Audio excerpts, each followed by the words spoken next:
Fundur settur í borgarstjórn Reykjavíkur þriðjudaginn 3. september klukkan 12:06.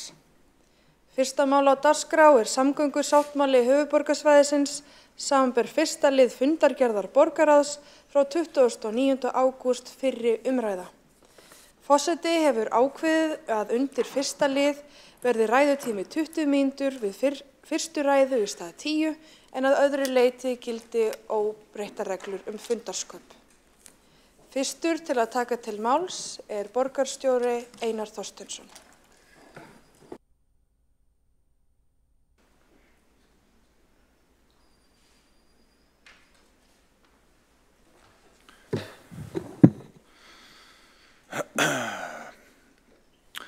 Forseti, ágæta borgarstjórn, það afar ánægjulegt að fá að ræða loksins uppfærslu á samgöngusáttmála sem markar sameiginlega stefnu og uppbyggingu á höfuðborgarsvæðinu til 2040 og sem var undirrituð 21. ágúst af ríki og sveitarfélögum á höfuðborgarsvæðinu með fyrirvara lagaheimildir Alþingis og samþykki sveitarstjórna. Að ræða eina mestu innviða uppbyggingu Íslandssögunnar sem hefur í för með sér mikla lífskjarabót fyrir íbúa höfuðborgarinnar og reyndar höfuðborgarsvæðisins og landsmenn alla. Forsenda þess að hægt sé að ráðast í þetta stóra verkefni svo sögulega sátt sem ríkir verkefnið milli ríkis og sveitarfélaga þvert yfir hinn pólitíska ás.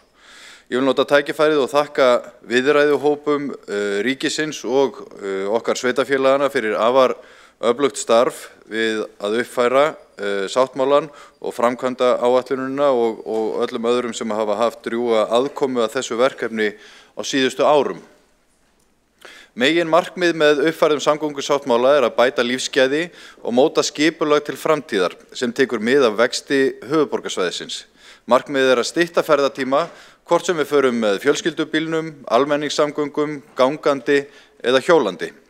Koma fólki hraðar á milli borgarhluta, tryggja valfrelsi og leið gefa íbúum tækifæri til þess að lækka samgöngukostnað sinn, auka lýðheilsu og draga úr losun gróðurhúsalofttegunda.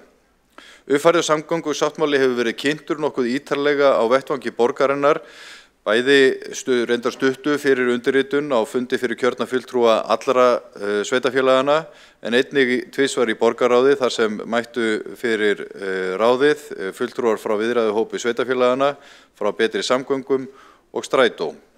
Og í borgarráði hefur öllum borgarfulltrúum staðið til boða að hlýða á kynningar og umræðu. Og það eru talsverð tíðindi í þessari uppfærslu og ég vona að hér í borgarstjórn í dag getum við átt málefnalegar umræður það samkomulag sem tillagan felur í sér að samþykkja. Og hér í þessari ræðu ætla ég að fara svona lauslega yfir helstu atriði samkomulagsins og það svona helsta sem snýr að Reykjavík. Og þá kannski helst tvennt sem ég vil nefna í upphafi, en það að nú gert ráð fyrir að Miklabraut fari ekki í stokk, heldur verði gerð jarðgöng, og svo hitt að ríkið kemur myndarlega inn í rekstur almenningssamgangna, hvort tveggja eru mikil tíðindi fyrir borgina. Og ábatinn gríðarlegur af þessum sáttmála, en við skulum hefja yfirferðina. Þið þekki forsöguna frá 2019 þegar sömu aðilar skrifuðu undir samgöngusáttmálan og átti þá að vera lokið 2033, þá hefur mikið breyst í okkar samfélagi. Íbúum á svæðinu hefur fjölgað mun meira en áætlað var, eða 21.000 manns, og þessari fólksfjölgun fylgir líka aukinn fjöldi bíla, en frá 2019 hafa bæst við á göturnar á höfuðborgarsvæðinu nærri 16.000 bílar, eða 63 bílar á hverri viku með tilheyrandi umferðartöfum. Mikið hefur áunnist á þessum 5 árum við margvíslegan undirbúning, forhönnun og skipulag þó að allar lykilframkvæmdir séu þær sömu en áður. 3 af 10 stofnvegaframkvæmdum eða 3 lokið og svo 4 í gangi. Borgarlína í fullum undirbúningi og í haust sjáum við framkvæmdaútboð vegna Fossvogsbrúar. 20 kilometrar hafa verið lagðir af hjóla- og göngustígum, en samkomulagið kveður á að leggja 80 kilometra til viðbótar. En bara þessi þróun sem á þessari glæru hérna, 21.000 íbúar og hátt í 16.000 bílar, sýnir svart á hvítu að við verðum að bregðast við og fjölga alvöru valkostum í samgöngum. Ein stærsta og mikilvægasta breytingin í uppfærðum samgöngusáttmála aðkoma ríkisins að almenningssamgöngum. Það stórmál fyrir Reykjavík, þar sem við höfum ásamt öðrum sveitarfélögum rekið strætó og það hefur reynt á. Nú kemur ríkið inn með þriðjung af kostnaði á móti sveitarfélögunum og næsta verkefni þá að stofna félag þennan samrekstur, bæði strætóleiða og borgarlínu. Og það stýrihópur sem undirbýr stofnun félags með fulltrúum frá ríki og sveitarfélögum. Og þá mun ríkið veita framlög til orkuskipta í almenningssamgöngum og það afar mikilvægt. Og þótt að ríkið hafi styrt strætó með framlagi undanfarin ár, þá hefur það ekki komið beint að rekstri eins og almenningssamgangna hér á höfuðborgarsvæðinu, eins og víða á landsbyggðinni þar sem að það hefur niðurgreitt flug, ferjusiglingar og landsbyggðastrætó. Og þá rétt að hafa í huga að 2030 þegar fyrirhugað að borgarlína hefji akstur á fyrsta áfanga, þá kveðið á það í þessum sáttmála að það verði samið að nýju framlag rekstursins, hlutfalls ríkisins til rekstrarins og þá til hækkunar, enda mun þá kostnaður við rekstur borgarlínu aukast. Hér eru svona helstu verkefni í uppfærðum samgöngusáttmála.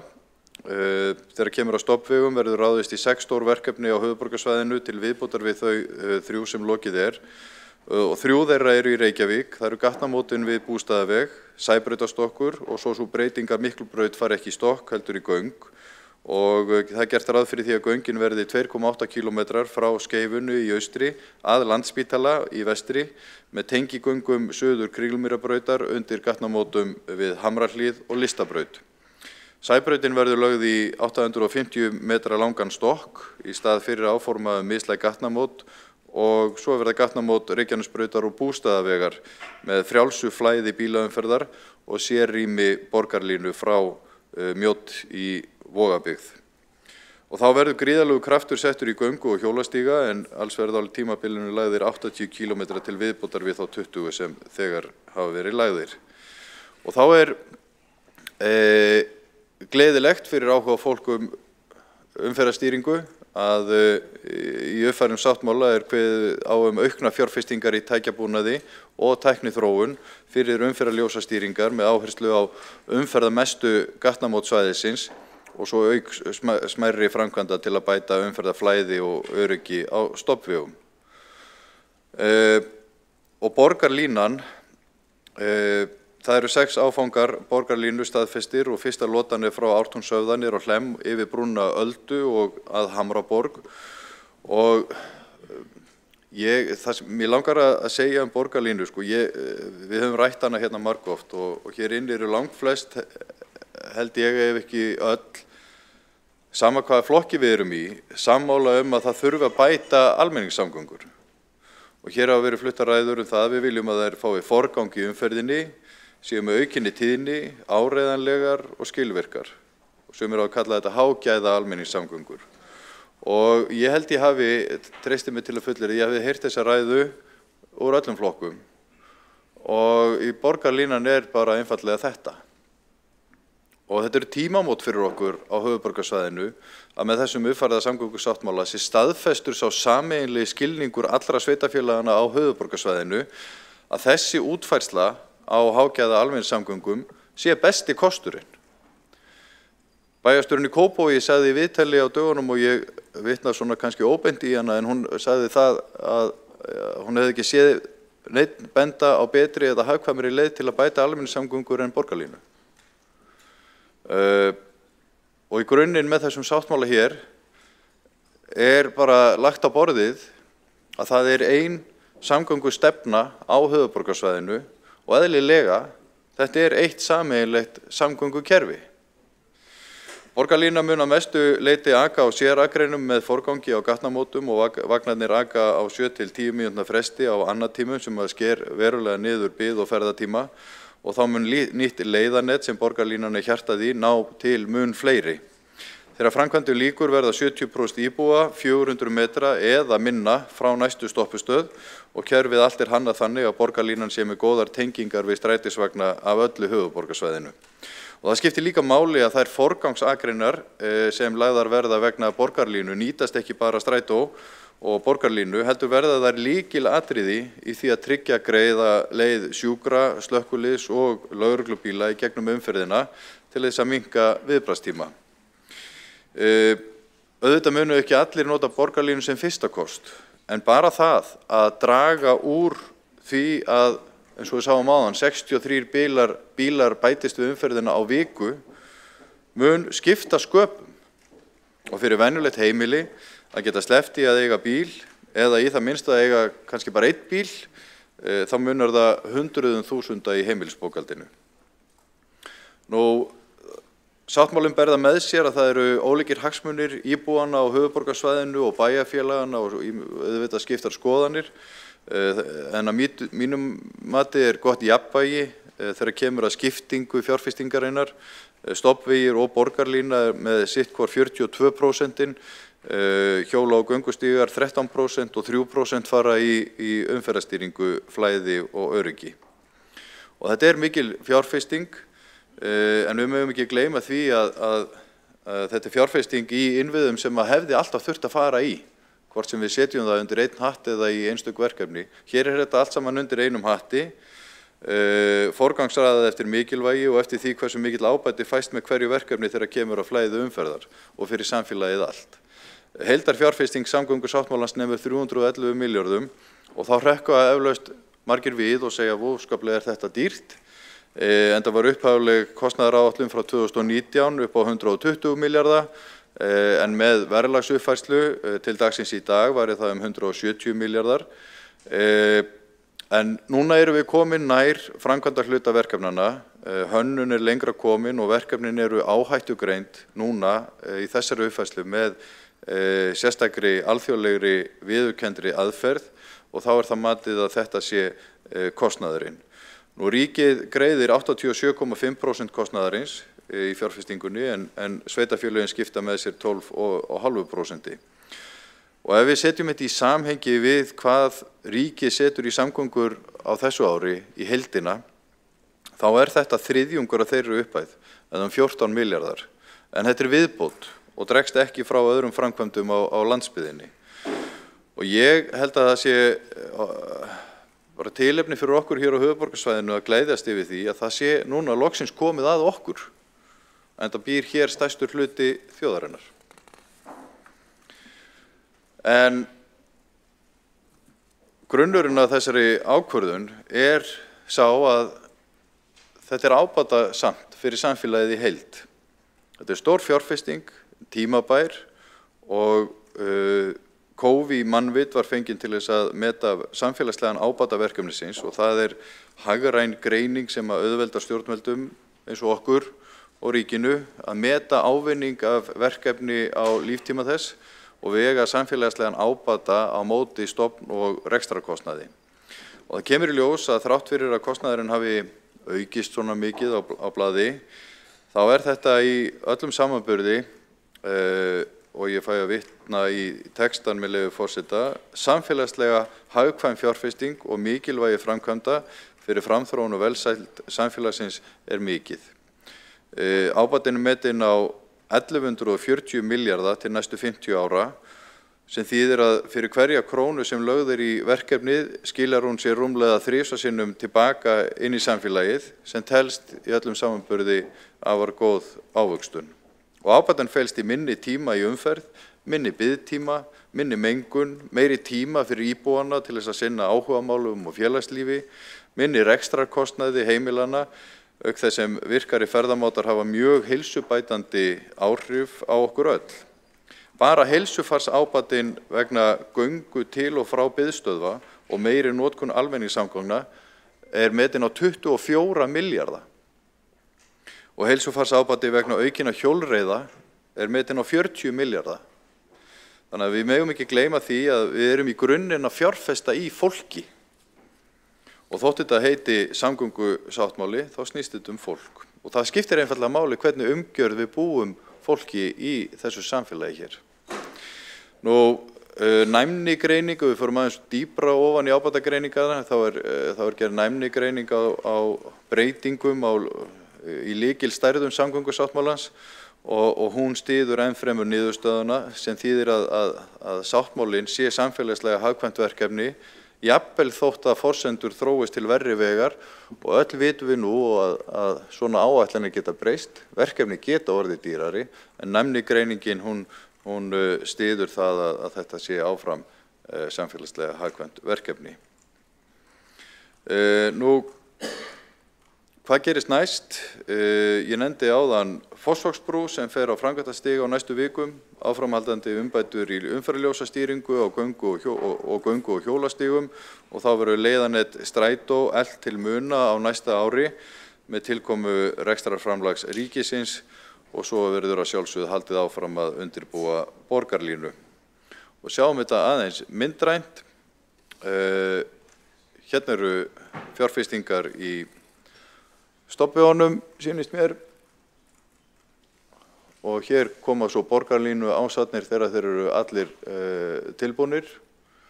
Göngu- og hjólustíganetið bætt umtalsvert, 80 km til viðbótar og hér kemur þetta allt saman. Nú, forseti, ágæta borgarstjórn, í sagnfræðibókinni sem ég las í menntaskóla sagði velgengni Rómaveldis að það hefði að miklu leyti byggst á góðum vegasamgöngum. Þeir byggðu vegi sem sumir standa ennþá og fluttu fólk hratt og örugglega á milli svæða, byggðu undir skilvirka verslun og þjónustu og jú, vissulega fluttu líka hersveitir þar á milli sem við vonum til þess að sjá ekki hér en það bara gömul saga á ný að samgöngur skipta öllu máli. Á höfuðborgarsvæðinu eru þessir fjölbreyttu samgönguinnviðir grundvöllur að svo mörgu. Grundvöllur að húsnæðisuppbyggingu og uppbyggingu atvinnulífs og liður í því að tryggja samkeppnishæfni höfuðborgarsvæðisins til lengri tíma. Ef allt gengur eftir munu yfir 200.000 íbúar hafa fullt aðgengi að hágæða almenningssamgöngum sem munu létta á allri annarri umferð. Bara fyrsta lota borgarlínu mun hafa jákvæð áhrif á allar aðrar almenningssamgöngur og bílasamgöngur því að sérrými liggur þá borgarhluta þar sem að bílaumferðin einna mest og mestar umferðartafir.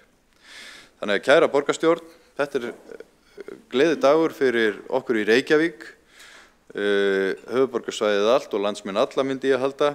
Þetta mál að þeirri stærðargráðu að lög kveða á að það þurfa að ræða það tvisvar hér í borgarstjórn áður en að gengið frá fullnaðar samþykkt og ég gerir ráð fyrir því að ég sé þá að vísa þessari tillögu til annarar umræðu.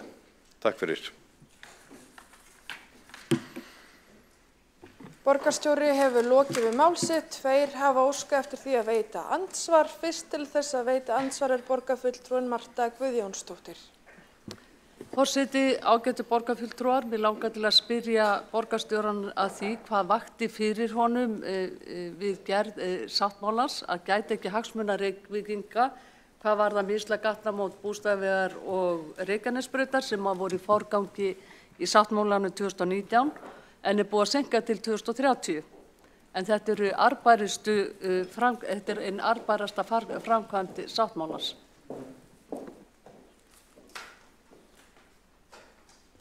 Borgarfulltrúin hefur lokið við það að veita andsvar. Svara þá andsvari borgarstjóri Einar Þorsteinsson. Forseti, ágæta borgarstjórn, þau eru vissulega mikilvæg þessi gatnamót.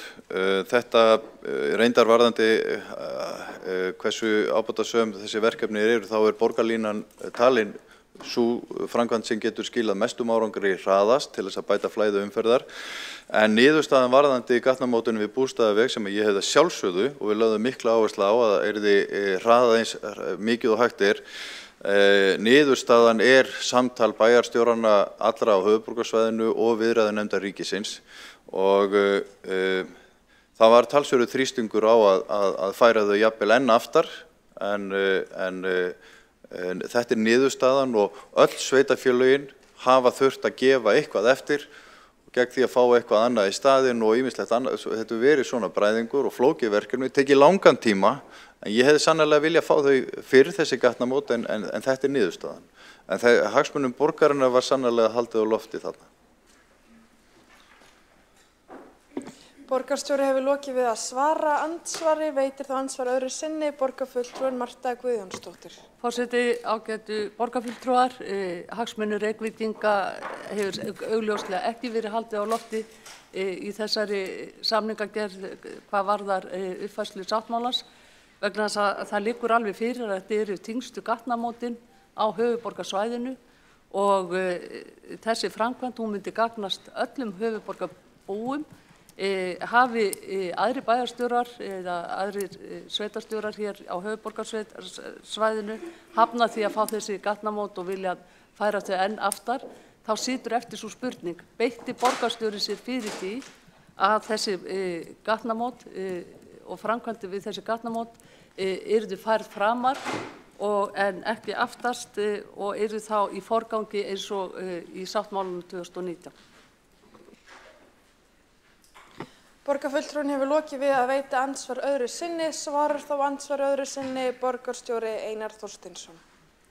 Forseti, ágæta borgarstjórn, ég ætla ekki að halda því fram að bæjarstjórar hinna sveitarfélagana hafa beðið það að þetta yrði fært aftar. Þeir höfðu mikla hagsmuna því að þessi framkvæmd yrði færð framar, eins og Reykjavíkurborg, þannig að þetta verði ekki sérstakt bitbein á milli sveitarfélagana á höfuðborgarsvæðinu, en staðan er eins og þessi við sveitarfélögum skipuðum í samninganefnd gagnvart ríkinu og niðurstaðan í þessari vinnu er afsprengi af þeirri vinnu aðalega.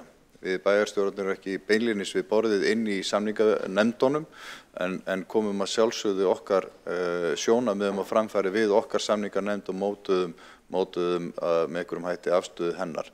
En þetta er flókið að forgangsraða svona framkvæmdum. Allir vilja fá sitt strax. Ég held að það sé mikið sem borgin fekk út úr þessum samningum. Ég held að við getum verið ánað með það. Það er gríðarleg breyting að fá Miklubraut í göng. Það var mjög jákvæð þróun og margt má telja. Borgarstjóri hefur lokið við að svara andsvari öðru sinni. Varðar athugasemdin fundarsköp? Nei, forseti heimilar ekki stutt andsvar í formi athugasemda. Borgarfulltrúin getur skráð sig aftur á mælendaskrá. Næsti sem veit andsvar er borgarfulltrúin Kolbrún Baldursdóttir. Varst þú ekki? Nei. Allt í góðu, forseti afsakar þetta, þá er... Já, það er fært vitlaust í bókar, við lögum það. Næsta mælendaskrá er borgarfulltrúin Hildur Björnsdóttir.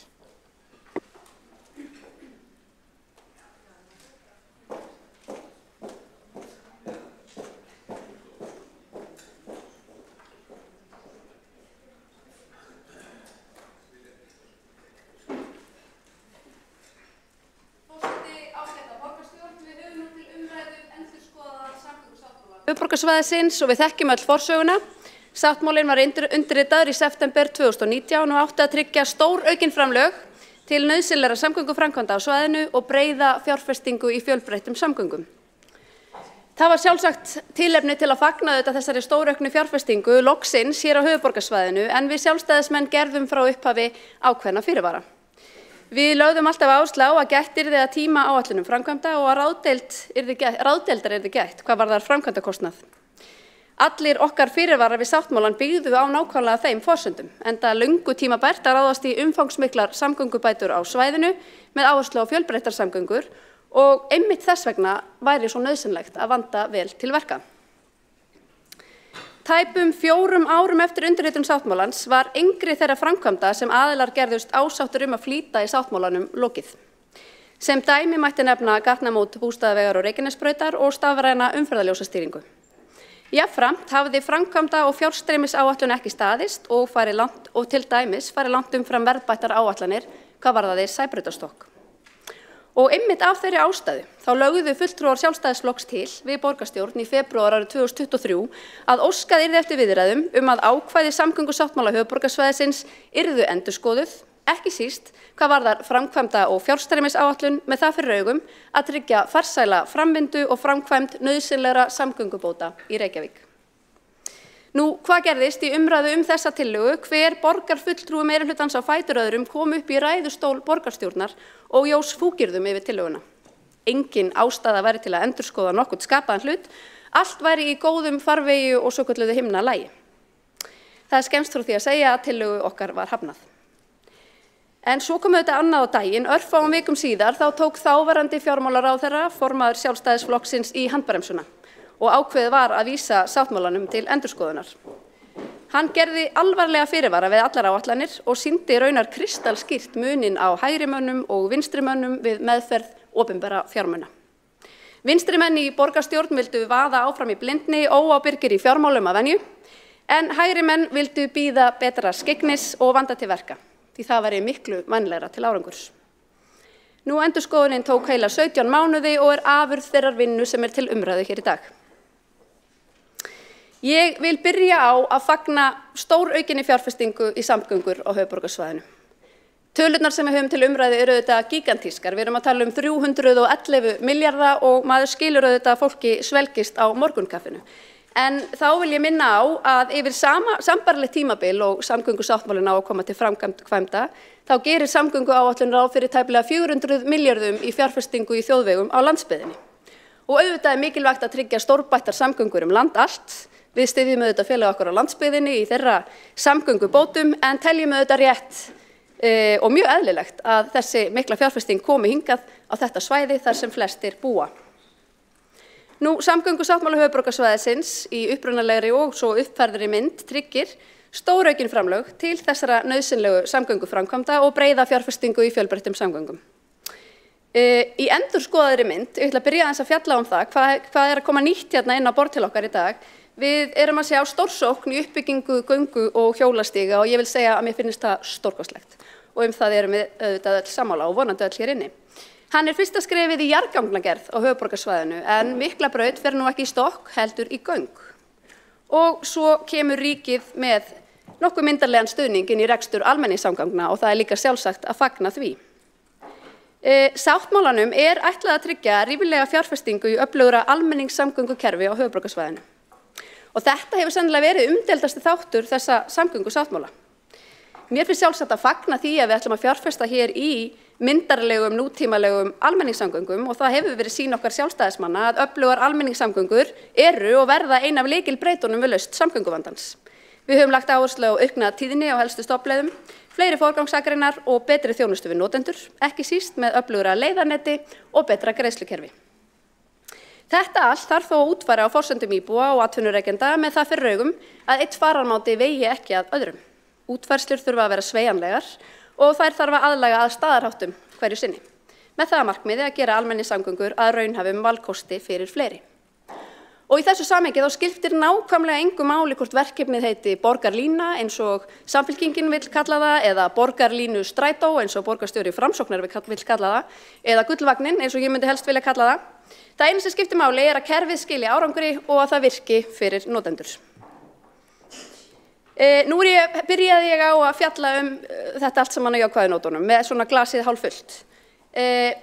Það eru þetta fjölmargt sem betur mætti fara og ég ætla að vinda mig núna yfir í hálftóma glasið og benda á þá staðreynd að við gerð sáttmálans og við endurskoðun hans þá var það meirihlutinn í Reykjavík, eingöngu, sem fekk sætið við borðið til þess að tryggja hagsmuni Reykvíkinga.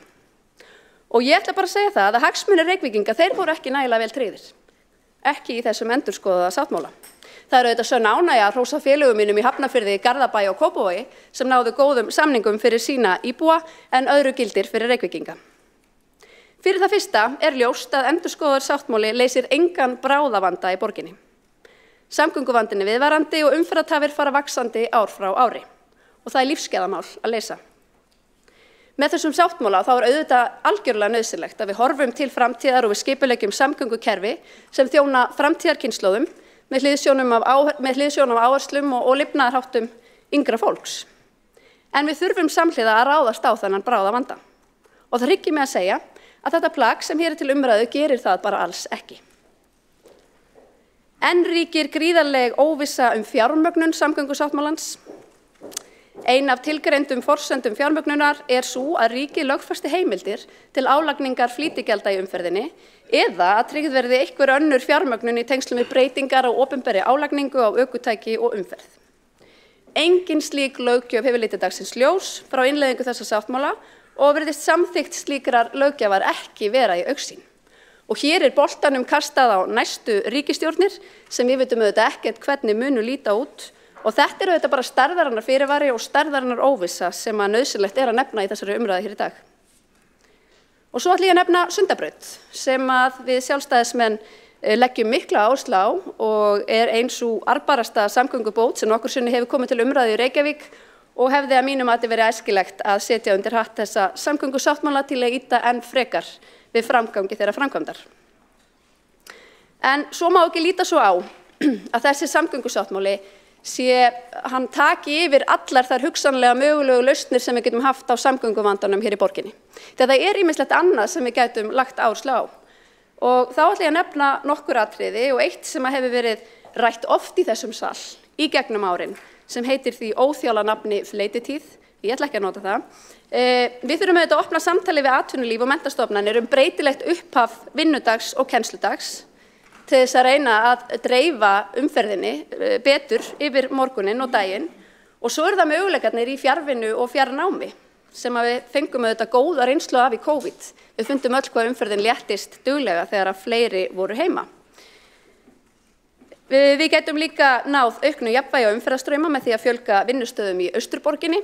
Þarna ákveðin skipulagshalli í borginni, við erum að vísa fólki vestur eftir að morgni og mikil tækifæri eru til að fjölga vinnustöðum í austri.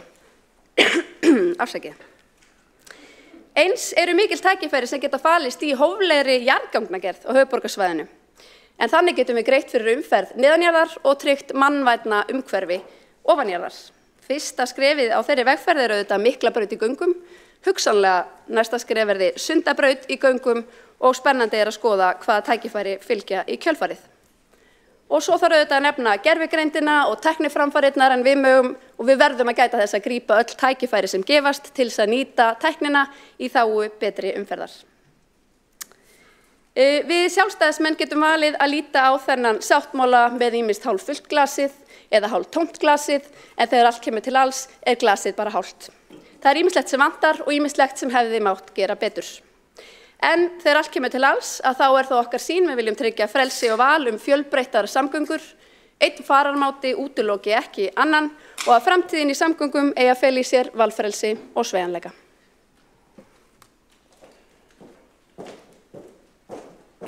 Borgarfulltrúinn hefur lokið við mál sitt. Næstur á mælendaskrá borgarfulltrúinn Kjartan Magnússon.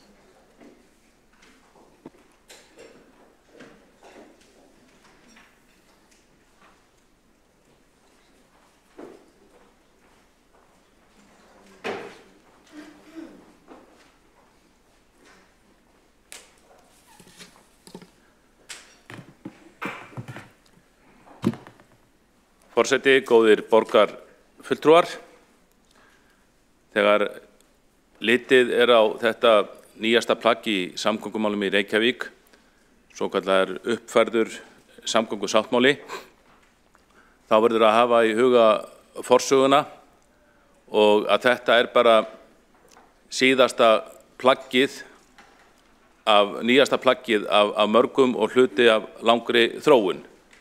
Það má ef til vill virða Einari Þorsteinssyni borgarstjóra það til vorkunnar að hann nýbyrjar í pólitík og hefur þess vegna ekki verið aðili að öllum eldri plöggunum sem hafa verið undirrituð samgöngumál í Reykjavík. Hann ætti þó að, finnst mér, þekkja þessa sögu, enda var hann fréttamaður áður en hann var pólitíkus og mjög skrítið að hann skuli koma og telja mikið tímamóta plagg sé að ræða og minnir svolítið á önnur plögg sem borgarstjóri undirritar yfirleitt varðandi Sundabraut eða íþróttaleikvanga. Við vitum oft að það alltaf reglulega undirritu ný plögg og í hvert sem nýtt plagg undirritað bara sama hlutinn þá þá reyna alltaf þeir sem skrifa undir að telja fréttamönnum trú það að tímamótaplagg sé að ræða. Og ég trú ekki öðru en á löngum fréttamannsferli þá hafi núverandi borgarstjóri séð í gegnum þennan leik stjórnmálamanna að undirrita alltaf ný plögg og halda þeir fram að nú muni allt breytast og tímamót sé að ræða. En það er ekki deilt að Reykjavík hefur verið fjársvelt í samgöngumálum og mikil vanræksla í uppbyggingu samgöngumannvirkja í borginni undanfarna áratugi hefur leitt til óviðunandi ástands í umferðarmálum. Þetta ástand er mannanna verk, eins og fleiri í pólitíkinni. Þetta ástand er að miklu leyti tilkomið af völdum vinstri meirihluta undir stjórn Samfylkingarinnar sem hafa gert sitt versta áratugum saman til að tefja samgöngubætur í Reykjavík eða standa jafnvel gegn þeim. Árið 2011 samdi vinstri stjórnin í borgarstjórn Reykjavíkur við þáverandi ríkisstjórn Samfylkingar og VG svokallað samgöngustopp. Það fól í sér að engar meiriháttar samgöngubætur skyldu eiga sér stað á stofnbrautum í Reykjavík í heilan áratug. Og ég man eftir því þegar að Framsóknarflokkurinn vann kosningasigur 2014 og settist hér í borgarstjórn að nýju að þá var þetta samgöngustopp sem þá var í gildi var mikill þyrnir í augum borgarfulltrúa Framsóknarflokksins og þessir ágætu borgarfulltrúar gerðu hvað þeir gátu til að berjast gegn því og koma málum aftur á hreyfingu og fá ríkið til þess að greiða samgöngubætur í Reykjavík því eins og við vitum þá sé ríkið stofnvegina að mestu leyti eða sem við köllum þjóðvegi í þéttbýli. Nú og þá auðvitað með þessu aðgerðaleysi þá verður smá saman til þetta ástand og það sem vakti fyrir ríkinu með samgöngusáttmálanum svokallaða 2019 var vissulega að reyna að rjúfa þessa kyrrstöðu, reyna að þrýsta á borgarstjórn Reykjavíkur til þess að láta af andstöðu sinni við samgöngubætur á stofnbrautum og koma málum að hreyfingu að nýju. Í þessum sáttmála voru skilgreind ákveðin forgangsverkefni sem aðeins hefur verið komið hér inn á, til dæmis úrbætur á gatnamótum Bústaðavegar og Reykjanesbrautar sem eru mjög aðkallandi, en einnig umferðarljósa stýring sem ennþá mjög styrð í Reykjavík.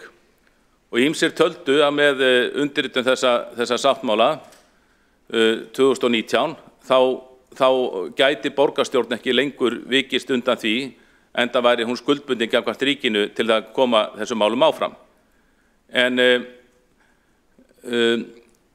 Samfylkingin, þá ráðandi afl í borgarstjórn, virðist hafa litið á þann samgöngusáttmála sem einhvers konar hlaðborð, þar sem að geti bara samkomulags hlaðborð, þar sem að geti bara tekið það hlaðborðinu sem að langaði í það skiptið, en sleppti að taka annað.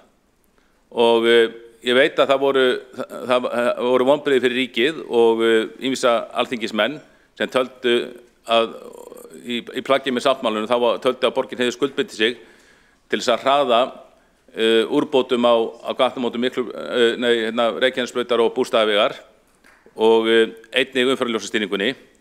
Svo er bara ekkert staðið við þetta. Það er ekkert staðið við þetta og við sjáum það bara að það er skipulögð óskilvirkni í hönnun gatnamótanna Bústaðavegar og Reykjanesbrautar. Það sér það auðvitað hver maður að það hefði fyrir löngu verið hægt að vera búið að ljúka hönnun þeirra gatnamóta, samþykkja skipulag og koma þeim gatnamótum í útboð. Þannig að svo umferðarstífla sem það núna væri þá ekki lengur til staðar. En þetta hefur verið tafið og því miður þá virðist þessi uppfærsla á þessum samgöngusáttmála, hún virðist hafa það hlutverk að seinka málum áfram. Ég held að réttnefni þessa sáttmála er seinkunarsáttmáli en ekki samgöngusáttmáli. Þeir sem skrifa undir hann þeir eru í rauninni að bara viðurkenna eða taka þátt í því að seinka samgönguframkvæmdum áfram.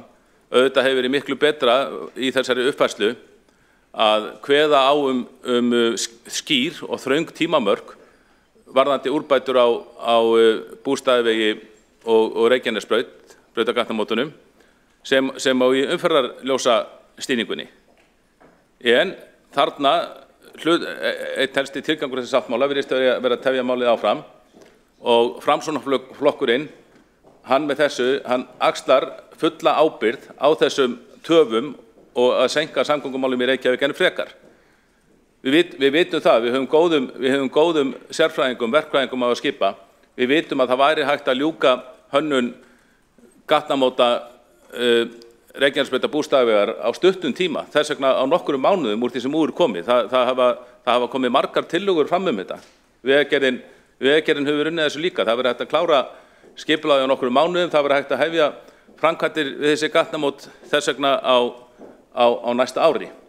En það sterkt afl hér í borgarstjórn sem eru vinstri flokkarnir, sem vilja ekki þessar samgöngubætur eða vilja minnstakosti seinka þeim eins mikið og hægt Framkvæmdin sem átti að koma 2021, töldu menn samkvæmt samkomulaginu 2019, nú eru menn að tala 2030. Og Framsóknarflokkurinn gengur að því virðist bara mjög glaður til þess leiks að seinka þessari mikilvægu samgönguframkvæmd, vísa henni inn í framtíðina. Einnig með umferðarljósastýringuna, þar með þess að eru græjurnar fyrir hendi. Reykjavík með nokkuð góðar græjur varðandi umferðarljósastýringu. Þar eru bara ekki nýttar nægilega vel. Auðvitað þyrfti að kaupa þar frekari tæki og þau eru sjálfur sér ekki dýr. Það var hægt að gerbreyta ástandinu fyrir milljarð króna. En það virðist bara ekki vera áhugi á því hér hjá meirihluta borgarstjórnar eða í kerfinu til þess að laga þessi mál svo nokkru nemi. Að mestu leyti ennþá stuðst við svokallar sekundu klukkur sem stýra umferð auðvitað ekki vel. Nú, ég tek alveg undir það að það er jákvæða hluti sem hægt að finna í þessu sáttmála, til dæmis göngu og hjólastígar. Það hefur verið mjög ánægjuleg þróun sem allir flokkar hafa tekið þátt í. Það voru stór skref stigin að því leyti í meirihlutatíð Sjálfstæðisflokksins og Framsóknarflokksins 2006 til 2010. Það hefur verið haldið vel áfram á þeirri braut og sjálfsagt að hrósa undanförnum meirihlutum fyrir það, enda hefur það verið gert með fullum stuðningi Sjálfstæðisflokksins. En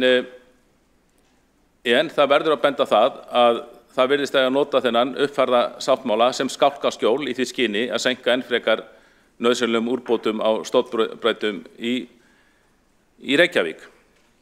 Nú, það verið farið yfir það hvernig endurskoðun átti sér stað. Fyrir ári eða rúmu ári mátti ekki heyra minnst á endurskoðun sáttmálans þegar Sjálfstæðisflokkurinn lagði hana til, en hann var nú endurskoðaður samt. Og við sjáum að þetta eru auðvitað rosalegar tölur. Við sjáum að þetta nánast tvöföldun að ræða. Nú við talaðum að þetta kosti 311 milljarða, heildarkostnaður við samgöngusáttmálann. Nú, en þetta voru 160 milljarðar þegar samningur var á verðlagi í fyrra, þegar samningur var undirritað 2019. Mörg verkefni sáttmálans eru enn á frumstigi og því má gera ráð fyrir að kostnaðurinn verði enn hærri en nýjustu kostnaðaráætlanir sína. Reynslan sýnir okkur að svona verkefni hafa tilhneigingu til að fara langt fram úr upphaflegum áætlunum á síðari stigum hönnunar sem og á framkvæmda tíma. Til dæmis var fyrst talað að Sæbrautarstokkur myndi kosta 2 til 3 milljarða króna, en sú kostnaðaráætlun hefur nýfaldast og frumdrög hljóða upp á 27 milljarða króna.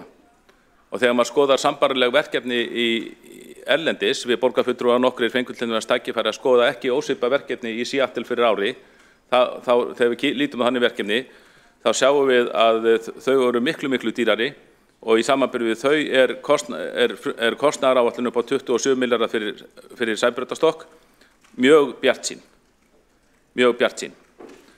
Og það verður að hugsa skattgreiðendur í þessu tilviki. Það er óviðunandi að velta gífurlegum viðbótarkostnaði vegna samgöngusáttmálans sjálfkrafa yfir á herðar skattgreiðenda. Þess vegna hefði þurft að endurskoða verkefni sáttmáls með það í huga hvort að öll verkefni hans séu í rauninni nauðsynleg og hvort þeir séu arðsöm. Og það bendir margt til þess að mörgum markmiðum sáttmálans sé hægt að ná miklu einfaldari og hagkvæmari og ódýrari hætti heldur en nú er stefnt að. Ég nefni Fossvogsbrú sem ég efast að verði undir kostnaði við hana undir 10 milljörðum króna.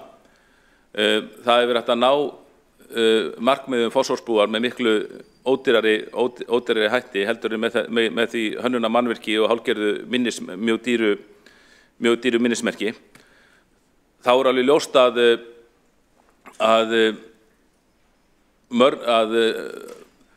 aðferðafræði borgarlínunar, svokölluðu, úrbótum í almenningssamgöngum, þar líka virðist vera líka lagt upp með það að úrbætur þar eigi að vera of flóknar og of dýrar. Þá er til dæmis að tala þessa þráhyggju varðandi miðjusettar akreinar sem verða miklu dýrari heldur en hliðarsettar akreinar. Ég vil taka fram að ég er mjög hlynntur forgangsakreinum strætó og ýmsir vakstjórar hafa sagt við mig að þetta hafi í rauninni verið að besta sem hefur verið gert fyrir strætó og undanförnum áratugum að fara í forgangsakreinar, en þær eru allar hliðarsettar, þjónar sínu hlutverki vel. Þegar þær voru lagðar þá var ákveðið að fara í ódýrasta kostinn, en hann virkar alveg jafnvel og hinn hafa þær miðjusettar. En á ákveðnum tímapunkti 2015 sennilega, 2015-16, þá var hægt að leggja forgangsakreina fyrir strætó í Reykjavík vegna þess að þá var strax byrjað að byggjast upp þrýstingur vegna borgarlínunnar og það mátti ekki fara, síðan hefur öllum úrbótum fyrir strætó verið frestað vegna þess að borgarlínan á að redda öllu. Og því miður þá bara höfum við orðið af gullnum tækifærum í almenningssamgöngum í Reykjavík vegna þessar þráhyggju að vilja ekki bæta almenningssamgöngur vegna þess að það sé eitthvað heimnaríki sem býð okkar sem felst í þessari borgarlínu sem margt bendir til að verði allt of dýr og einföldustu lausnirnar ekki notað. Nú, við borgarfulltrúar Sjálfstæðisflokksins við höfum ítrekað lagt til að ráðist verði í markvissar aðgerðir til að bæta samgöngur í almenningssamgöngur Reykjavík óháð borgarlínunni.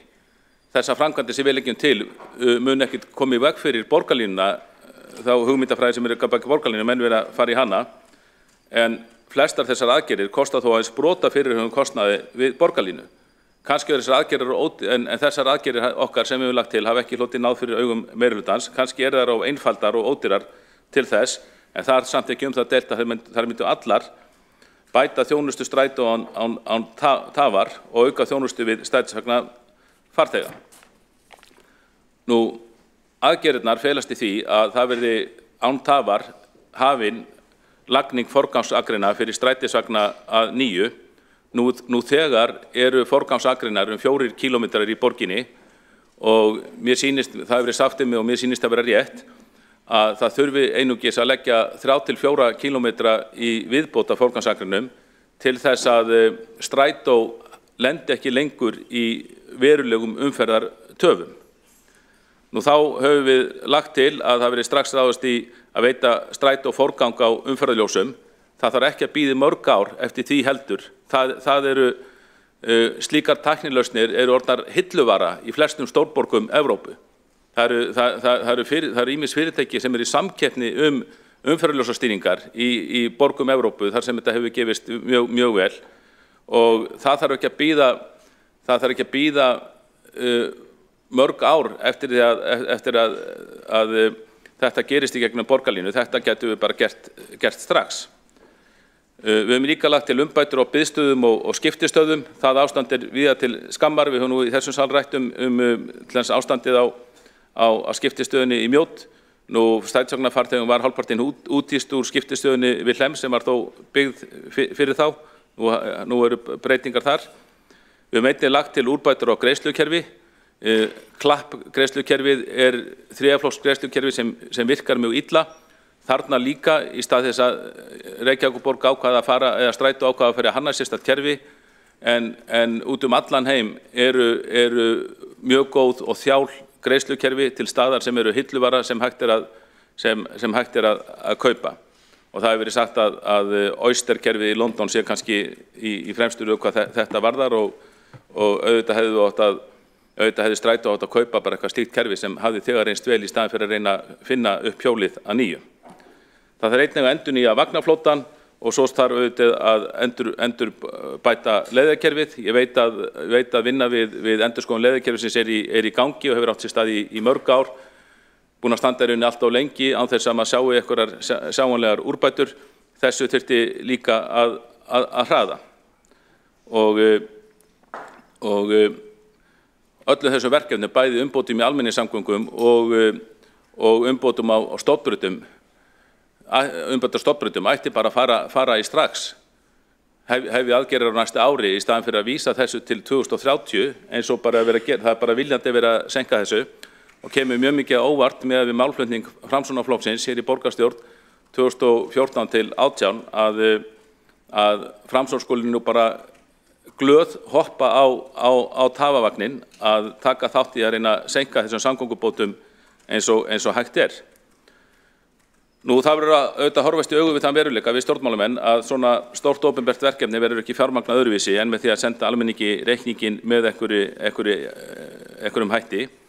Eins og að vikja þér á þeim þá ríkir mikil óvissa fjármögnun samgöngusáttmálans en það er þó ljóst að það stendur til að hækka skatta á Reykvíkinga til þess að fjármagna.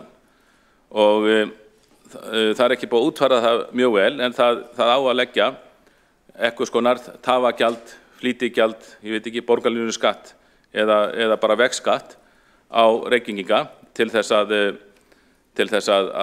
fjármagna þetta og það er auðvitað ekki gott. Og það þarf auðvitað að upplýsa almenningu með skýrum hætti hvernig að þeirri fjármögnun verður staðið en ég sé ekki betur þessum sáttmála en að það er að vísa því líka einhvern veginn inn í framtíðina. Það eru þeir flokkar sem standa samgöngusáttmálunum margir eða þeir vilja auðvitað fá sem mest svona pólitískt út úr þessu en það verður þá líka að svara því með ábyrgum hætti með hvaða hætti eigi að velta þessu yfir á skattgreiðendur, hvort að það verði með frekari lántökum hins opinbera sem eru arnar fyrir eða með hvaða hætti eigi að leggja þennan umtalaða skatt á. Það er hugmyndir sem maður hefur heyrt núna er að hann muni leggjast með töluvert þyngri hætti á íbúa í eystri hverfum borgarinnar heldur en í vestari hverfum borgarinnar, talað úthverfa skatt. Slíkt er auðvitað óviðunandi og hlýtur að vera hlutverk okkar borgarstjórnara ef þessi nýji skattur verður annar ból lagður á. Þá sé það algjört lágmark held ég að mínu mati að það verið séð til þess að hann leggist ekki með þyngri hætti á íbúa í ákveðnum hverfum borgarinnar frekar en aðra. Þetta er svona mín sýn á þennan sáttmála og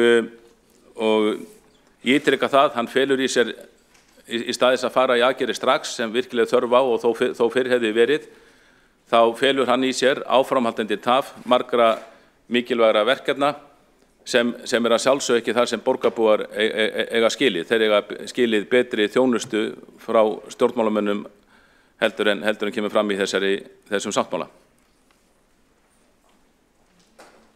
Þá hefur borgarfulltrúinn lokið við mál sitt. Tveir hafa óskað eftir því að veita andsvar. Fyrstur til að veita andsvar er borgarstjóri Einar Þorsteinsson. Forseti, ágæta borgarstjórn, ég er bara alltaf einhvern veginn undrandi á ræðu sjálfstæðismanna samgöngusáttmálana því þeir tala fyrir þeim lausnum sem að verið að bera á borð en geta einhvern veginn bara pólitískt ekki stuttan. Ég talaði tafa sáttmála, gullvagnin, tafavagnin. Af hverju er ekki hægt bara að horfa á þetta málefnalega og segja, heyrðu, við erum bara að ná ansi góðum árangri með það hvernig við ætlum að byggja upp samgöngur hérna á höfuðborgarsvæðinu. Félagar ykkur í sjálfstæðisflokknum hérna hinum megin við lækinn bara styðja þetta, skilja þetta og hafa unnið að þessu með okkur. Á síðasta borgarstjórnarfundi þegar þessi mál voru rædd var talað það verði algjörlega önnur samgöngustefna í Reykjavík en í hinum sveitarfélögunum. Það er bara rangt og það kom í ljós. Það er undirritun á þessu plaggi. Það er alveg hárrétt að Framsóknarflokkurinn var drifkrafturinn á bak við það verkefni að koma þessu á 2019. Hefur það verið það síðan og það er bara vegna þess að við horfum á gögnin, Fólki fjölgar, bílum fjölgar, það ákall eftir betri almenningssamgöngur, það ákall eftir hjóla- og göngustígum, það ákall eftir stoppvegaframkvæmdum, það það sem við erum að samþykkja og það ótrúlegt að hlusta á þessa ræðu það sem vaðið samhengislaust í einhverja sagnfræði og gagnrýni og það þetta gangi ekki nógu hratt, þá var beðið endurskoðun, fá betri áætlanir, fá betri fjárhagsgreiningar og þetta var allt saman gert. Jú, það talið raunhæfara að ná þessu fram að árinu 2040, það planið. Ég skil ekki út af hvað gengur ræðan, hvað eiga borgarbúar sem að hlusta, eru þið með eða á móti?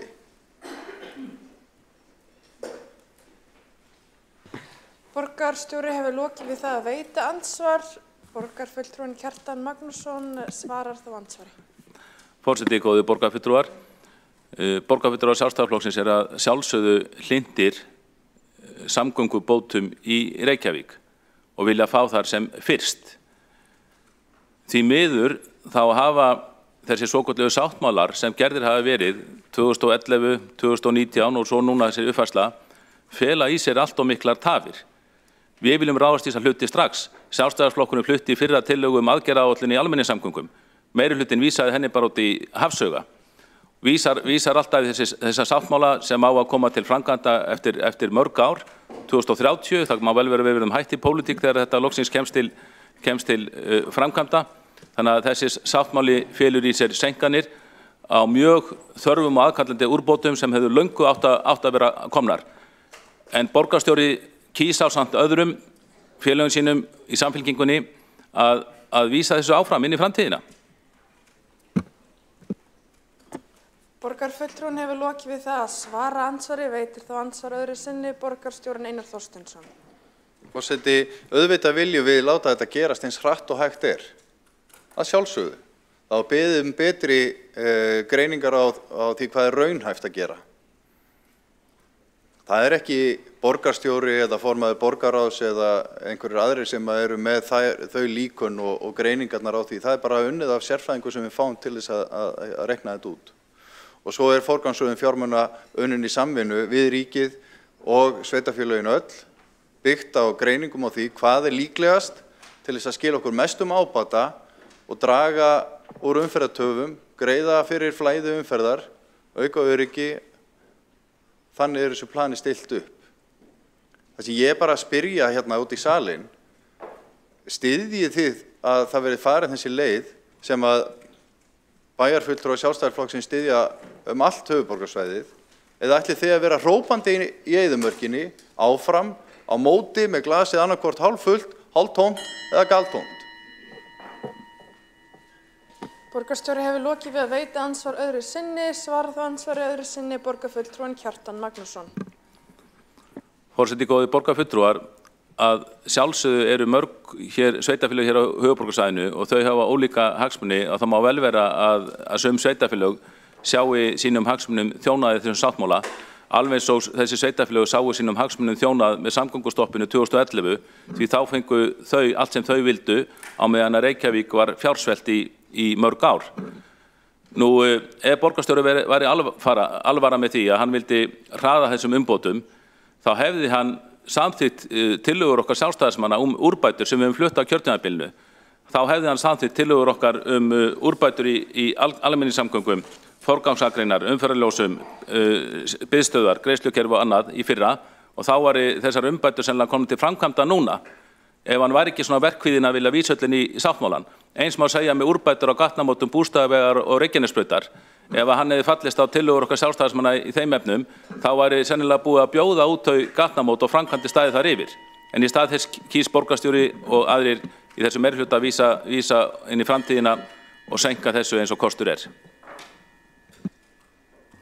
Borgarfulltrúinn hefur lokið við að svara andsvari öðru sinni, veitir þá andsvar næst borgarfulltrúinn Dagur B. Eggertsson.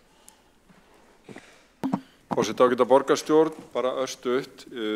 Hér var kallað eftir afdrifun tillagna Sjálfstæðisflokksins annars vegar lagningu fleiri hjólastíga en þeirra sem eru nákvæmlega í samgöngusáttmálunum og hins vegar tillöguna fleiri forgangsreinar og forgang á gatnamótum í umferðarljósum sem að Sjálfstæðisflokkurinn lagði fram.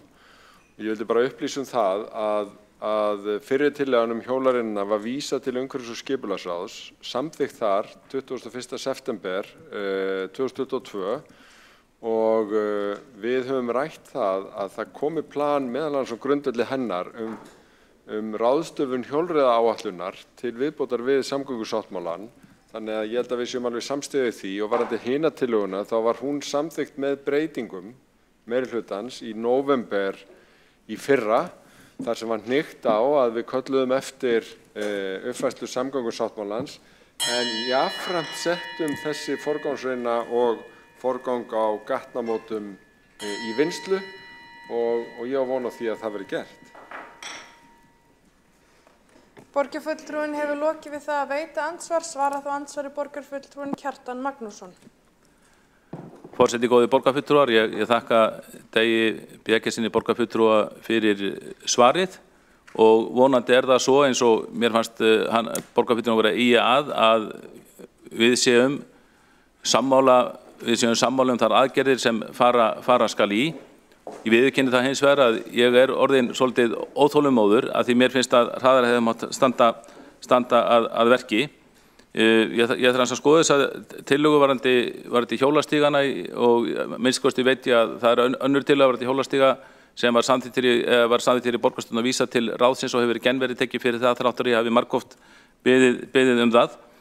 Nú þessi tillaga aðgerðaáætlunar sem var flutt hér fyrir ári í almenningssamgöngum fólu í sér margar góðar aðgerðir, gott að borgarfulltrúinn tali bara eins og sem sammála þessu, en sú tillaga var ekki samþykkt, það heldur samþykkti meirihluti breytingartillögu sem fólu í sér allt aðrar aðgerðir. Þannig að ég lít svo á að það bara meirihluti sé einbeittur í að auðvitað vil ekki samþykkja tillögur okkar sjálfstæðismanna í málinu og svo þessu bara alltaf senkað. Borgarfulltrúinn hefur lokið við það að svara andsvari. Veitir þá andsvar öðru sinni borgarfulltrúinn Dagur B. Eggertsson. Forseti, ágæta borgarstjórn. Ég hef þetta síðan staðfest frá skrifstofu borgarstjórnar hver málsmeðferðin var og hjólreiðatillagan var sannarlega samþykkt í skipulagsráði 21. september 2022 og síðan falin útfærslan og hinn með þeim breytingum og ástæðan fyrir því að ég kallaði eftir þessu dögunum var að ég vil af heilum hug að við sameinumst að vinna þessu samhliða eftirfylgni með samgöngusáttmálanum. Að endingu vildi ég síðan grípa aðeins til varna fyrir forsætisráðherra og fyrrverandi fjármálaráðherra Bjarna Benediktsson. Það eiginlega enginn að gera það þessa dagana en mér finnst að einhverja svona vangaveltur að í tillögum fjármálaráðuneytisins útfærslu umferðar og flýtigjalda beinist útfærslan gegn úthverfum í Reykjavík vera algjörlega laus í lofti gripið og ég vil óska eftir upplýsingum hvaðan borgarfulltrúinn hefur þetta vegna þess að mér að vitandi hefur fjármálaráðuneytið ekkert sýnt á spilin varðandi þessa útfærslu og mér finnst mjög ólíklegt að Sjálfstæðisflokkurinn væri að útfæra eitthvað sem beindist gegn úthverfunum í borginni. Borgarfulltrúinn hefur lokið við það að veita andsvar öðru sinni. Svarar þá andsvar öðru sinni borgarfulltrúinn Kjartan Magnússon.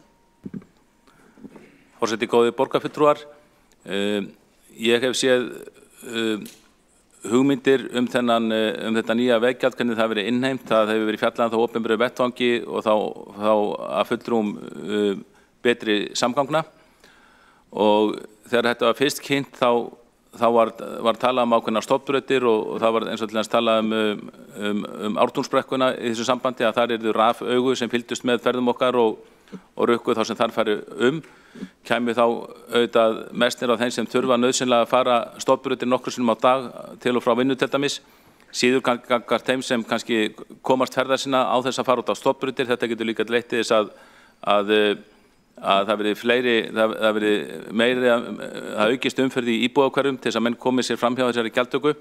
En ég eins og borgarfulltrúinn að ég sammála því að mér finnst ólíklegt að við endanlega útfærslu þá beinist þetta gegn ákveðnum hverfum. Það þess vegna nauðsynlegt að ræða þetta í borgarstjórn vekja athygli á þessu, einmitt til þess að verði komið í veg fyrir að þetta bitni á íbúum einstakra hverfa og auðvitað ber ég ákveðið traust til ríkisins að af því verði ekki.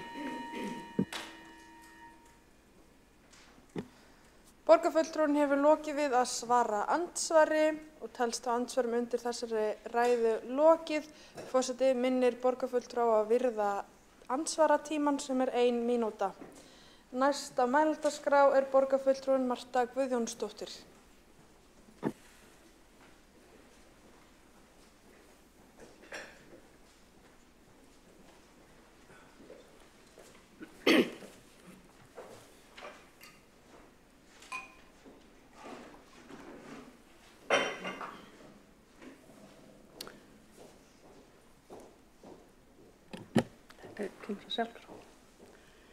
Forseti, ágætu borgarfulltrúar, Reykjavíkurborg hefur gert 3 samninga við ríkið og sín nágrannasveitarfélög samgöngur á höfuðborgarsvæðinu frá 2012. Ef þessi samningar eru skoðaðir í samhengi við samgöngustefnu meirihlutans í Reykjavík og í samhengi við vanefndir þess meirihluta á sáttmálanum frá 2019, kemur greinilega í ljós að meirihlutin í borginni hefur allan tíman ætlað þessum samningum að þjóna tafastefnu sinni. Þeirri stefnu að tefja fyrir allri umferð vélknúinna ökutækja, það hefur verið gert með því að koma í veg fyrir viðhald og framkvæmdir sem auka umferðarflæði.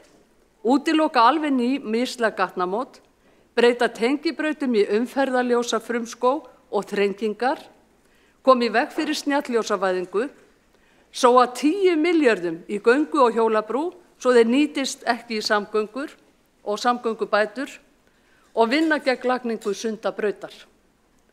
Árið 2018 áætlaði Viðskiptaráð að umferðartafir á höfuðborgarsvæðinu á árinu 2017 hefðu kostað samfélagi rúmlega 15 milljarða króna. Samkvæmt þessari niðurstöðu má gera ráð fyrir að tap samfélagsins á markvissri og meðvitaðri tafastefnu borgaryfirvalda frá 2012 og til dagsins í dag losi 300 milljarða. Tafastefnan hefur auk þess sett allar almenningssamgöngur á ís á þessum tíma, svo strætó nú í sögulegri hnignun. Í borgarstjórn hefur ætíð verið þverpólitískur áhugi á stórbættum og afkastameiri almenningssamgöngum.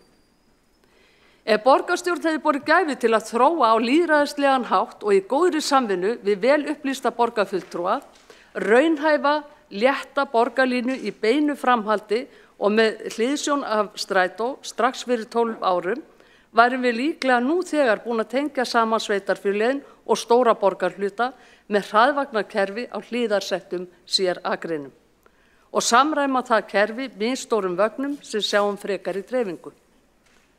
En það var aldrei raunin. Þess í stað höfum við setið uppi með draumóra borgarlínu í 12 ár. Borgarlínu sem margfalt kostnaðarsamari á miðjuakreinum stofnbrauta en á hægri hliðarakreinum. Borgarlínu sem ekki má nefna án þess að hlaða á hana auglýsingafrösum hágæði, lúxus og glæsileika. Borgarlínu sem kostaði 49,6 milljarða fyrir 5 árum en hefur nú allt í einu hækkað í 130 milljarða og á örugglega eftir að hækka miklu meira á allra næstu árum. Og síðast en ekki síst, borgarlínu sem bara alls ekki til nema á tímalausum teikniborðum. Síðast en ekki síst dregur svo tafastefnan í sívaxandi mæli úr öryggi þeirra sem þurfa á viðbragðsaðilum að halda, svo sem alvarlega slasaðra, aldraðra og hjartasjúklinga. Hér því að ræða raunveruleg lífsskilyrði og gríðarlega hagsmuni fyrir Reykvíkinga og íbúa höfuðborgarsvæðisins alls. Fyrsti samningurinn sem gerður var árið 2012, tilraunaverkefni eflingu almenningssamgangna á höfuðborgarsvæðinu, snerist augljóslega það eitt að stöðva alla uppbyggingu samgöngumannvirkja í heilan áratug. Því var haldið fram að tilraunin ætti að tvöfalda farþegastrætó, lækka samgöngukostnað og draga úr losun gróðurhúsalofttegunda. Þessu fylgdi hástemmd loforð að leyfa borgarbúum að fylgjast með hvernig gengi að ná þessum markmiðum. Það var eins og fyrri daginn lofað upp í ermina. Tilrauninni var hvort sem aldrei ætlað að ná neinum þessara markmiða enda hafði hún þveröfug áhrif. Hún fjölgaði strætófarþegum nákvæmlega ekkert, hækkaði samgöngukostnað gífurlega og jók mjög svifryksmengun og losun gróðurhúsalofttegunda. Auðvitað var það allan tíma fyrir séð að farþegum strætó myndi ekki fjölga í fleiri vögnum sem allir sátu fastir í vanræktu stofnbrautakerfi. Með sáttmálanum 2019 reyndi ríkisvaldið að hnika til tafastefnu meirihlutans í Reykjavík með því að setja snjalljósavæðingu í algjöran forgang sem og gatnamót Bústaðavegar og Reykjanesbrautar. Snjallljósunum var ætlað að bylta umferðarljósastýringu með tölvuljósum sem nýta infrarauða geisla til að telja og flokka alla umferð. Þau eru því dýrmæt umferðargreining. Stöðug upplýsingaöflun slíkra snjallljósa eykur því mjög umferðarflæði og umferðaröryggi, veitir almenningsvögnum og neyðarakstri forgang og dregur úr mengun. Þessa snjallljósavæðingu segir í umfjöllun stjórnarráðsins sáttmálann frá 2019 með leyfi forseta. Þegar í stað verður ráðist í að innleiða stafræna umferðarstýringu á höfuðborgarsvæðinu. Í sáttmálanum frá 2019 stendur einnig orðrétt með leyfi forseta. Ráðist verði strax í markvissar aðgerðir til að nýta nýjar tæknilausnir og bæta umferðarljósakerfi á höfuðborgarsvæðinu í takt við markmið samkomulagsins. Engu að síður kom meirihlutinn í Reykjavík í veg fyrir slíka snjallljósavæðingu. Í uppfærslunni nú árið 2024 hefur meirihlutanum í Reykjavík greinilega tekist að koma í veg fyrir þessar áætlanir sem vinna gegn tafastefnu þeirra. Það eru ár og dagar síðan Vegagerðin hóf hönnun á gatnamótum Bústaðavegar og Reykjanesbrautar. En meirihluti borgarstjórnar hefur ætíð komið í veg fyrir þær framkvæmdir þrátt fyrir að hafa skrifað undir sáttmála þar að lútandi. Þau seinkuðu einnig framkvæmdum við gatnamót Arnarnesvegar og Breiðholtsbrautar og tvöfölduðu kostnaðinn við þær. Í sáttmálanum frá 2019 áttu gatnamót Bústaðavegar og Reykjanesbrautar að komast í gagnið árið 2021. Í uppfærðu sáttmálanum núna hafa þær framkvæmdir verið færðar til ársins 2030.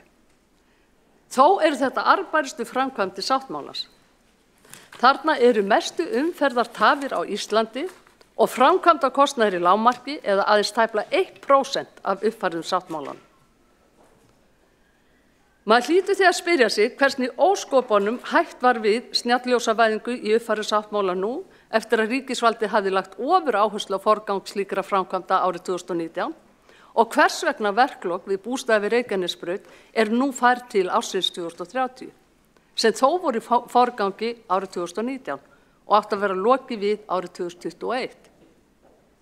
Eina nærtæka skýringin sú að hér sé það tafastefna borgaryfirvalda sem hefur orðið ofan á og enn í fullu gildi. Ekki beitt hefðbundnu arðsemismati til að minnka sem fyrst þann gríðarlega þjóðhagslega kostnað og tímaskatt á einstaklinga sem tafastefnan hefur haft í för með sér síðastliðin 12 ár. Þá þess vandlega gætt að ekki séu sýndir arðsemisútreikningar á borgarlínuverkþáttum einum sér, né stofnbrautaframkvæmdum einum sér.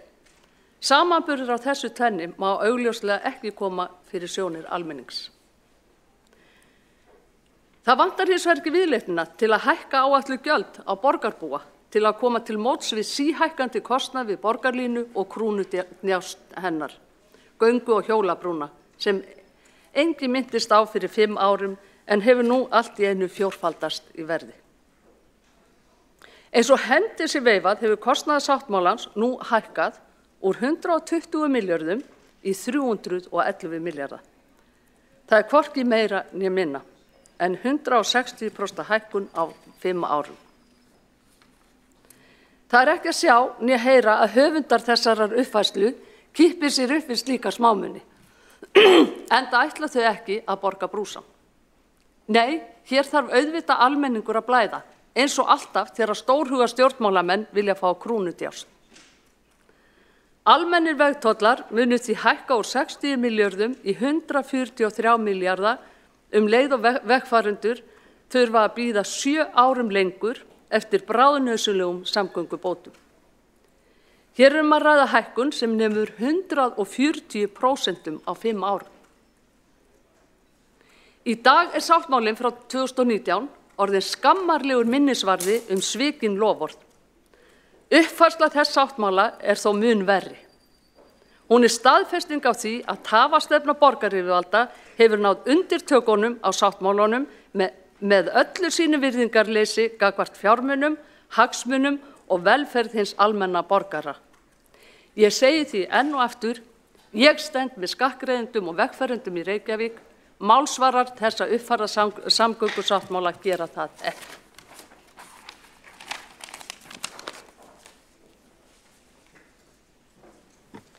Borgarfulltrúinn hefur lokið við mál sitt, einn hefur óskað eftir því að veita andsvar, það borgarfulltrúinn Hjálmar Sveinsson. Já, mér langaði að spyrja borgarfulltrúan sem verið tíðrætt, bæði í blaðagrein og sinni ræðu, göngu- og hjólabrúna sem að kosta 10 milljarða. Hvaða göngu- og hjólabrú kostar 10 milljarða?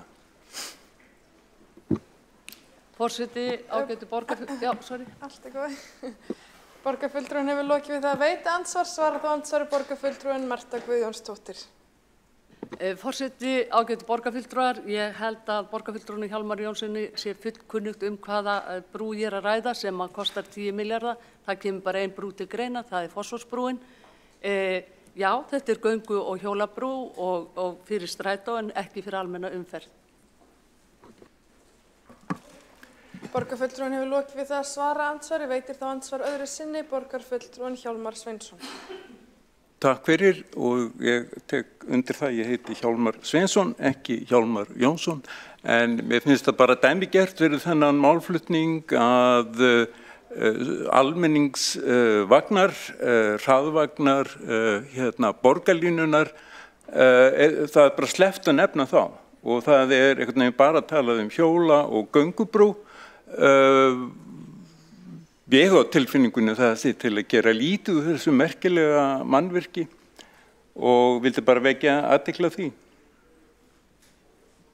Borgarfulltrúinn hefur lokið við það að veita andsvar öðru sinni, svarar þá andsvar öðru sinni borgarfulltrúinn Marta Guðjónsdóttir. Forseti, ágætu borgarfulltrúar, hér klárlega útúrsnúning að ræða og kannski bara til marks minn málflutning að það ekki annað út á hann að setja en hvort að það minnst á einhvern strætó, hjóla- og göngubrú eða bara göngu- og hjólabrú. Borgarfulltrúinn hefur lokið við að svara andsvar öðru sinni og telst þá andsvörum undir þessari ræðu lokið. Næsta mælendaskrá borgarfulltrúinn Líf Magnúðardóttir og forseti mun loka mælendaskrá að hennar ræðu lokinni.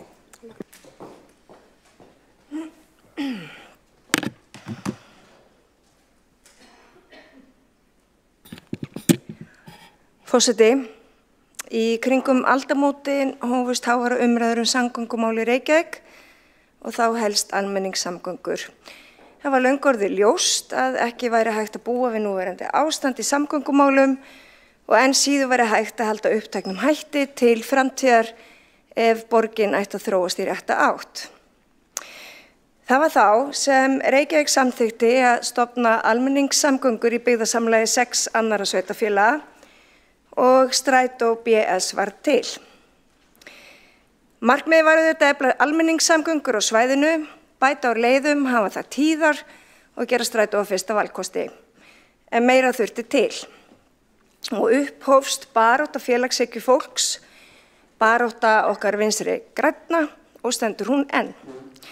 Og til að halda því til haga og öðrum ólestum þá voru Árni Þór Sigurðsson, fyrrverandi borgarfulltrúi og þingmaður og Svandís Svavarsdóttir, fyrrverandi borgarfulltrúi og núverandi innviðaráðherra sem voru með fyrstu kyndilberum umræðunar í þá daga að draga úr vaxandi og óheftri bílaumferð og auka almenningssamgöngur. Ég man að VG var uppnefnt strætóflokkurinn og átti það að vera niðrandi og festist það enn í sessi þegar við létum strætó ganga út á land og ríkið kom með innspýtingu í strætó. Rétt eins og núna í uppfærðum samgöngusáttmála. Og við þóttum púkalegir draumaramenn og langsótt að Reykjavík gæti orðið höfuðborg sem var meira á pari við þær evrópsku samgönguborgir sem við þekkjum svo vel. En við vissum þá, eins og við vitum núna, að Reykjavík höfuðborgarsvæðið þyrfti og þarf nýjar lausnir og hætta þessum síauknum umferðarmannvirkja dekstri fyrir einkabílinn. og síðan hefur mikið vatn runnið til sjávar. En enn erum við hér í dag, rúmum 20 árum síðar, reyndar enn og aftur á einhvers konar byrjunarreit, en sannarlega mikilvægum þar sem við erum að handsala hugmyndafræði og innviða uppbyggingu til framtíðar.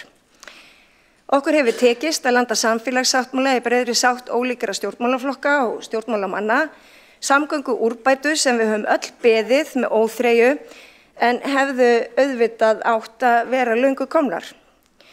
20 ára eru liðin og sá tími runni nokkur úr greipum þannig að nú erum að gera að nýta tíman vel. Og það ætla ég aðeins að fá að pústa.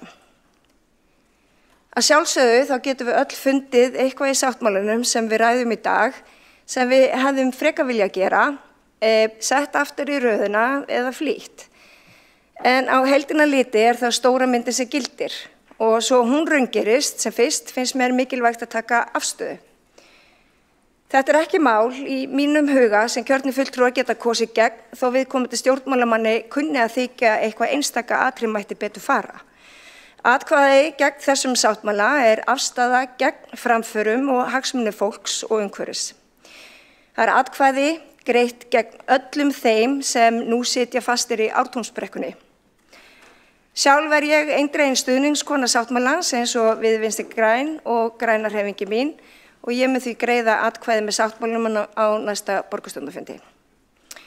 Ágæti forseti, mínar aðfinnslur og rýni til gagns og eða pirringur snúi hins vegar að seina gangi framkvæmda og ýmsum töfum sem hafa orðið á þessu framfara framkvæmdum. Fyrir því eru auðvitað margar ástæður og margar útskýringar, en þegar við lítum tilbaka þurfum við að láta þá okkur að kenningu verða og gera betur í framtíðinni í jafn stóru samfélagsverkefni og innviða uppbyggingu í framtíðinni. Og þá ætla ég ekki að draga úr vandari vinnu við áætlunargerð og útreikninga, en stundum þarf líka bara að taka af skarið og hefja verkið, grafa grunninn og láta hendur standa fram úr ermum og klára það sem við hófum. Og að mörgum atriðum ætla ég að leyfa mér að nefna eitt sem hvílir á pólitískri ákvörðun og fjármagni og það eru Miklubrautagöngin. Það framkvæmd sem við gætum forgangsraða fyrr.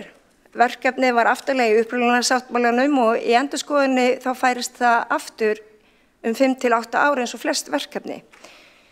Eina stoppvegaverkefni sem ekki færist aftur 5 til 8 ár Reykjanesbrautin í Hafnarfirði.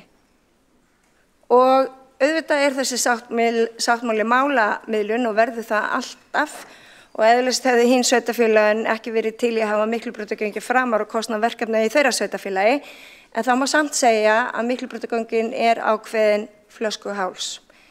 Og ég held að við getum greitt fyrir framkvæmdir í samgöngusáttmáli miklu fyrr ef við lesum þennan flöskuháls. En auðvitað það svona að allt veltur á fjármagni og pólitískum ákvörðunum.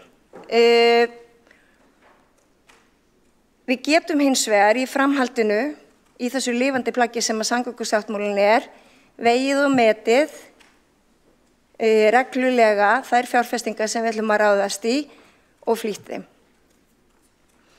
Og eins og áður var sagt þá þetta auðvitað fjármagn og pólitísk ákvörðun. Ég velti því eins fyrir mig hvort að við hefum átt að fara strax af stað með framkvæmdir árið 2013 í kjölfæri endurskoðunar aðalskipulagsins 2001-2024. Hugmyndina voru þegar komnar fram aldamótin heilstæðar almenningssamgöngur á höfuðborgarsvæðinu með aðkomu ríkisins og kannski hefði átt að byrja þá. Hver var fyrirstaðan? Hvað breyttist?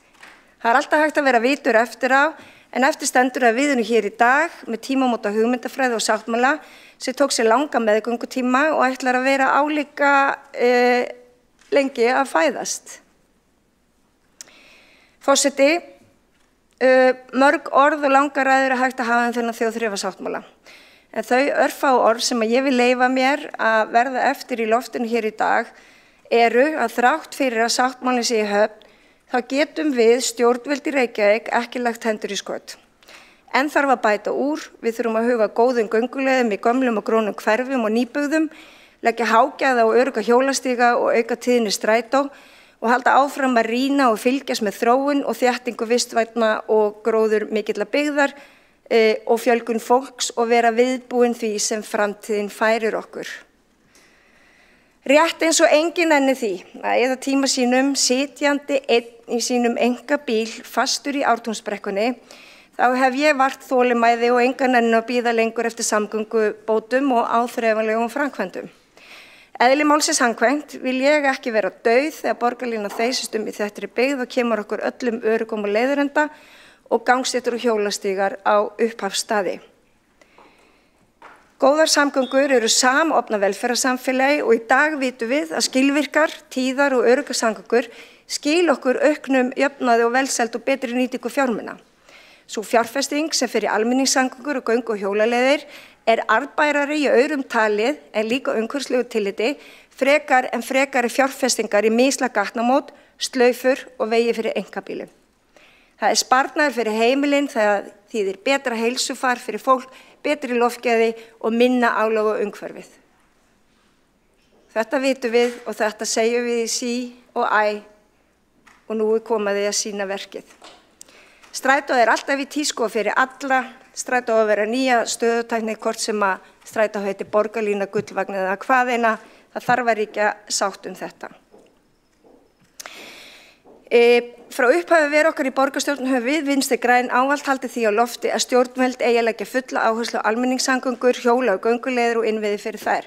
Við höfum unnið að því með beinum hætti þegar við ráðum ferðinni á stjórnarfleyinu og við höfum stutt alla aðra þá sem hafa viljað taka þátt í að raungera hugmyndafræði sem við höfum haldið á lofti í samgöngumálum og úrbótu þeirra með áherslu á vistvænar og heilsusamlega leiðir til að ferðast í umhverfinu sem kosti ekki hvítun úr augunni fyrir daglegan rekstur heimilina. Þessi strætó alltaf í tísku og fyrir alla þar sem almenningssamgöngur eru nýja stöðutækni.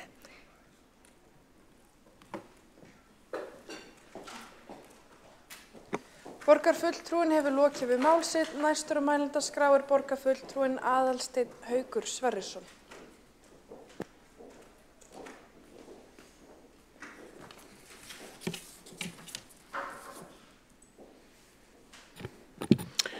Forseti, ágætu borgarfulltrúar og kæru borgarbúar. Oft sagt betra seint en aldrei. Við segjum þetta til að réttlæta seinagang við hin ýmsu tækifæri. Sem dæmi strætó kemur seint þegar úti hríðarbylur og svo framvegis. Síðastliðna áratugi hafa margar umræður af ólíkum toga verið ræddar samgöngumál hér í höfuðborginni. Sundabrautin hefur verið á vörum fólks síðastliðin 25-30 ár. Miklabraut í Stokk einnig mjög lengi. Síðastliðin rúman áratug hafa umræður auknar almenningssamgöngur fengið réttmætan forgang í okkar ört stækkandi borg. Eins og sönnum framsóknarmanni þá hef ég trú á að lausnin samblanda af almennings- og bílainnviðum sem koma til með að leysa okkar samgönguvanda einmitt það sem að samgöngusáttmálinn stendur fyrir. Nú ætla ég ekki að fara að rýna í einstakar framkvæmdir og greina hvað gott eða slæmt og hvað megi flýta og vissulega mætti forgangsröðun vera meiri Hlíðhóll Reykjavík, kemur ekki sérstaklega óvart þar sem ég nú Reykvíkingur. Ég ætla hins vegar að gagnrýna þá töf sem endurskoðun sáttmálans hefur haft í för með sér. Mikil umræða var síðastliðinn vetur samgöngusáttmálann og hversu kostnaðarsamur hann var orðinn. Einstakar framkvæmdir voru of dýrar, brúin yfir Fossvog var þar efst á baugi, þó að hlutfall hennar var aðeins 2–3% af heildar áætluðum kostnaði síðastliðinn vetur. Þetta var óásættanlegt að mati mína kæru kollega í Sjálfstæðisflokknum, svo mikið svo að þáverandi fjármálaráðherra og formaður Sjálfstæðisflokksins sagði nauðsynlegt væri að fara í endurskoðun á samningnum, sem var og gert. Mér hugnaðist ekki þessa endurskoðun, þar sem hún myndi tefja framgang verkefnisins enn frekar, enda taldi ég eðlilegar forsendur fyrir þessum kostnaðarmatsbreytingum. Mikil hækkun launa og verðlags, samhliða veikingu krónu og hátt vaxtastig hér á landi frá því að samningurinn var undirritaður árið 2019. En svo fór sem fór. Ég átti því von á talsverðum breytingum þegar nýr og betrum bættur samningur myndi líta dagsins ljós. En þegar endurskoðaður samningur var kynntur fyrir skemmstu þá var ekki mikið breytingar sem kölluðu á þær tafir sem þáverandi fjármálaráðherra hrundi af stað. Frábært að fá 80 km auka hjóla- og göngustíga, æðislegt að Miklubraut verði að göng og auðvitað það fagnaðarefni að ríkið komi inn með krafti í rekstur almenningssamgangna. Og brúin yfir Fossvog eftir alla umræðuna, jú, hún óbreytt. Hvað með kostnaðinn? Hann nánast sem sami og það var búið að áætla í vetur. 300, en hann stendur núna í 311 milljörðum króna. Þetta að mínu mati hefði verið hægt að semja án þess að setja verkefni í óvissu og óþarfa töf. En auk þeirra tafa búið að semja að verkefni ljúki núna 7 árum seinna en fyrst var áætlað. Þetta þýðir að ég mun upplifa opnun á Sundabrú eða göng 60, 35 árum eftir ég átti fyrst samtal þessa framkvæmd á kaffistofunni. Samgöngusáttmálinn og hefur verið fínn samningur allt frá því að hann var undirritaður. Ég fagna því að nú búið að staðfesta framgang samgöngusáttmálans. Við skulum vona núna að samstaða náist að klára hann svo ekki verið frekari tafir á lausn samgöngumála í Reykjavík. Betra seint en aldrei, segir fólk, en aldrei seint betra. Takk fyrir.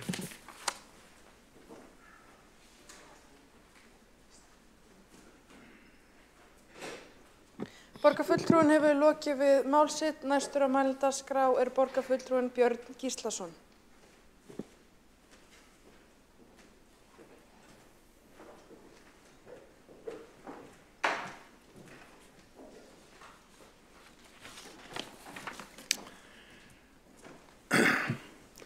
Forseti, góðir borgarfulltrúar. Samgöngusáttmálinn sem upphaflega var undirritaður fyrir 5 árum hefur nú loksins verið uppfærður. Og betra seint en aldrei eins og vinur minn Aðalsteinn Haukur Sverrisson, borgarfulltrúi, sagði. Nú þegar uppfærslu ákvæði hans, samningsins sem sagt, var virkjað vorið 2023 var gert ráð fyrir að uppfærsla hans tæki 1,5 mánuð og lyki fyrir þingrof. En hún tók 18 mánuði. Það líklega álíka vanefnd og seinkun og við sjáum á framkvæmdaáætlun upphaflega sáttmálans. Þegar frá eru taldir 3 verkþættir sem voru upphaflega á vegáætlun ríkisins og sem Vegagerðin hafði hannað og síðan framkvæmt, snerist framkvæmdaáætlun sáttmálans frá 2019 8 meginframkvæmdir við stofnbrautir og 6 borgarlínu að viðbættri snjalljósavæðingu, hjólastígum og göngustígum. Nú 5 árum eftir undirritun upphaflega sáttmálans átti helmingur þessara stofnbrautarvegaframkvæmda eða stofnbrautarframkvæmda að vera komnar í gagnið og helmingur borgarlínu verkþáttanna. Það hins vegar í sverri. Af þessum 14 verkþáttum hefur einungis verið hafist handa við einn þeirra og honum alls ekki lokið. Töluvert frá því. Ekki eru hafnar framkvæmdir við neinn af hinum 13. Það því ekki nógu djúpt í árinni tekið að segja að þessi framkvæmdaáætlun hafi farið í hálfgerðum handaskólum. Hún hefur líklega aldrei verið nein framkvæmdaáætlun, aldrei annað en draumar og innantóm óskhyggja, ofhlaðin lýsingarorðum sem einkum ætla í sjálfsvald þeirra sem að sáttmálanum stóðu. Svona vinnubrögð hins vegar ekki engu til sóma. Með uppfærslu sáttmálans gatnamótum við Sæbraut breytt í Sæbraut og Stokk og Miklubraut og Stokk breytt í lengri undirgöng. Hvoru tveggja mun veigameiri og kostnaðarsamari framkvæmdir, en að öðru leyti eru stórir verkþættir þeir sömu og áður og því óskiljanlegt hvers vegna uppfærslan tók 18 mánuði. Aðrar megin breytingar á sáttmálum felast í nýrri forgangsröðun, breyttri kostnaðaráætlun og lengingu á framkvæmdatímanum. Hin nýja forgangsröðun bendir eindregið til þess að ráðamenn ætli raunverulega að horfa upp á umferðaröngþveitið á höfuðborgarsvæðinu ná fullkomnu neyðarástandi án þess nánast að hreyfa litla fingur. Tökum dæmi. margumrædd gatnamót við Bústaðaveg, Reykjanesbraut, eru langmikilvægasti framkvæmdaþáttur sáttmálans til að draga úr bráðavanda og umferðartöfum. Hann er jafnframt arðbærastur með hliðsjón af hlutfallslega lágum tilkostnaði. Ráðgert er að kostnaður við þessi gatnamót verði það bil 2,5 milljarðar eða 0,8% af heildarfjárfestingu uppfærs sáttmála. Samkvæmt upphaflega sáttmálanum átti að ljúka við þessi gatnamót árið 2021 eins og áður hefur komið fram. Nú borgarstjórnar meirihlutinn komið veg fyrir það og nú hefur þeim verkþætti verið seinkað til ársins 2030.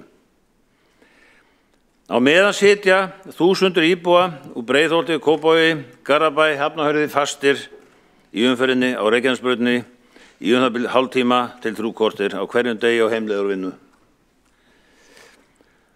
Á sama tíma hefur göngu- og hjólabrú og strætóbrú yfir Fossvoginn sem nánast ekkert fór fyrir í upphaflega sáttmálum verið sett í algjöran forgang og á að vera fullbúin 2027. Hún átti upphaflega að kosta 2,1 milljarð en er nú komin í 9 milljarða eða 10, svona rokkar aðeins á milli og hækkar sem lenn. Það er furðuleg afstaða að halda þær 1000 höfuðborgarbúa sem daglega bíði löngum bílaröðum á Reykjanesbrautinni. Bíði einni með öndin í hálsjónum eftir brúnni yfir Kársnesið. Ég er ekki að segja að brúin er góð og hún var samþykkt, við höfum alveg samþykkt hana, við erum hrifnir en kostnaðurinn aftur dálítið annað mál. Hann hefur hækkað mikið og það er nú komið fram í umræðum hérna og vel annars hjá Mörtu Guðjónsdóttur borgarfulltrúa. Annar afar arðbær verkþáttur sem jafnframt hefur hlutfallslega lágan tilkostnaðar er snjalljósavæðing höfuðborgarsvæðisins. Hún myndi auka umferðarflæði verulega, auka umferðaröryggi, veita strætó og viðbragðsaðilum forgang og vera mikilvægur gagnagrunnur fyrir alla umferðargreiningu. Þessi verkþáttur var settur í algjöran forgang í upphaflega sáttmálanum en nú hefur verið hætt við slíkt átak. Þess í stað koma jafnar, lágar greiðslur til umferðarstýringar sem jafnast út á sáttmálatímanum til ársins 2040. Það er því augljóst að þessu sáttmáli er ekki ætlað að draga sem fyrst úr umferðartöfum á höfuðborgarsvæðinu þó þær séu nú að nálgast þolmörk. Við vitum það að upphaflega í sáttmálin var ekki í pappírsins virði þegar kemur að raunsæjum kostnaðar og framkvæmdaáætlun. En þrátt fyrir botnlaust óraunsæið sýndi hann þó viljan fyrir verkið. Hann var þó að hluta til draumur bættar samgöngur á höfuðborgarsvæðinu. Þessi uppfærsla á sáttmálum er því að leitinu til mun verri að hún afneitar augljóslega því mikilvæga markmiði að draga sem mest og sem fyrst úr þeim gífurlega kostnaði sem einstaklingar og samfélag þurfa að greiða fyrir 12 ára vanrækslu á umferðarmannvirkjum. Ég ætla ekki að fara nánar út í það. Kjartan Magnússon borgarfulltrúi kom inn á það, þennan útkverraskatt sem var nú kannski dálítið mikið ræddur hér fyrir 5 árum þegar sáttmálinn var undirritað í það skipti. En forseti, ég loki máli mínu.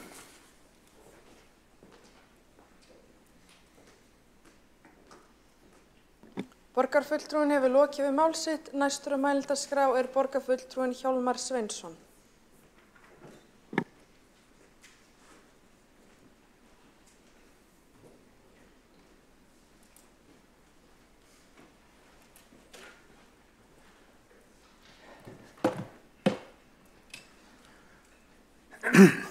Já, forseti ágæta borgarstjórn.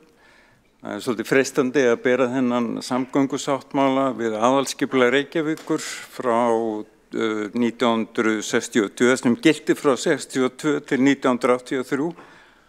Það skipulag stundum kallar hraðbrautarskipulag eða bílaskipulagið og það lagði vissulega línurnar fyrir seinni hluta 20. aldar og fram á þá 21. og það lagði línurnar fyrir skipulag borgarinnar og fyrir einhliða samgöngumáta. Ég fletti ganni upp að því að tala mikið kostnað að árið 1966 þegar þetta var samþykkt að þá hljóðaði fjárhagsáætlun Reykjavíkurborgar upp á 840 milljónir en hraðbrautakerfið átti að kosta 1200 milljónir. Og það var innleitt að mestu leyti. Allir voru víst, eða öll voru víst sammála það að láta þennan mikla kostnað ekki stöðva þessar stórhuga framkvæmdir.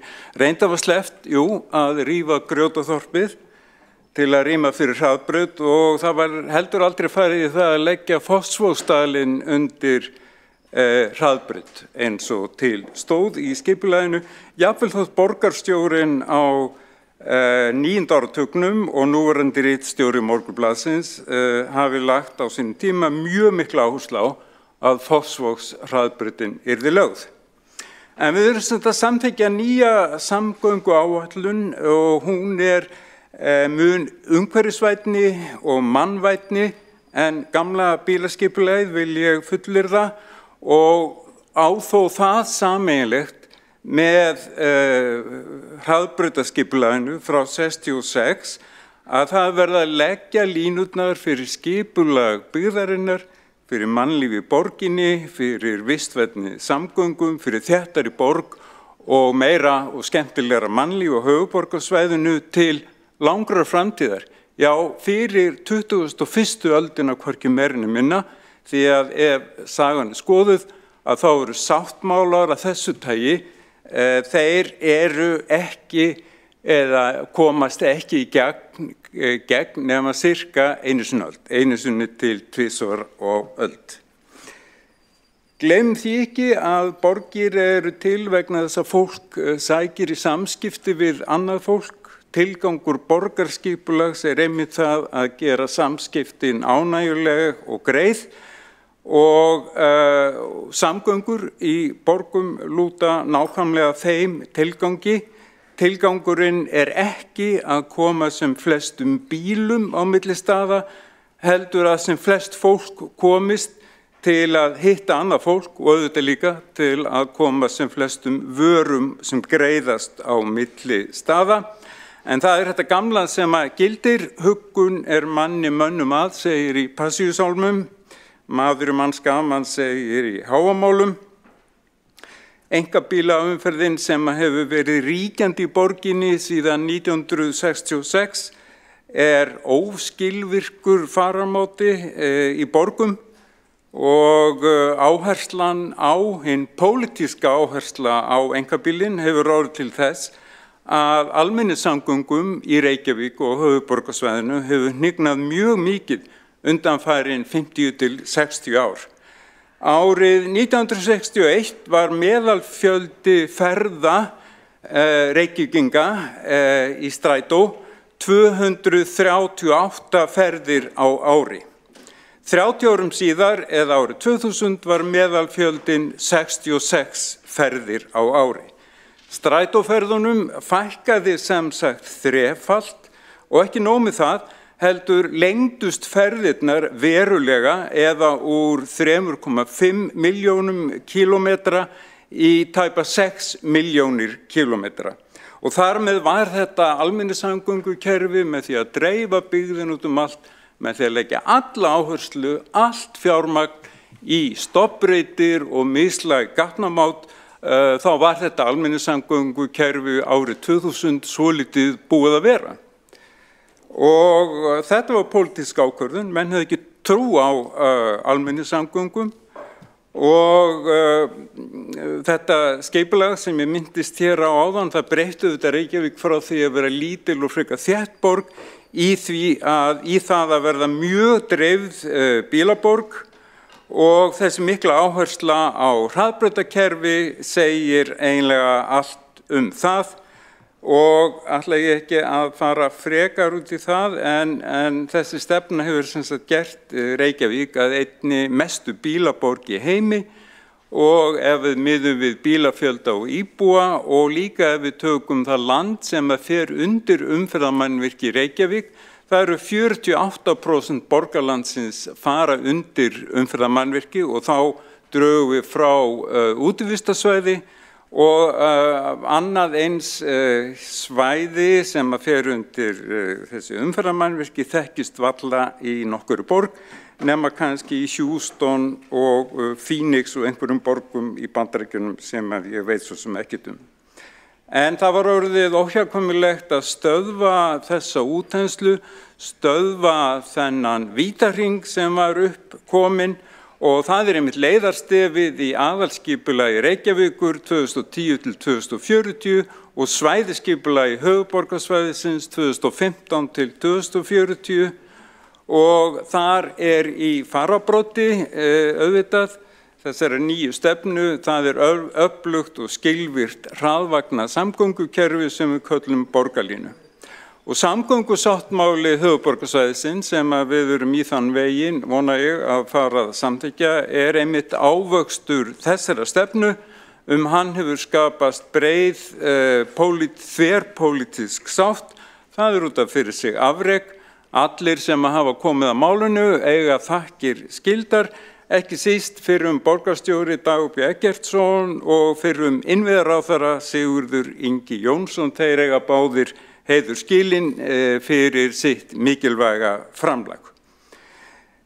Átökum fjármögnun þetta eðlileg en stundum finnst mér það aðeins grátbroslegt þegar að fólk sér offsjónum til að mynda yfir Fossvogsbrú en ekki offsjónum yfir þeim 8 milljörðum sem eiga að fara í þennan stuttastubb við Arnarnesveg. Þar væri gert ráð fyrir 2 milljörðum en kostnaður nú áætlaður 8 milljarðar. Og einhverju hluta vegna fær enginn sig til þess að hneykslast og þeirri gríðarlegu miklu hækkun sem engu minni en hækkun við endurútreikning á Fossvogsbrú. Og svona að lokum að þegar ég vil aðalega bara fagna þetta mjög merkilegu dagur sem við erum að upplifa hérna og við langar að geta þess vegna þessarar orðræðu sem að borgarfulltrúar Sjálfstæðisflokksins hafa sammælst að tala tafapólitík og tafastefnu og ég veit ekki hvað og hvað. Og oft nefnt þessi merkilegi samningur sem var gerður milli Vegagerðar, Strætó og sambandi íslenskra sveitarfélaga á höfuðborgarsvæðinu 2011 var það víst og þá má geta þess og það hægt að finna þessar upplýsingar á heimasíðu Strætó að fjöldi strætófarþega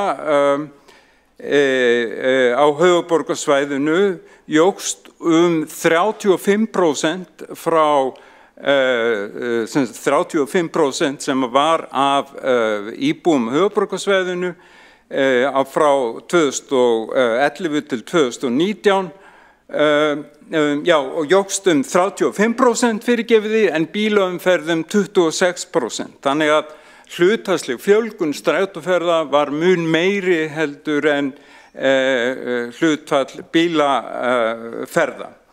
Og það má líka geta þess að skipti talsverðu máli. Árið 2009 fór hver íbúi á höfuðborgarsvæðinu að meðaltali 37 sinnum með strætó en það voru farnar 54 ferðir árið 2019 sem sagt 17 fleiri ferðir á hvern íbúa árið 2019 en hafði verið 2009. Það þýðir 4,2 milljónir ferða á ári og það munar svo sannarlega minna og það eiginlega erfitt að ímynda sér ef allar þessar 4 milljónir ferða hefðu verið farnar á einkabíl. Þannig að það mjög ankannalegt að kalla þennan samning tafasamning og það má líka geta þess að fyrirtæki Landráð sem hefur oft tekið að sér allskyns kannanir hefur skoðað hlutdeild almenningsvagna eða almenningssamgangna á árunum 2012 til 2018 og í þeirra útreikningum að þá eru það 7–8% íbúa höfuðborgarsvæðisins sem að fara með strætó.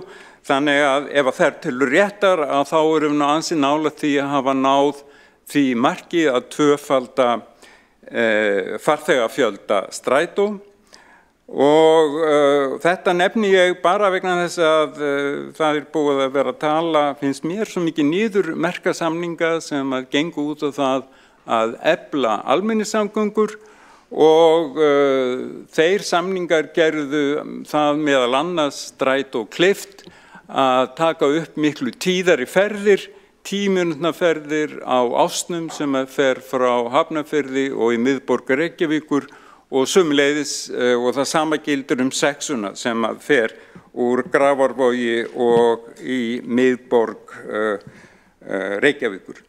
En ég ætla ekki að orðlengja þetta frekar, við erum búin að tala svo oft þetta en það mjög gaman, en allavega það voru allavega full ástæða til að óska Reykvíkingum og höfuðborgarbúum og íbúum höfuðborgarsvæðisins til hamingju með þennan sáttmála. Hann leggur línurnar fyrir 21. öld í skipulagðri byggðar og samgangna á höfuðborgarsvæðinu. Borgarfulltrúinn hefur lokið við mál sitt. Næstur á mælendaskrá borgarfulltrúinn Pavel Bartosek.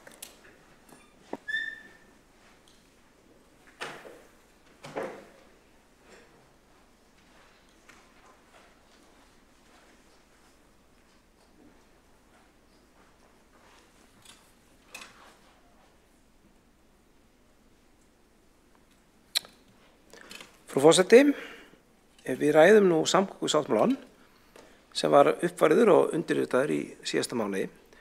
Mér finnst alveg ástæða til að hrósa samningahópnum, hrósa okkur í Reykjavík, hrósa okkar nágranna sveitarfélögum og hrósa líka okkar ríkisstjórn. Þó ég hafi nú ekki alltaf skráð mig sem stuðningsmann hennar þegar að maskína hefur spurt, þá má alveg hrósa þetta á réttan stað ef unnið hefur fyrir því. Samningurinn uppfærsla á kostnaði og uppfærsla á verkáætlun, en skýrir líka reksturinn í framtíðinni og það vel. Einn þeirra lausna sem sáttmálinn boðar að stofna verði nýtt félag utan rekstur almenningssamgangna á höfuðborgarsvæðinu sem nægi þá utan Strætó og borgarlínu. Ríkið myndi setja fjármagn í reksturinn en líka taka þátt í félaginu sjálfu. Mér finnst sóknarfæri í þessu og mér finnst líka sóknarfæri að hugsa stjórnskipuna og félagformið aðeins upp á nýtt og ætla ég aðeins að fjalla þann þátt málsins. Til uppröfunar þá fyrirkomið Strætó nú þannig að þetta samt bæjarsamlag sem sveitarfélögin taka þátt í ákveðnu hlutfalli við íbúafjölda og stjórnskipanin, skipastjórn hefur verið þannig að hvert af sveitarfélögum á höfuðborgarsvæðinu tilnefni sinn mann í stjórn Strætó og formennskan hún svona á til að rótarast 2 ára fresti. Og þetta svolítið fyrirkomulagi eins og þekkist í svona laustendum sambandsríkjum þar sem kannski passa upp á það að stjarna einskis skíni of skært. Þetta sem sagt fyrirkomulag valdtemprunar en ekki endilega fyrirkomulag sem réttast uppsetningin þegar að stýra á og reka skilvirkt framsakið þjónustufyrirtæki. Þannig að mér finnst tækifæri að hugsa þetta eins og á nýtt. Helstu ókostir við núverandi fyrirkomulag eru þeir að stjórnarmenn stoppa þá ofta stutt, ekki lengur enn í 4 ár og fagkunnáttar í stjórn tappast hratt. Stjórnarformenn til að stoppa ennþá styttra oftast bara í 2 ár og ekkert að þessu endilega til bóta ef við erum að hugsa stjórn sem á að veita stjórnendum í félaginu nægilegt aðhald. Í þriðja lagi þá eru stjórnarmenn verða að vera bæjarfulltrúar sem takmarka mjög að sé hægt að skipa fólk með sérþekkingum á sambærilegum rekstri því að það nú ekki þannig að allir borgarar bæjarfulltrúar hafi tekið þátt í að reka rútufyrirtæki þó að þau finnust vissulega. Og enginn í stjórn þannig skipaður óháður í eigendum fyrirtækisins, sem sagt, enginn í stjórn skipaður óháð sveitarfélögunum. Stjórnarmenn eru beinlínis fulltrúar eigenda. Þetta gerir líka verkum að það erfitt að bjóða fleiri sveitarfélögum að ganga inn í samstarfið, öðruvísi en bara kaupa það þjónustu sem félagið veitir. Til dæmis ef við myndum vilja stækka þjónustusvæðið þannig að það er til Akranes, Suðurlands og Suðurnesjum með beinni þátttöku þessara sveitarfélaga. Þá það erfitt að þess að fjölga ennþá meira í stjórn og gera stjórnarfyrirkomulagið við þá enn óskilvirkara. Og mér finnst þetta alveg vera eitthvað sem mætti skoða. Ég sé þetta fyrir mér að innan einhver ára þá gæti verið að samstarf sveitarfélaga hér á stór suðvesturhorninu væri með þeim hætti að það væri eðlilegt að almenningssamgöngu félagið okkar myndi ná utan stærra þjónustusvæði og þá með beinni aðkomu allra viðkomandi sveitarfélaga. Þannig að ég bara lýsi yfir þeirri skoðun hér í borgarstjórn að mér finnst að við stofnun þessa nýja félags þá ætti að huga því að við myndum fá félag þar sem væri með skilvirka 5 til 7 manna stjórn. Hluti stjórnarmanna yrði tilnefndur auðvitað en óháður eigendum og myndi samanstanda fólki sem hefði fagþekkingu innan úr þeim bransa sem samgöngufyrirtæki eru og það yrði kannski án þess að beint að gera í samþykktum en einhvers konar sáttmála milli eigenda tekið fram að það sé æskilegt að stjórnmenn sitji að jafnaði til lengri tíma til dæmis til 8 ára svo við skiptum ekki alla stjórn í einu eins og stundum gerist í engslu við kosningar. Þannig að þetta eru þau skilaboð sem ég vil senda til þeirra sem er að semja þetta fyrir okkar hönd. Notum ferðina, búum til vandaða stjórn, mögulega þá blöndu af annars vegar kjörnum fulltrúum og svo fólki sem kann sérstaklega á prísstrategíur og rekstur bílaflota. Frú forseti, mér langaði aðeins að ræða eitt sem hefur komið til tals í tengslum við samgöngusáttmálann og það er hvort við ættum ekki bara byggja neðanjarðarlest. Ég hef nú sjálfur flengt þannig pælingu fram og bendi meðal á neðanlesta í Brescia sem kostaði 150 milljarða. Þeir 14 km sem hún er. Ég orðaði þetta á sínum tíma að benda á verðmiðin á lestum almennt væri ekki lengur eitthvað sem við þekktum til að réðum ekki við með nokkrum hætti. Þetta er ekki eins og að tala að byggja flugmóðskip, þetta eru tölur sem við þekkjum alveg til og gætum mögulega ráðið við. Þannig að skilaboð þau að þegar við skoðum leiðir til að bæta samgöngur, hvort sem er á höfuðborgarsvæðinu, innan Reykjavíkur eða millilandshluta, þá eiga þessar lausnir að vera á borðinu. En svo það sé sagt, þá voru þær raunar. Á fyrstu stigum borgarlínuverkefnis var ekki búið að ákveða hvernig kerfi við myndum notast við. Þau kerfi sem voru upp á borðinu var annars vegar BRT-kerfi og hins vegar léttlest. Og niðurstaða greiningar KÍ sem stuðstóði við þessa ákvörðunartöku var svo að farþegagrunnurinn í dag væri ekki nægilega stór, ekki nægilega mikill. Þéttleiki byggðanna væri ekki nægilega mikill til þess að það myndi rétta þetta léttlest. Og þess vegna völdum við þá að fara í BRT-kerfi en með meiri þéttleika og meiri farþegagrunni væri hægt að réttlæta léttlest í framtíðinni. Bara mikilvægt að halda þessu til haga. Neðanlest er mjög fallegur draumur og það er alveg draumur sem ég deili. En það hefur svolítið verið sagt að draumur áætlunar sé bara fantasía. Og það er auðvitað það sem ræðir nú. Besta leiðin þess að þessu fantasía geti orðið á veruleika er ekki að henda burt öllum hugmyndum sem við höfum hérna sett, öllum plönum, heldur að vinna að því að þær gangi upp. Til að fólk noti borgarlínu, til að sé í framtíðin hægt að uppfæra BRT-borgarlínuna mögulega í léttlest, ákveðnum köflum eða setja BRT-kerfi okkar neðanjarðar á þéttustu svæðum þar sem umferðin mest, eins og oftast er þróunin að við förum oft með þær leiðir neðanjarðar þar sem þrengslin eru mest og þéttleikinn mestur. En þá þurfum við að setja mjög sterkan pólitískan fókus á það að setja meira í grænu innviðina og minna í vegi og alls ekki gefa það út að þétting byggðar sé bara eitthvað gæluverkefni sem megi að henda út úr gluggann og að hver sem er megi dæla út lóðum í jaðri byggðarinnar. Því þannig stöndum við ekki vörð hugmyndina sem við erum þá vonandi að vinna að. Frú forseti, ég þreytist ekki að nefna á þetta auðvitað málamiðlun, nokkuð balanseruð og vel útfærið málamiðlun mínum mati en málamiðlun samt. Þannig að þeir sem eru ósáttir við hana geta ekki bara gengið út frá því vísu að það sé hægt að pikka út það sem fólk er ósátt við eða sátt við, því að allur pakkinn er undir. Þetta er ekki svona eins og salata sem getur hent út öllu og borða bara fetaostinn. Allur pakkinn er undir. Ekki bara það sem maður fílar og fílar ekki.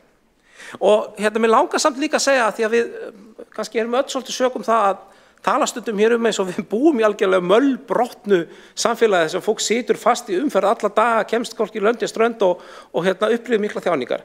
Að ef að við förum til dæmis bara á einfaldan lista eins og heimasíðuna Numbeo sem heldur utan meðalferðatíma í evrópskum borgum, þá er listinn þar þannig að í efsta sæti yfir þær borgir þar sem ferðatíminn er stystur er borgin Novi Sad í Serbíu, þar sem meðal ferðatíminn uppgefin ferðatími þegar notenda sem nota síðuna er 18 mínútur. Í öðru sæti er borgin Den Haag, þar sem meðal uppgefin ferðatími þeirra sem nota almenn samgöngur, bara nota samgöngur almennt, ferðast, meðal ferðatími fólks er 21 mínúta og í þriðja sæti, það er okkar borg Reykjavík, þar sem meðal uppgefin ferðatími þeirra sem ferðast á svæðinu er 21,2 mínútur. Og svo ef við tökum Evrópu þá eru síðan einhverja 160, 70, 80 borgir þar fyrir neðan. Þannig að við búum ekki í það mölbrotu samfélagi við séum hér að loksins að takast á við eitthvað óframtíðasta ástand. Í alþjóðlegum samanburði þá hefur verið ágætlega fjárfest í vegakerfinu Reykjavík og niðurstaðan hefur verið samgöngur sem þrátt fyrir allt ganga upp ágætlega vel. En auðvitað má gera betur og það er það sem við erum að gera. Og ég ítreka að við séum ekki bara ekki mölbrotu samfélag, heldur höfum við líka hér unnið gott verk sem samfélag með þessum samgöngusáttmála. Og sannað við kunnum, getum, þrátt fyrir okkar galla, líka verið stór, dreymt stórt, hugsað stórt og planað stórt. Forseti, ég hef lokið málinu. Borgarfulltrúi Pavel Bartósek hefur lokið máli sínu. Einn borgarfulltrúi hefur óskað eftir að koma upp í andsvörum, Ragnhildur Alda María Vilhjálmsdóttir. Já, ágæti forseti. Ég vil þakka borgarfulltrúnum Pavel Bartósek fyrir hlý orð í garð neðanjarðarlesta hugmynda. Og ég vildi bara nota tækifæri til þess að benda á að Reykjavík væri þá ekki fyrsta borgin til þess að byrja að byggja neðanjarðarlestakerfi, ekki margmennari en hún er, og ein borg sem með flett upp var sú sem heitir Lausanne í Sviss. Þar voru menn 350.000, þeir tóku í gagnið fyrir nýtt neðanjarðarlestakerfi. Og þar sem að mínar hugmyndir lágu í þessu að fyrst við erum að tala að byggja til framtíðar, að þá ég að horfa 100 ár fram í tíman, þá fólksfjöldin hérna orðin vonandi slíkur að geta vel staðið undir almennilegu neðanjarðarlestakerfi. Og mér þykir bara ekkert að því að skoða þann möguleika meiri alvöru en áður, þar sem að þá erum við með fjárfestingu sem dugir í næstu 100 árin. Borgarfulltrúin Ragnhildur Alda María Vilhjálmsdóttir hefur lokið við að veita andsvar. Þá svarar andsvari borgarfulltrúi Pavel Bartósek. Virðulegur forseti, ég kannski í grunninn mjög ósammála þessu, en kannski bendi þá samt á ákveðna vanganta sem eru fólgnir í því að við værum byggja upp lestakerfi, til dæmis ef við berum saman við borgir í Evrópu, það sem auðvitað til staðar mjög mikil fagþekking varðandi uppbyggingu lestakerfa. Þannig að okkar vandi sá kannski að enginn þeirra nemenda sem að stunda námi í verkfræði við Háskóla Íslands að leggja stund á lestarverkfræði, sem þýðir að all fagþekking þar á lútum þyrfti að vera aðgeift, og það vist ekkert eitthvað óvísandi vandamál, en enga síður þá skilum maður kannski að borgir þar sem menn eru að bæta í 3. og 4. lestakerfinu búa við aðeins annan veruleika. En mér langar samt að segja og kannski spyrja þá borgarfulltrúan, hún þá ósammála, telur hún að besta leiðin til þess að vinna þessum hugmyndum framgangs sé að slaufa þeim tillögum sem að laga þar hefur verið á borðið? Að því að það sem ég hef ágjörð að við bara setjum umræðin einhvern veginn á sporinu, að við hættum við borgarlínuna og býðum svo í 10-20 ár eftir neðanlest sem aldrei kemur. Borgarfulltrúin Pavel Bartósek hefur lokið við að svara andsvari. Þá veitir andsvar öðru sinni borgarfulltrúi Ragnhildur Alda María Vilhjálmsdóttir. Já, ágæti forseti, ég þakka borgarfulltrúnum spurninguna. Ég bara einfaldlega ekkert með að við hvað það líti í hendi varðandi fjármögnun borgarlínu. Að þá held ég að það sé ekki mitt ákall eftir valkostagreiningu neðanjarðarlest sem muni koma til með að borgarlínan verði ekki að veruleika. Þá myndi ég halda að nú sé tíminn ef einhver að skoða aðra valkosti, vegna þess að ég segi, og eins og ég sagt áður, að ef við ætlum að gera eitthvað sem, ef við erum alltaf sáttum að gera eitthvað sem kostar alveg ógeðislega mikið pening, að þá vil ég frekar vera að veita íbúum eitthvað sem að þeir bara eru spenntir fyrir að nota og vilja nota og þurfa ekki að bíða úti til þess að, í öllum veðrum til þess að taka vagninn, Borgarfulltrúin Ragnhildur Alda María Vilhjálmsdóttir hefur lokið við að veita andsvar. Þá svarar andsvari borgarfulltrúin Pavel Bartósek. Virðulegur forseti, ég er sammála því að beiðni valkostagreiningu eða beiðni einhverja rannsókn mun ekki tefja, en ef að niðurstaðan síðan með rauninni umræðinni svo að slá öll á dreif, þá getur það orðið, þannig að það svolítið fer eftir hvort að borgarfulltrúin sé að segja já en eða já og eða jafnvel nei en eða já og, það svolítið munur þar á. En svo kannski langar með þetta líka að nefna það að því að það gott að hugsa stórt, en ég veit satt að segja ekki mjög marga borgir sem hafa bara þá stigmögnun á almenningssamgöngukerfinu að vera annars vegar með svona lággæða strætókerfi og svo strax neðanjarðarlínu. Oftast það þannig að borgir sem eru með einhvers konar ódýrt strætisvagnakerfi eru síðan með sporvagnakerfi, léttlestakerfi og síðan neðanjarðarlest. Þetta svona oftast eitthvað sem fylgist að frekar en að vera annarkvort eða. Borgarfulltrúi Páll Bartósek hefur lokið við að svara andsvari, þá telst andsvörum lokið. Næst tekur til máls borgarfulltrúi Ragnhildur Alda María Vilhjálmsdóttir.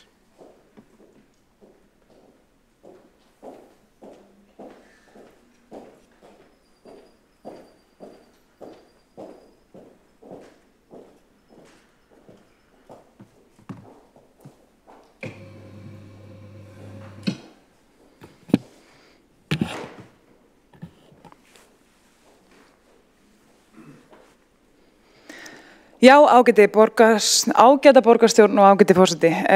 Við erum hérna samankomin til þess að ræða þennan uppfærða samgöngusáttmála sem tekur þá við af þeim síðasta eftir 4 ár af vanefndum.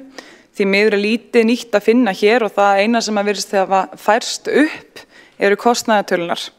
Lítið af því sem borgarfulltrúar meirihlutans lofuðu orðið að veruleika, hvorki umferðarbætunar né borgarlínan, en það svo sem gömul saga og ný. Og þannig hafa kannski flesti dagar verið hér í borginni síðan að Samfylkingin og stóðflokkar hennar tóku við stjórn fyrir rúmum 20 árum. En eins dapurlegt að það kannski þá þetta ákveðið svona fyrirsjáanleg þessi uppákoma hérna í Ráðhúsinu, að því að nú eru borgarfulltrúar meirihlutans hverjir að klappa sér og hvor öðrum á bakið fyrir að hafa samþykkt sáttmála sem að hver í raun á enn meiri frestun á öllum bráðnauðsynlegu umferðarbótunum sem við höfum samþykkt með síðasta sáttmála að ætti að vera í algjörum forgangi og raunar lokið í dag. Og hér koma svo menn upp hver á fætur öðrum og þeir kalla þetta sigur. Sigur að samþykkja í raun og veru áframhaldandi aðgerðaleysi næstu árin, eitthvað sem að heldur þá fólki í föstu umferðinni alltaf 2 klukkustundir á dag. Og kannski það alveg eins konar hálfsigur fyrir Samfylkinguna og Pírata því að þessi flokkar lofuðu Reykvíkingum að með því að auka umferðarteppur með þrengingum og að gera það eins erfitt og það getur orðið fyrir fólk að ferðast að bíl, að þá mætti pína nægjanlega marga til þess að ferðast með öðrum hætti. Og þá myndu kannski þessar umferðarteppur eflaust bara leysast af sjálfum sér. En það hefur augljóslega ekki gengið eftir hér frekar en annars staðar og Reykvíkingar geta þá hugsa hlýlega til meirihlutans hérna og með þeir sitja fastir í umferðinni. En margir hérna undan hafa náttúrulega þá fjölmörgu ágalla samgöngusáttmálan sem hér fyrir hendi, þannig að ég ætla kannski bara að súmera mína gagnrýni í eitt orð og það orð metnaðarleysi. Því mér þykir það vera metnaðarleysi að ætla sér ekki að leysa umferðarvandann næstu ár. Og mér þykir að vera metnaðarleysi að ætla sér ekki að koma upp heildstæðu snjalljósastýringu hér á öllu höfuðborgarsvæðinu, heldur bara á velvöldum gatnamótum.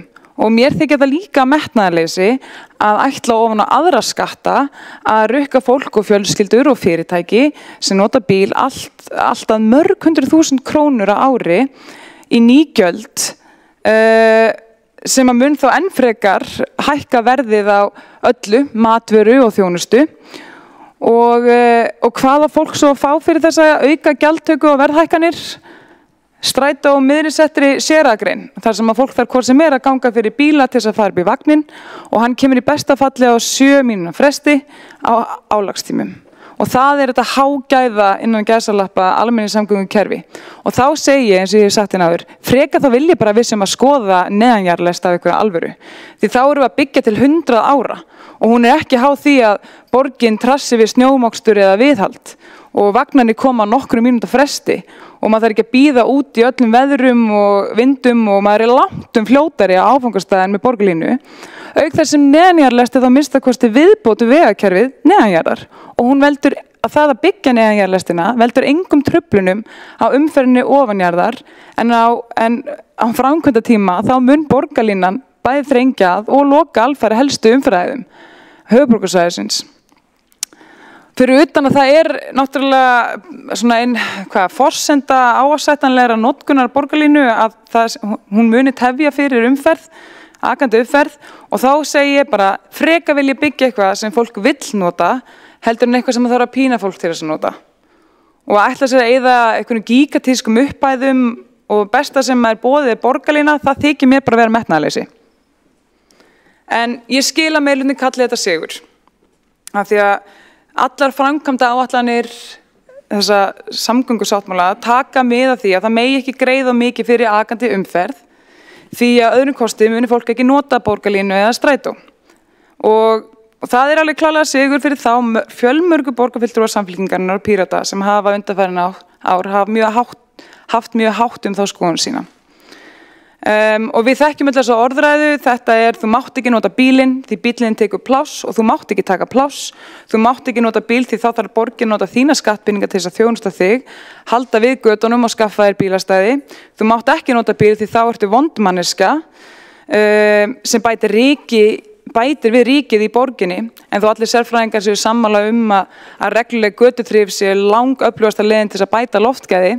Það má alls ekki kaupa meira lágmarksþrif á götunum hér fyrir þína skattpeninga og senast en ekki síst það áttu á sjálfsögðu að skammast þín fyrir að keyra bíl því jafnvel þótt að bíllinn gangi fyrir rafmagni og útblásturinn sé engin, það mátt ekki þurfa pláss og þú mátt ekki taka pláss, manstu. Nánast öllum borgarfulltrúnum hér inni sem ferðast í vinnu á bíl. Þannig ég segi bara takk, nei takk, ég er ekki áskrifandi af þessari hugmyndafræði. Vinstriflokka meirihlutans. Reykvíkingar eiga bara betur skilið en stjórnmálamenn sem ala á skautun og hvetja til þess að sér tala niður fólks sem það er smánað fyrir að ferðast á bíl og hver er líka afrakstur þessara hugmyndafræði?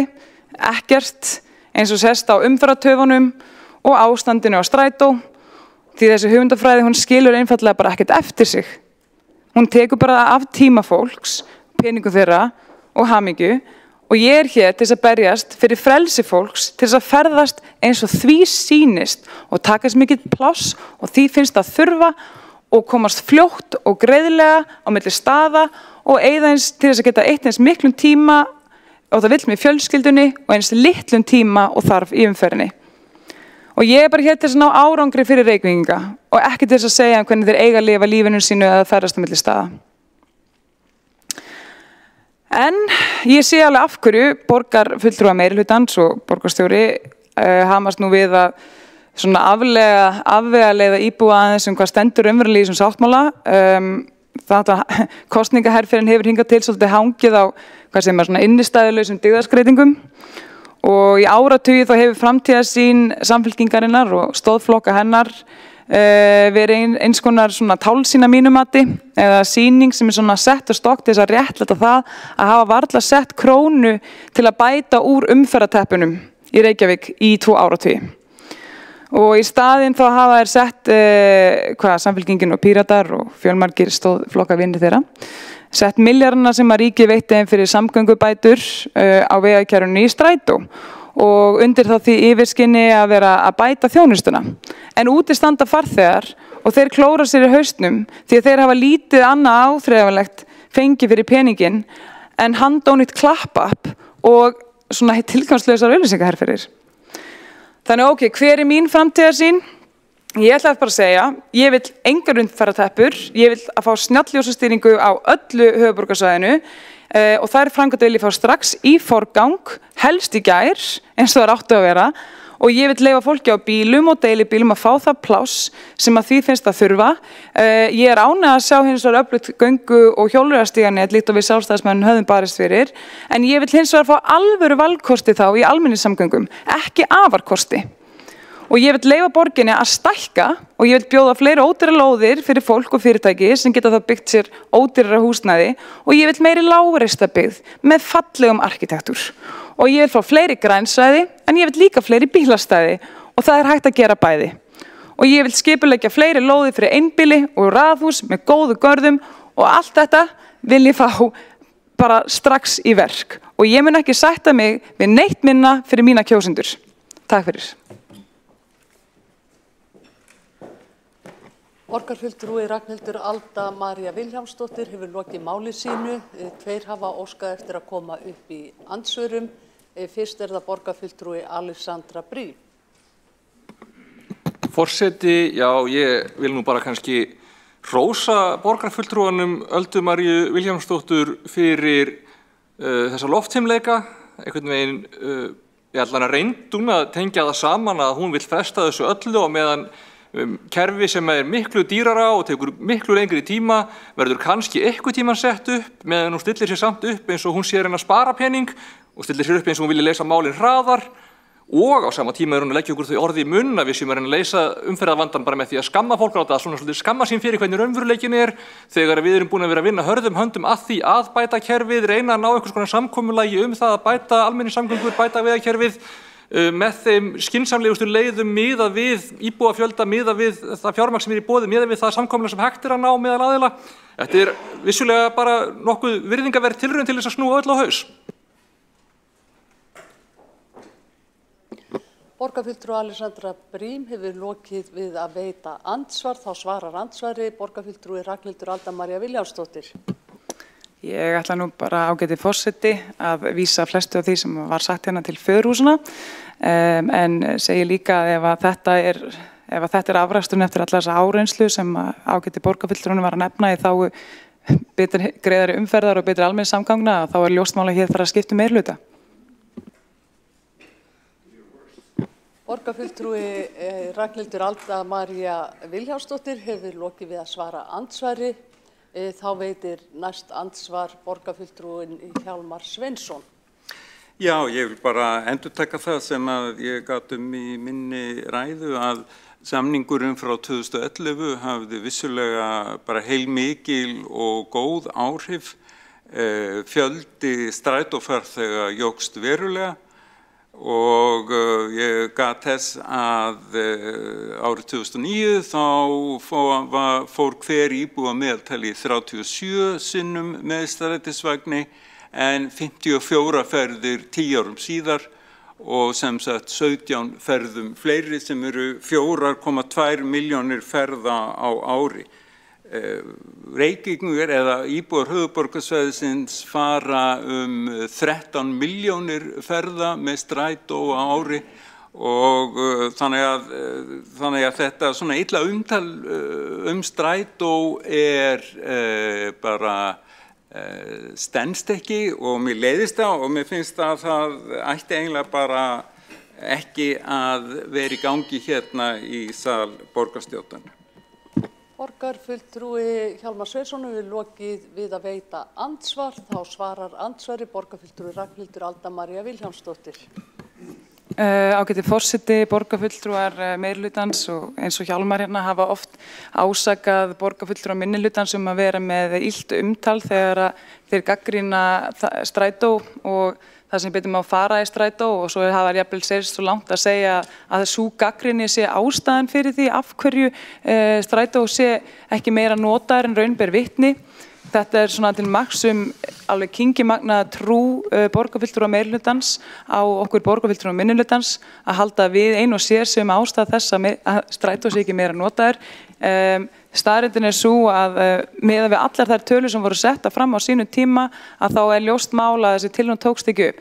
En ég meina það allt í lagi að fara í tilraunir og prófa hitt og þetta til þess að reyna að auka notkun en það sem sýnir sig alltaf líklegast til þess að fá fólk til þess að vilja nota eitthvað að veita þeim gulrót. Það ekki að og þá þarf bara að bæta strætó til muna ef hann á að vera góð gulrót fyrir fleiri íbúa. Borgarfulltrúi Ragnhildur Alda María Vilhjálmsdóttir hefur lokið máli sínu.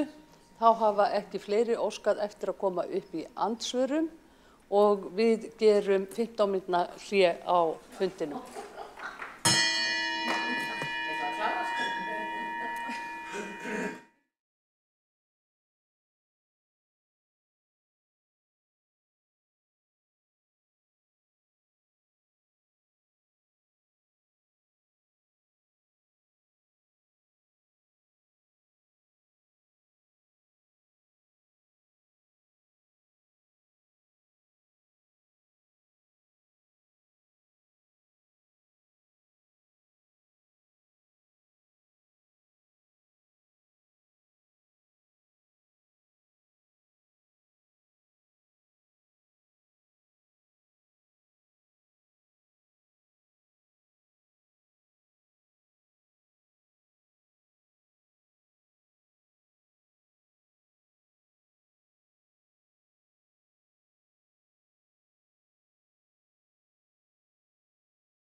Fundi er framhaldið í borgarstjórn Reykjavíkur klukkan 15:47.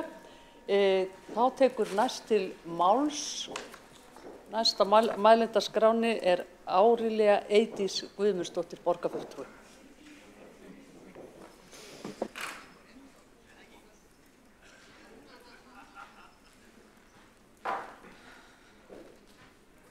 Virðulegi forseti, ágætu borgarfulltrúar, þeir sem að kunna á hlýða. Hér hefur mönnum og konum verið tíðrætt draumóra sem að mér hefur þótt svolítið skemmtilegt að hugsa Það var árið 1502 sem að súltaninn Bayezid annar sendi eftir plani það hvernig ætti að byggja brú frá Istanbúl yfir í nærliggjandi hérað. 500 árum eftir og Leonardo da Vinci sendir inn teikningu og 500 árum eftir að dauða hans þá verið að búa til þessa brú. Þannig að til þess að ná árangri þá verður maður að hafa draum, maður verður að sjá fyrir sér hvernig við ætlum að gera betri, hvernig við ætlum að gera bæði líf okkar betra og skilvirkara. Ég vil byrja á því að hrósa þeim sem að hafa haft á sýn, sem að hafa verið draumóra fólk og má það nefna kannski fremstan í flokki í dag, B. Eggertsson borgarfulltrúa, áður borgarstjóra sem að hefur á undanförnum áratugum, ef svo má segja, verið leiðandi í þeirri draumsýn, en ég vil líka nefna fyrir innviðaráð herra Sigurður Inga, sem að hafa með skýrum hætti báður tveir leitt þessa sýn sem að má segja þessi draumsýn það hvernig samfélag við ætlum að byggja og hvað það sem að samgöngusáttmálinn ætlað að gera. Nú það þannig að við höfum unnið með hugtak í borgarskipulagi sem kallað smart borgir og skilgreiningin á smart borgum fyrirgefiði, svo með leyfi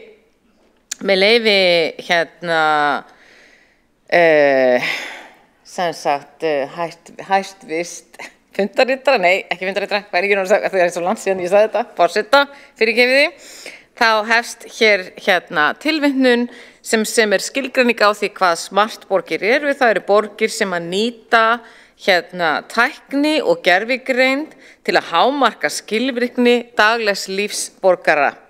Tilvitnun lýkur, á ensku tilvitnun aftur, með leyfi ekki borgarstjóra heldur forseta, þá hér verið að segja á ensku the internet of all things, tilvitnun lýkur. Þannig að smartborgir þurfa að samþætta og samræma almenningssamgöngur og því verða stjórnvöld að beita sér fyrir því að breyta bæði samgöngu og vinnumarkaðshagkerfinu í leiðinni. Ég ætla að fara hér yfir 5 þætti sem ég tel að hafi náðst með þessu tímamóta samkomulagi sem við erum að fjalla hér og það í fyrsta lagi, má segja, að það sem við náum og sem hluti af því að vera smartborg í fyrsta lagi að þjónusta allt höfuðborgarsvæðið. Það skiptir verulega miklu mæli að við séum bæði að auka tíðni almenningssamgangna, við erum að stækka netið, við erum að spara tíma og við erum að búa til ódýra kosti til samgangna fyrir alla þá sem að búa hér á höfuðborgarsvæðinu. Í öðru lagi þá mjög mikilvægt að horfa á þetta sem það að við erum að gefa borgurum tækifæri til aukins hreyfanleika á sama tíma og við erum að ná öðrum markmiðum sem eru efnahagsleg og umhverfisleg. Þannig að við komumst eins hratt og skilvirka leið og við mögulega getum. Við erum þar af leiðandi með skilgreindan tíma sem að fólk getur ákveðið hvenær það vill innan dagsins þegar það þarf að fara frá því sem kallað frá dyr til dyr eða hurð til hurðar, ef hægt að þýða þannig. Við erum að hámarka umferðarstýringu út frá tæknilegum forsendum og við erum að búa til aukinn áreiðanleika. Í þriðja lagi þá erum við að huga að aðgengi borgara. Við erum í rauninni að grundvalla þá forsendu sem skiptir okkur mestu máli í nútímasamfélagi sem það að komast auðveldlega til og frá á þann stað sem við þurfum að fara.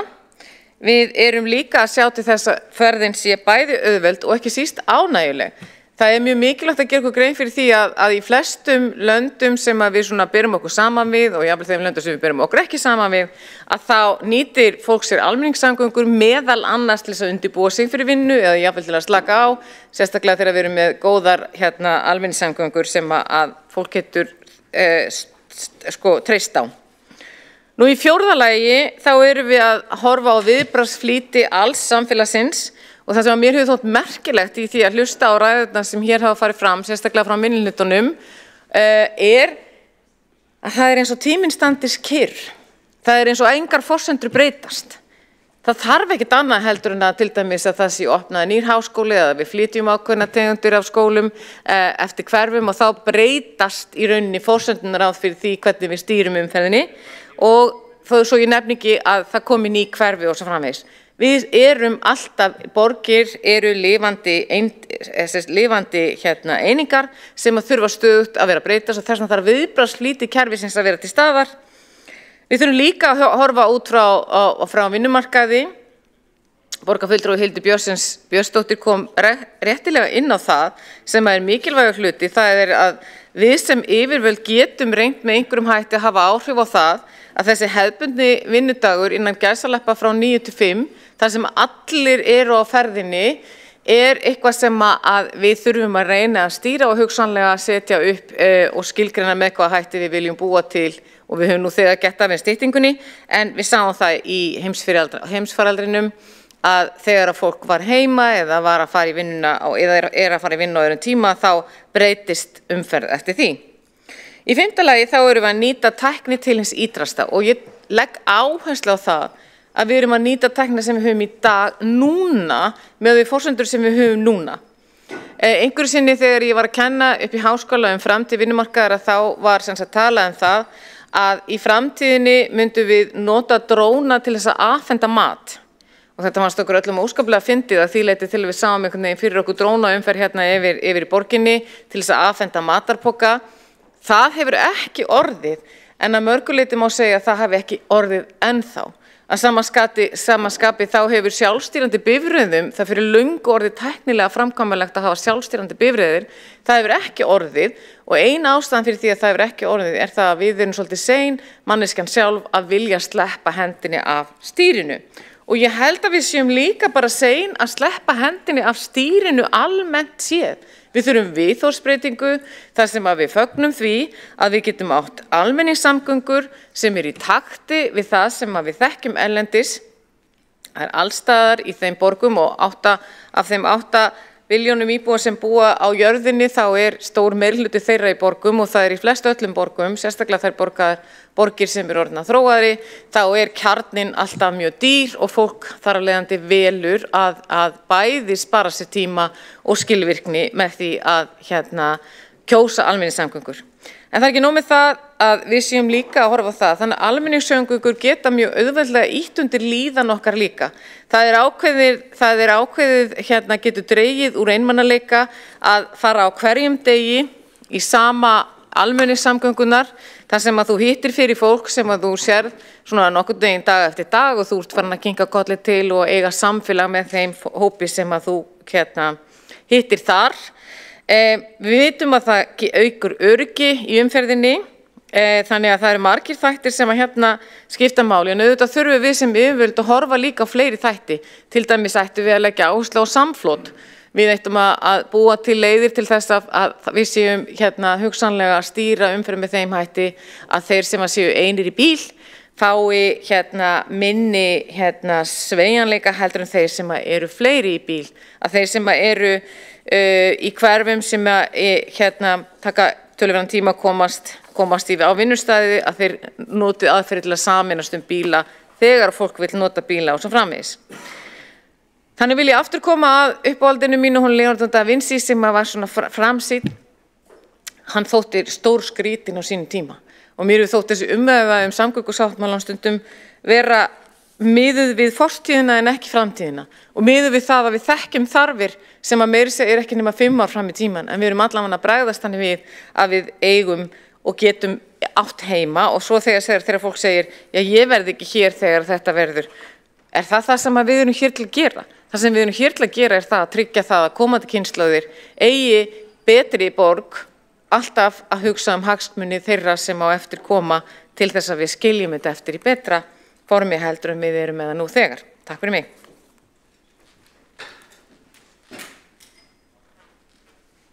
Borgarfulltrúi Árelía Eydís Guðmundsdóttir hefur lokið máli sínu. Þá tekur næstur til máls borgarfulltrúi Skúli Helgason.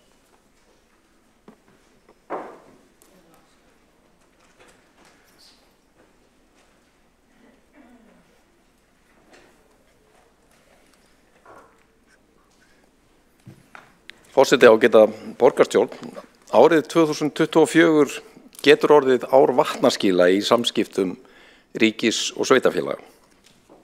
Fyrra árinu voru undirritaðir merkilegir kjarasamningar þar sem aðila vinnumarkaðarins og stjórnvöld með liðsinni bæði ríkis og sveitarfélaga lögðust á eitt við að ná samkomulagi að stíga skref inn í nýja framtíð, hóflegra launahækkana í þeim tilgangi að skapa jarðveg fyrir lækkun verðbólgu og vaxta.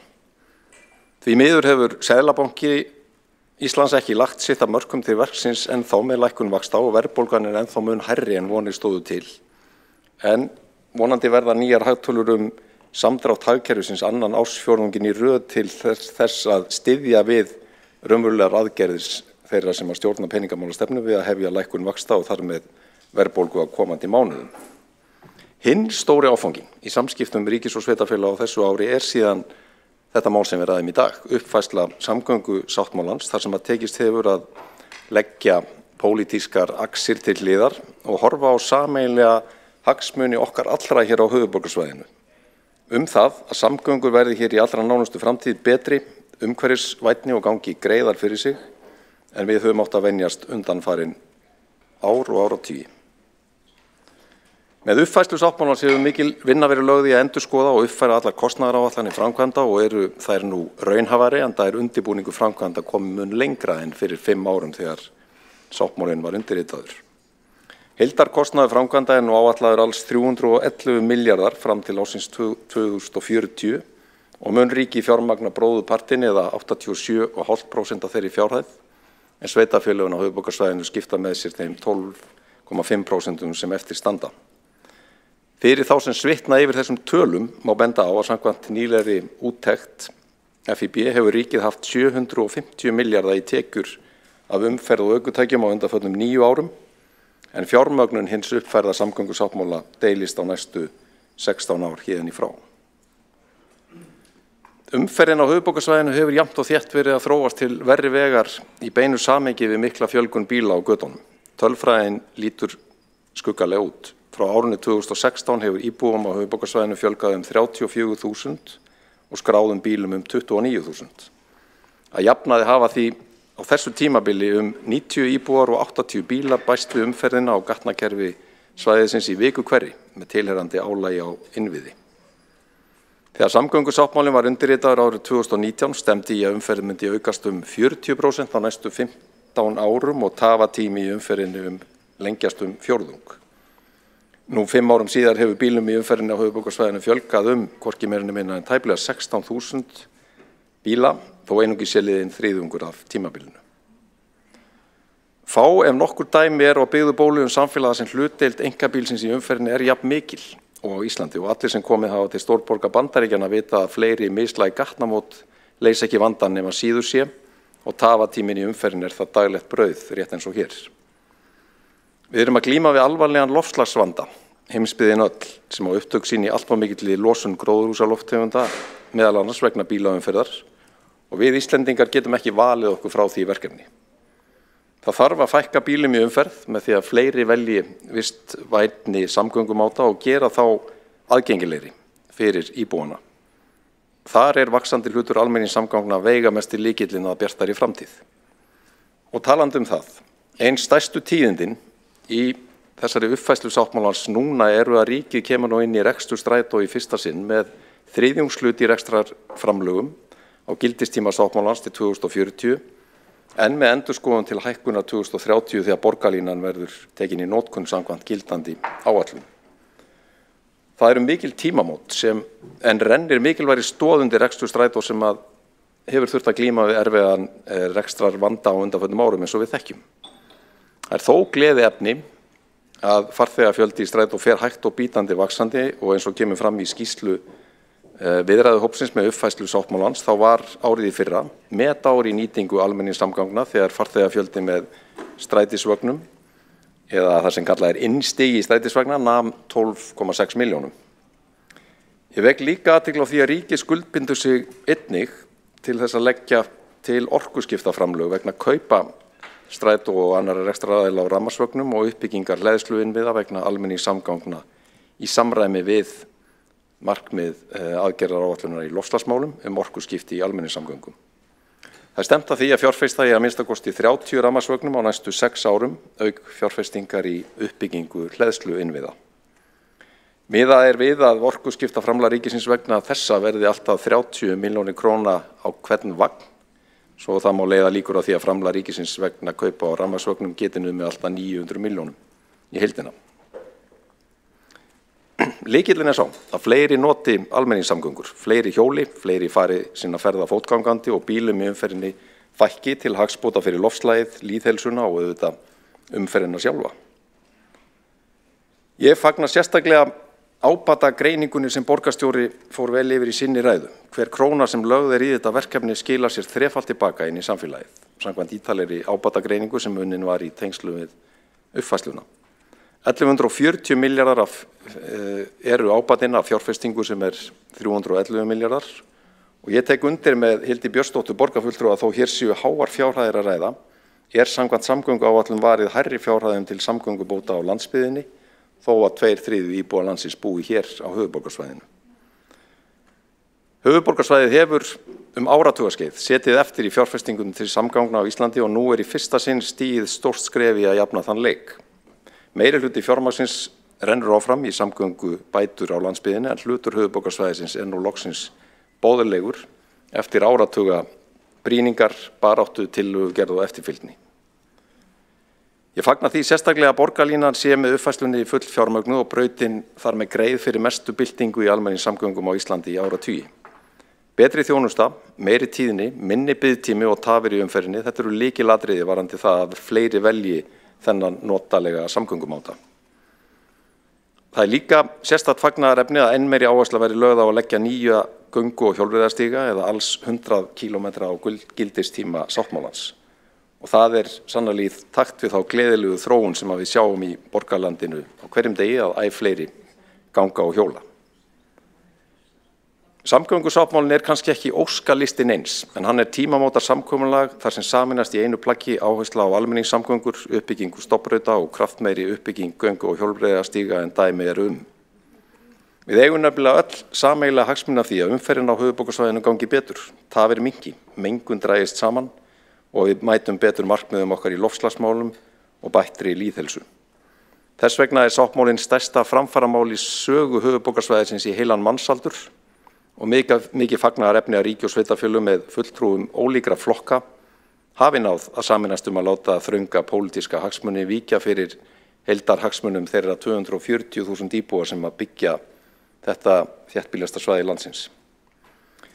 Ég vil þakka þeim sem hafa lagt mikla vinnu í að ná þessu samkomulagi, ekki síst Degi B. Eggertssyni, formanni borgarráðs og fyrrverandi borgarstjóra sem gegndi lykilhlutverki í að ná þessum sáttmála saman á sínum tíma, núverandi og fyrrverandi bæjarstjórum á höfuðborgarsvæðinu, Einari Þorsteinsyni borgarstjóra, en líka viðkomandi ráðherrum ríkisstjórnarinnar og starfsfólki borgarinnar sem tók þátt í viðræðuhópi ríkisins og SSH. Til hamingju með samgöngusáttmálan uppfærðan, hann risastórt skref í rétta átt. Borgarfulltrúi Skúli Helgason hefur lokið máli sínu. Næst tekur til máls borgarfulltrúi Kolbrún Áslaugar Baldursdóttir. Gjörsvel.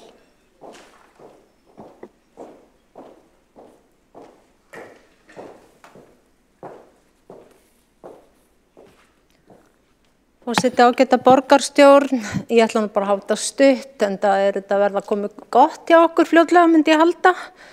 En ég fagnaði þessari uppfærslu eða endurskoðun því að það var alveg ljóst að þess þurfti með. Við vorum komið úrelta tölur og bara eins og gengur í okkar fjárhagslega umhverfi að þá kannski stendur ekki neina tölur, það standi ekki lengi. Og kannski eftir að þurfa að endurskoða þennan sáttmála enn og aftur fljótlega, ég veit það ekki.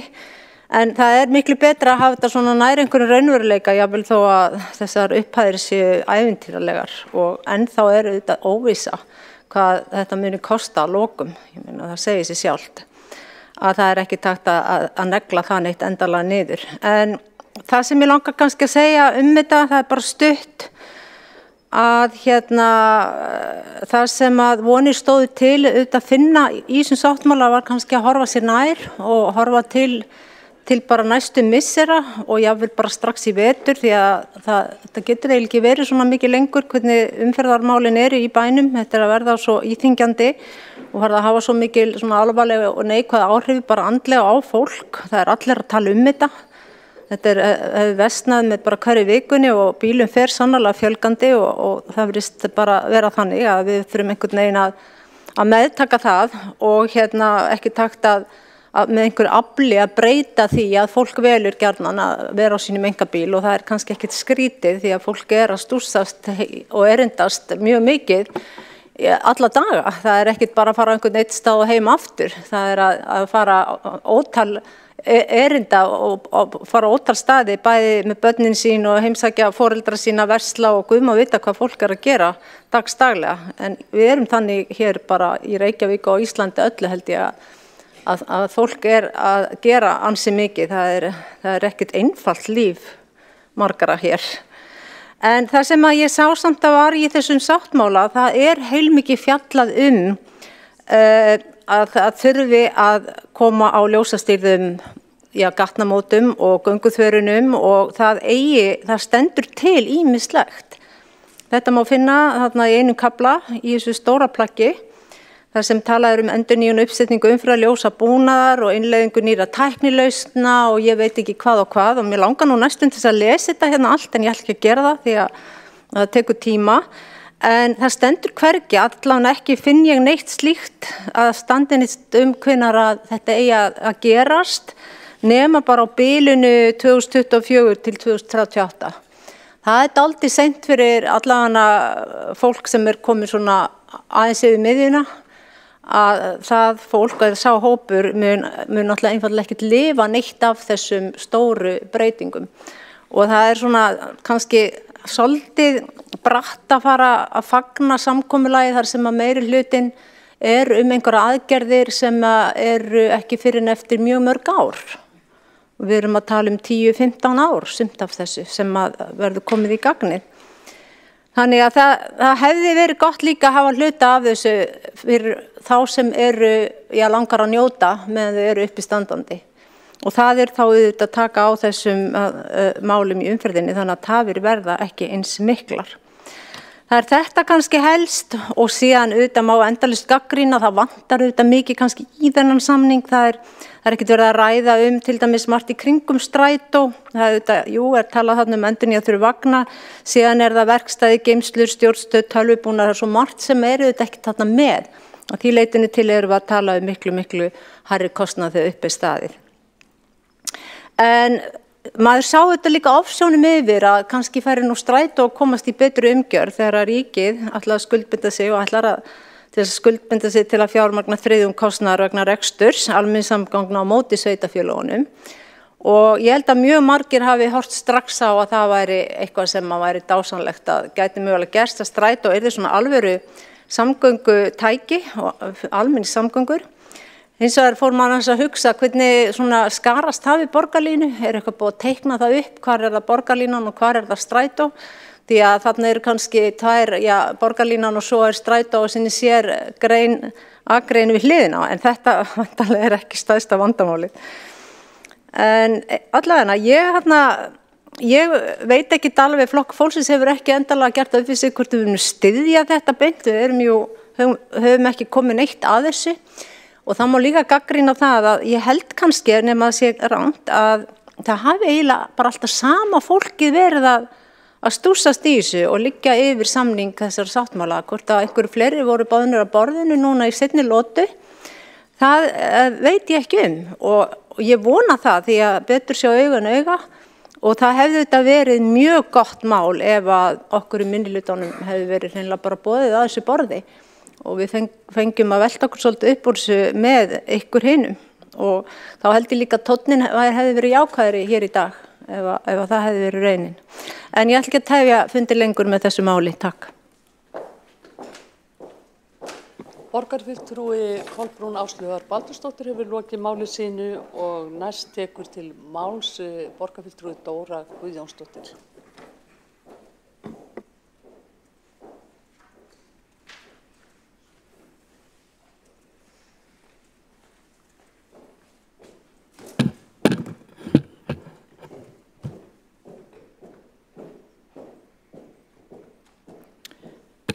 Forseti, kæra borgarstjórn, kæru íbúar. Það var stór og merkileg stund þegar upphaflegur samgöngusáttmáli var undirritaður 2019. Stór á mínum pólitíska ferli, ef ég tala svona út frá persónulegu nótunum, en líka stór í sögu borgarinnar okkar, í sögu höfuðborgarsvæðisins. Það var líka stór og merkileg stund þegar uppfærður sáttmáli var undirritaður nú nýverið, með meiri raunhæfni í áætlunum eftir enn meiri umræðu. Þetta var stór og merkileg stund fyrir þau okkar sem viljum geta treyst því að stjórnmálin skili alvöru árangri, ekki bara arga þrasi. Þetta var stór og merkileg stund fyrir þau okkar sem nenna ekki að búa hérna áfram nema almennilegar hágæða almenningssamgöngur verði settar í forgang. Fyrir þau okkar sem höfum þekkt þau lífsgæði sem í því felst. Fyrir þau okkar sem vitum að það er leiðin sem við verðum að fara í þágu loftslagsins og framtíðar kynslóða. Það er merkilegt og mikilvægt að pólitísk sátt ólíkra flokka og mismunandi sveitarfélaga og ríkisins geti náð fram mikilvægum samgönguúrbótum fyrir íbúa höfuðborgarsvæðisins. Samgöngumál á höfuðborgarsvæðinu hafa ekki fengið nægan forgang í samgönguáætlun ríkisins hingað til að mínu mati. Nú loksins komið að okkur.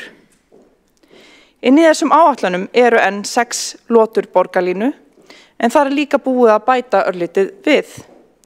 Nú gert ráð fyrir að 71% íbúa muni búa í nálægð við hágæða almenningssamgöngur 2040 í stað 66% sem gert var ráð fyrir í sáttmálum 2019. Það er framför að mínu mati. Inni í þessum áætlunum var bætt stjórnskipulag verkefnina, en betri samgöngur ætla að taka við borgarlínu þróuninni sem hingað til hefur verið unnin innan vegagerðarinnar. Ég held að það muni reynast farsælt. Sem nýr stjórnarformaður Strætó fagnaði því að það eigi að stórefla Strætó frá og með næsta ári. Strætó hefur þurft að lifa við útþynningu framlaga, ríkis og sveitarfélaga í gegnum árin, þar sem framlögin hafa ekki verið vísitölubætt. Meðal annars þess vegna gengur fjárhagurinn ekki upp. Vagnflotinn er allt og gamall og vegna fjárhagsstöðu hefur ekki verið svigrúm til eðlilegar endurnýjunar sem hefur aukið rekstrarkostnað þeirra. Tekjufall vegna COVID var bætt að mjög takmarkuðu leyti, þrátt fyrir óskir almannavarna yfirvalda að halda úti þessari þjónustu. Og það er mjög miður. Þetta hefur haft þjónustuskerðingar för með sér og komið í veg fyrir þjónustu úrbætur. Notkunin líður fyrir vikið. Samt er mikill áhugi á Strætó og almenningssamgöngun og notkunin sannarlega að aukast. En tækifærin eru líka mikil og við þurfum innviðina til að beisla þau. Nú horfir loks til betri vegar. Inni í þessum áætlunum er bein aðkoma ríkisins að rekstri almenningssamgangna strax frá næsta ári. Það er ótrúlega mikilvægt. Hefði Strætó verið látið mæta afgangi í COVID ef það hefði verið rekið með aðkomu ríkisins? Ég spyr. Víðast hvar kemur ríkið að rekstri almenningssamgangna? Stefnt er að því að ríkið komi inn með 2,7 milljörðum í framlagi á næsta ári og tækifæri til að stórefla Strætó. Þá þurfum við ekki bara að bíða, heldur getum strax hafið innleiðingu á nýja leiðarnetinu sem á að vera að fullu innleitt 2030. Og þetta þýðir þjónustuaukningu upp á 63%. 13% þjónustuaukningu strax á næsta ári.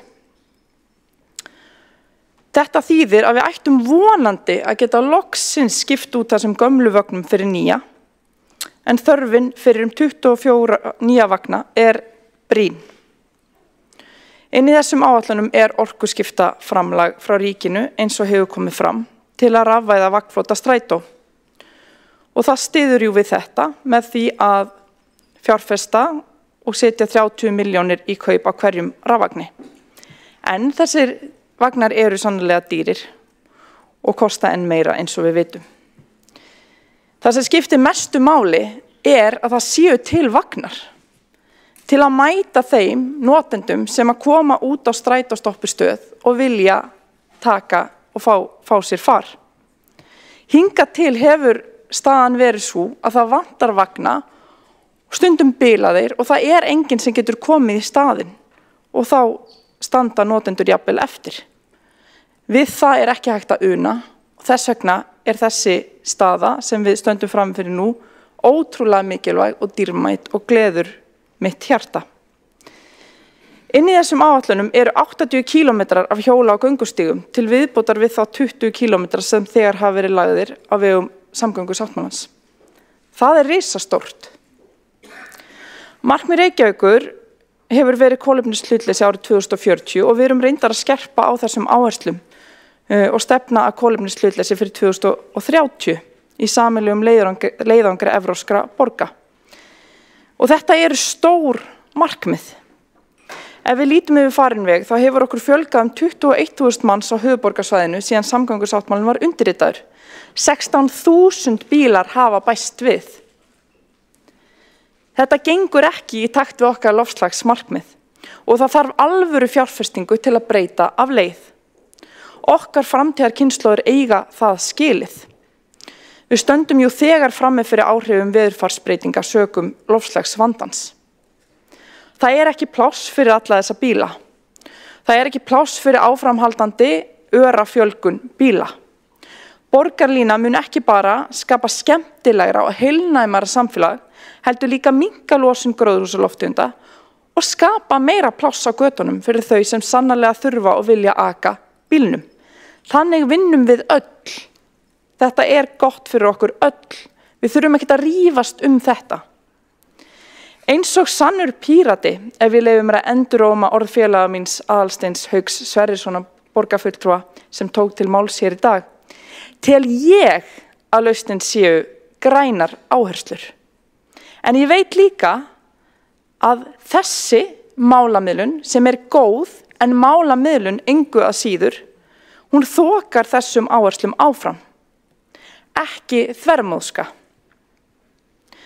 Og þess vegna stöndum við nú frammi fyrir þessari tímamóta fjárfestingu í þágu okkar allra. Við vitum það að innviða fjárfestingar hafa áhrif á hegðun. Ég ætla að nefna lítið dæmi. Árið 1947 notuðu 16% íbúa einkabíl, á meðan 34% notuðu almenningssamgöngur. 42% löbbuðu og 8% notuðu reiðhjól til að ferðast ferða sinna. Draumur í dós, ekki satt. En 90–98% af fjármagni í samgöngur á landi hafa svo farið í einkabílinn, allt frá millistríðs árunum. Frá þeim tíma þegar mun lægra hlutfall íbúa notaði bíl. Þetta var markvisst og meðvitað og svo fór sem fór. Við erum, mörg hver, mjög háð bílnum. Það engin tilviljun, það út af því að það búið að fjárfesta í samgöngum fyrir bíla, ekki fyrir þau okkar sem að sannarlega viljum og þráum geta lifað af án þess að eiga bíl. Við eigum líka skilið að fá okkar. Og það þjónar þeim sem að þurfa að plássa götunum. Hvers vegna fór ekki 84% af öllu fjármagni í innviðauppbyggingu fyrir þá fararmátar sem fólki kaus sér? Það hefði kannski verið gott. En svo fór sem fór. Og nú ætlum við að breyta af leið og bæta og það skiptir öllu máli. Ég held að það sé frábært að við séum á þessum stað og getum haldið áfram með uppbyggingu hágæða almenningssamgangna. Og ef ég hefði fengið að ráða, skal engan undra að sáttmáli væri kannski enn grænni, en þetta málamiðlun. Til að ná samningum þurfa allir aðilar að geta unað við. Ég ræði ekki ein, því miður segja sum og sem betur fer segja önnur. Það allt í lagi. Ég elska samstarf, við erum öll í þessu saman. En sem betur fer samgöngusáttmálinn þó búin að grænka lítilega síðan 2019, eins og áður sagði. Í Noregi og Svíþjóð, ef við setjum þetta í stærra samhengi hlutana, af því að ég veit að það svo mikið talað og margir sem að nöldra yfir því að sé svo mikið að fara í borgarlínu og hún sé svo dýr, en ef við horfum á þetta frá hinni hliðinni, þá það svo í Noregi og Svíþjóð, þar sem að þessi sáttmáli á að sækja fyrirmyndir sínar, þá hefur endurskoðun alltaf leitt til ákvarðana auknar fjárfestingar í almenningssamgöngum. Við síðustu endurskoðun sáttmálans í Oslo var ákveðið að setja 0 krónur í einkabílinn. Það snýst ekkert hugmyndafræði eða einkabíla hatur, heldur það sem virkar til að flytja fólk og skapa góða borg. Og það gagnast sömuleiðis kannski allra best þeim sem velja og vilja nota einkabílinn hvað mest. Við sitjum öll í sama bátnum, eða á ég að segja umferðaröngþveitinu, ef okkur mistekst verk okkar. En við erum sannarlega ekki komin á þennan stað, við verðum einhver staðar að byrja.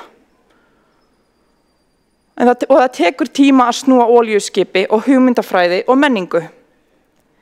Mér finnst eins og almenningur skilji betur hvað við erum að fara þegar við tölum betri almenningssamgöngur í dag en bara fyrir örfáum árum síðan. Fólk hefur margt búið og ferðast erlendis og skilur lífsgæðin sem felast í þessu fyrirbæri. Þetta skiptir líka öllu máli fyrir loftslagið og lýðheilsu og framtíðar kynslóðir. Þetta snýst ekki að fórna sér, þetta snýst ekki að velja eitthvað sem síðra, heldur að skapa tækifærin til að nýta aðra ferðamáta en bílinn ef að þú kýst svo. Það sé þægilegt, það sé einfalt, það sé aðgengilegt. Það á ekki að vera kvöl og pína. Þetta á að vera gott og virka vel. Vonandi erum við að þroskast í rétta átt sem samfélag og ég trúi því að fólk sé að skilja út á hvað þetta gengur allt saman. Að við getum hætt að rífast borgarlínu ekki borgarlínu og ég held að við séum hætt því hér í dag og ég fagnaði að heyra góðan tón frá félögum mínum í minnihlutanum sem að virðast líka vera upptekin af því að byggja upp góðar almenningssamgöngur. Og það gott að finna að við stöndum saman í þessu. Samgöngusáttmáli mun samkvæmt félagshagfræðilegu greiningunni breyta ferðavenjum. Þar sem færri ferðir verða farnar á einkabílum en ef ekki kæmi til framkvæmda samgöngusáttmálans. Það þýðir samt ekki færri ferðir verði farnar á einkabílum, svo það sé nú sagt. Þannig að við eigum eitthvað eftir í land. En þetta skiptir verulegu máli. Í félagshagfræðilegu greiningunni gert ráð fyrir að ekin vegalengd einkabíla verði 200.000 kílómetrum styttri á dag árið 2040 og fjöldi ferða með almenningssamgöngum og hjólandi mun það bil þrefaldast á tímabilinu. Og þetta skiptir máli. Greiningin bendir til að með framkvæmdum samgöngusáttmálans muni bílaumferð aukast samt áfram en að vöxtur bílaumferð verði minni en íbúafjölgun. Ef við gerum ekki neitt þá versnar þetta ástand og versnar og við erum að beygja af braut. Þannig að þetta mjög gott mál. Þetta skiptir okkur máli, okkar lífsgæði, loftslagið, að sé skemmtilegt að búa hérna, að við fáum þá heilsu, að njóta þeirra heilsu, að ganga út á strætóstoppistöð og taka strætó sem kemur. Við þurfum ekki að skipuleggja okkur fyrirfram, missa á strætó og bíði hálftíma. Það snýst það, þetta sé þægilegt og aðgengilegt og gott fyrir okkur öll. Ég segi bara til hamingju öll, til hamingju Reykjavík.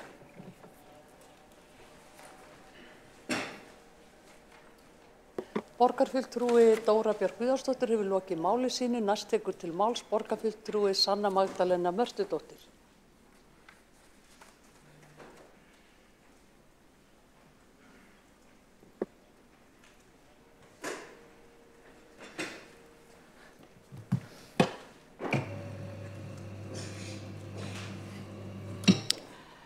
Forseti og öll sem eru að fylgjast með, sósíalistar fagna bættum samgöngum.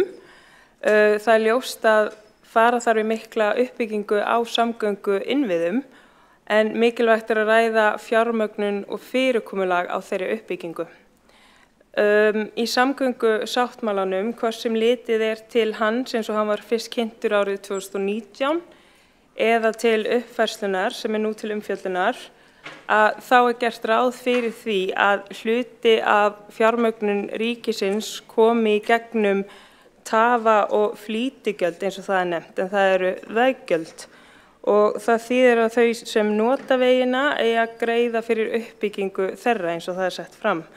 Sem sagt að almenningur verði látin greiða. Að sama skapi á ábati í gegnum húsnæðis uppbyggingu að fjármagna uppbyggingu almenningssamgangna og ég ætla að vitna í Ragnar Þór Ingólfsson, formann VR, sem sagði nýlega með leyfi forseta: aðgerðaleysi stjórnvalda líka auðvitað skipulagt. Þau lofuðu okkur Keldnaholti í uppbyggingu á hagkvæmu húsnæði árið 2019. Það land var síðan bara selt inn í betri samgöngur til þess að fjármagna borgarlínu. Það var svikið. Tilvitnun lýkur. Það eitthvað mjög skakkt við þessa fjármögnun þar sem við greiðum öll eða flest öll til nærsamfélagsins í formi skatta. Þá eðlilegt að sameiginlegir sjóðir standi undir uppbyggingu á þessum innviðum, en eins og við vitum að þá stendur sá sjóður ekki undir sér þar sem það vantar framlag frá þeim allra auðustu sem ekki greiða til nærsamfélagsins, greiða ekki af tekjum sínum fyrir vegina, brýrnar, göngin, göngu- og hjólastígana sem þeir nota alveg eins og við hin. Niðurstaðan svo að almenningur látin greiða og verðmiðinn 143 milljarðar sem á að innheimta með veggjöldum. Gjöldum sem bitna verst á þeim sem minnst hafa.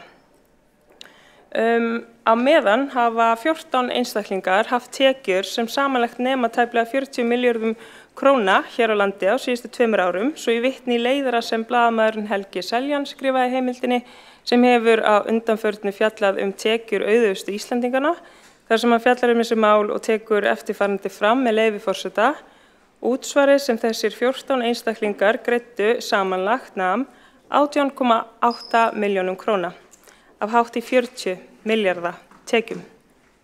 Tilvitnun lýkur. Þannig að ríkasta fólkið tekur ekki þátt í að greiða eins og aðrir til nærsamfélagsins og niðurstaðan svo almenningur látið greiða. Þannig að mantran að þeir greiði sem noti vegina og greinilega ekki við alla.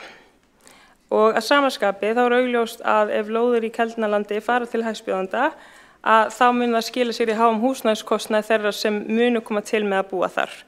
Allt til þess að fjármagna nauðsynlegar samgöngu úrbætur.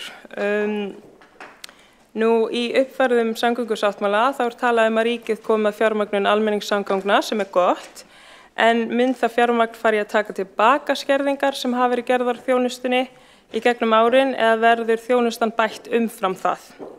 Í kjölfar kórónuveiru faraldursins þá var þjónustustig minnkað þar sem akstur vagna hætti fyrr á kvöldin, tíðni var skert og eins og við vitum að þá hafa gjaldskrár verið hækkar verulega og kallað hefur eftir betri aðstöðu fyrir farþega í skjólbetri strætóskýlum, rýmkum, opnunartíma samgöngumiðstöðva og tíðari ferðum, svo eitthvað sé nefnt.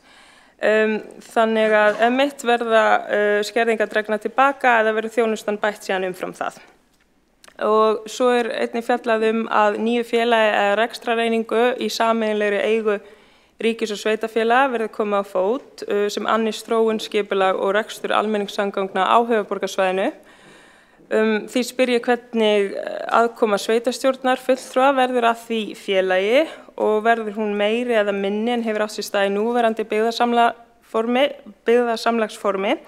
En eins og við höfum rætt hér áður í þessum sal að þá hafa ýmsar gagnrýnisraddir verið settar við byggðasamlagsformi þar sem einungis einn fulltrúi frá hverju aðildarsveitarfélagi situr í stjórn og fjöldi fulltrúa fer ekki eftir stærð sveitarfélaga.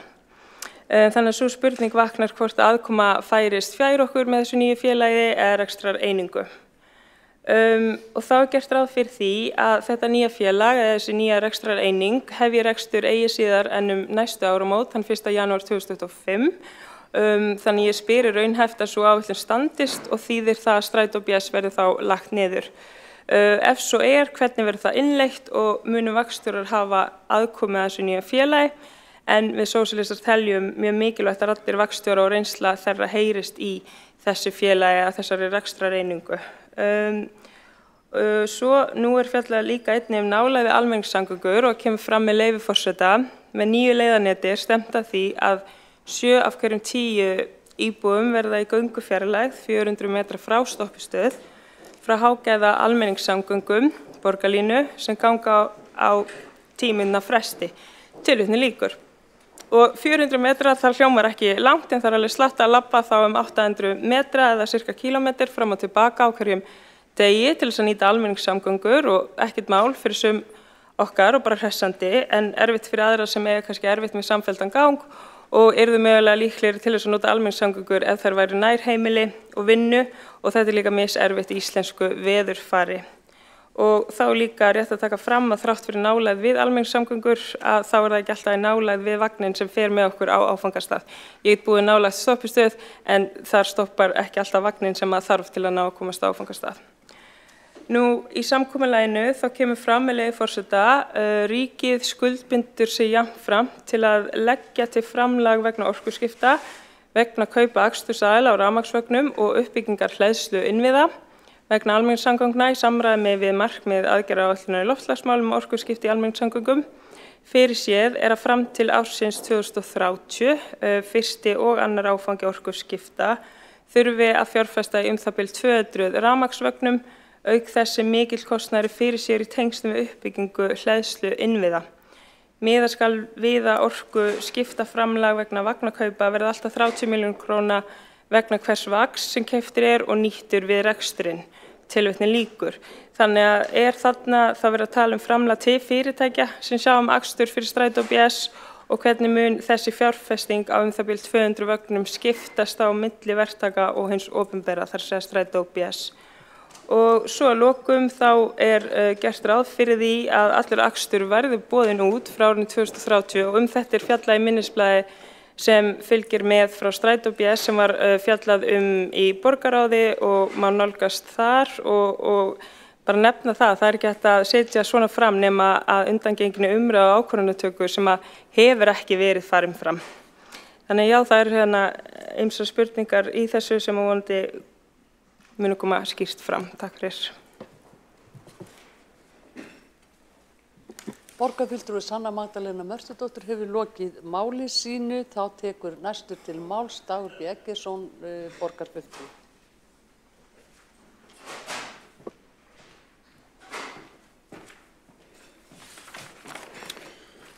Forseti, ágæta borgarstjórn.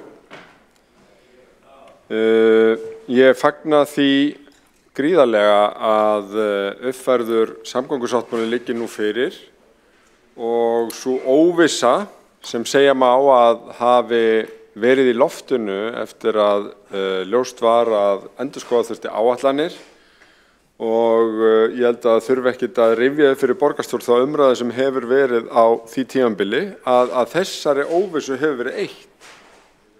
Henni hefur verið eytt þannig að aðilar samgöngusáttmálans, ríki og sveitafélögin sem að honum hafa staðið, hafa komið sér saman nýja framkvæmdaáætlun, fjármögnun, utanumhald, breytt stjórnskipulag og aðra þætti sem eiga að tryggja markvissan framgang samgöngusáttmálans. Ég held að þessi umræða og þessi mikla vinna sem endurspeglast í þeim vönduðu gögnum sem liggja fyrir í málinu og borgarfulltrúar hafa í fórum sínum og raunar allur almenningur því að þetta allt opinber gögn, endurspegli styrkin í nálguninni í upphafi. Nálgunina á það að vissulega eins og hér hefur verið nefnt að nálgast þetta með ákveðna málamiðlun í huga, þó ekki málamiðlun gagnvart árangrinum í því að vera með miklu betra val samgöngumáta í Reykjavík, miklu nærði að ná þeim markmiðum sem við þurfum í loftslagsmálum og síðast en ekki síst þeim svona umbreytingar krafti fyrir borgina og borgarþróunina sem í samgöngusáttmálanum felst. Þarna eru stofnvegaframkvæmdir, sumir setja spurningamerki við þær, en þær eru annars vegar þar sem skilgreindir hafa verið mestu flöskuhálsarnir í umferðarkerfi höfuðborgarsvæðisins eins og gatnamótum Reykjanesbrautar og Bústaðavegar og hins vegar í tilvikum þar sem að með breytingu á stofnvegum eins og Miklubrautargöngum og Sæbrautarstokki verður algjör umbreyting í borgarumhverfinu í þágu fólksins sem þarna býr og mannlífsins yfir höfuð en líka lýðheilsu og lífsgæða þeirra sem næstir eru. Og nú þetta ekki bara frá Landspítala og upp að Kringlusvæðinu heldur alla leið upp að Grensásvegi, þannig að borgin fær í rauninni hendur gríðarlegt tækifæri í miðju eða eftir miðjum megin ási Miklubrautar til þess að skapa spennandi og áhugavert og mannvænt borgarumhverfi á yfirborði. Ég tek eftir því og ég held að geri það fleiri að umræðan hér í sölum borgarstjórnar hefur breyst. Ég held að fólk átti sig á því hvar sem það hefur, hvað það sem að nálgast máli pólitískt að þessi mikla deigla og kvörn í raun sem að áætlanirnar og sáttmálinn hefur farið í gegnum og það að þetta hafi verið niðurstaðan þverpólitískt í samvinnu ríkisstjórnar og sveitarfélagana styrkir sáttmálan, nálgunans og verkefnin sem þar eru. Þau eru ekki óbreytt. Í stað Miklubrautarstokks komin Miklubrautargöng, umfangsmeiri en betri framkvæmd. Hlutur hjólreiðastíga margfalt stærri vegna greiningar á því að heildstætt hjólreiðanet væri mikill styrkur í þessu verkefnasafni og auk borgarlínunar og viðbótanna á borgarlínu upp að Keldnalandi að þá núna komin bein aðkoma með miklu ákvæðnari og tryggari hætti ríkisins að rekstri almenningssamgangna. Strætó strax frá næsta ári og borgarlínu þegar að hún tekur að keyra.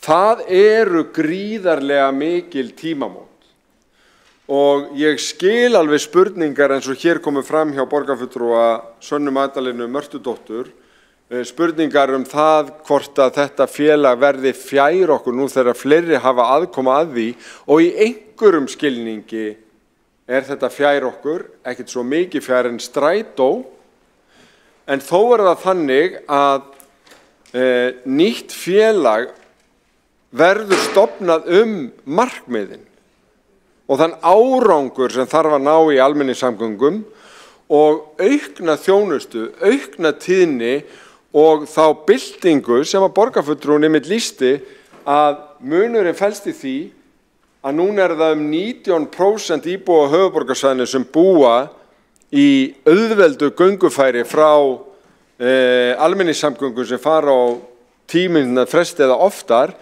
en eftir þetta verða 70%. 70% íbúa höfuðborgarsvæðisins munu búa í grennd við hágæða almenningssamgöngur. Það ekkert annað en bylting. Margir hafa haft uppi góð orð verkefnið og ég þakka góð orð í minn garð og annarra sem að þessu hafa komið. Sanna sagna það alveg gríðarlega stór hópur. Bæði fyrrverandi leiðtogasveitarfélaganna í nágrannasveitarfélögunum, fulltrúa úr röðum þingmanna og ríkisstjórnar. Ég skrifaði nú drjúgan kafla tilurðuna í raun alveg aftur að heildarsýn og stefnumörkun sveitarfélaganna á höfuðborgarsvæðinu í kjölfar hrunsins og þess sem þurfti að endurskoða og endurhugsa þá, en líka hvernig í gegnum greiningar, gögn og samanburð valkosta fólk allsstaðar að úr pólitíkinni komst að sameiginlegri niðurstöðu. Í mínum huga er sagan samgöngusáttmálann saga það hvernig hægt að vinna í pólitík með aðkomu margra sem nálgast mál út frá ólíkri sýn en á grundvelli gagna og greininga komast að sömu niðurstöðu sem þarf að vera í svona stórum verkefnum sem þurfa að lifa meirihluta ríkisstjórnir og standast til mjög langs tíma. Það er eðlilegra en nokkur einasti hlutur að allir sem komi nýjir að svona umræðuða verkefni séu með alls konar spurningar. Þetta er svo stórt og þetta er svo umferðarmikið og í raun afdrifaríkt, en það sýnir styrkinn í gögnunum, greiningunum og nálguninni að eins og ýmsir hafa bent hér á, verkefnin eru mörg þau sömu og áherslurnar þær sömu, við erum heldur að herða á þeim, bæta í áherslur sem mestu máli skipta og núna eru bæði fjárhagsáætlanir en líka tímaáætlanir raunhæfari. Og ég heyri það að hér syrgir fólk að öll verkefnin sé ekki þannig að það sé hægt að vinda sér í þau strax. Það eru nokkur atriði sem verður að hafa í huga í því. Í fyrsta lagi fjárhagslegt svigrúm hins opinbera.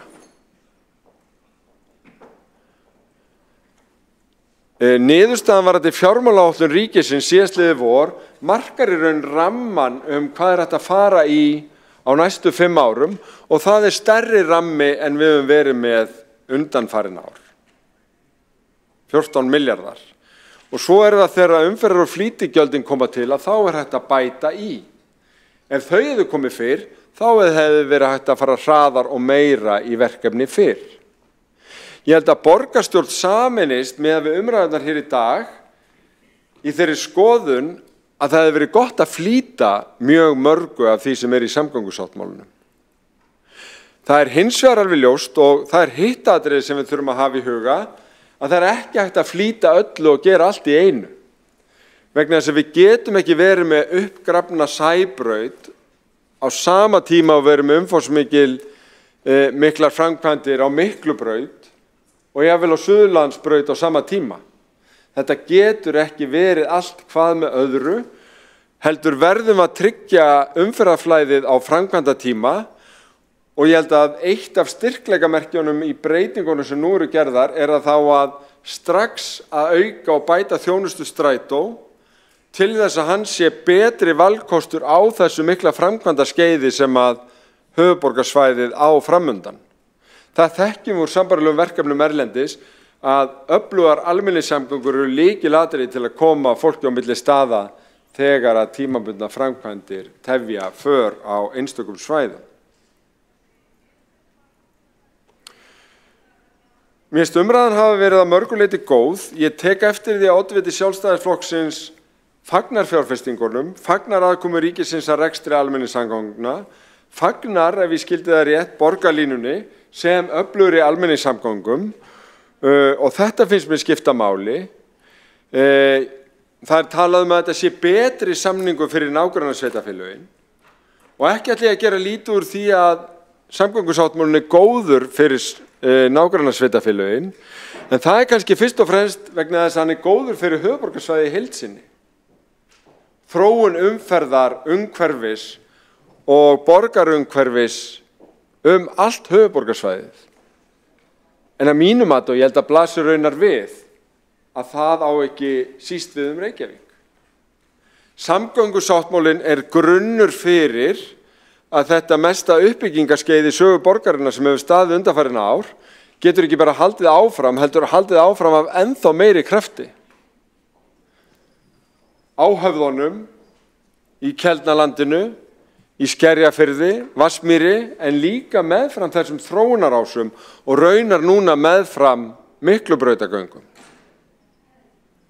Gríðarlega miklir og spennandi uppbyggingamöguleikar því að það er hin hliðin á samgöngusáttmálunum.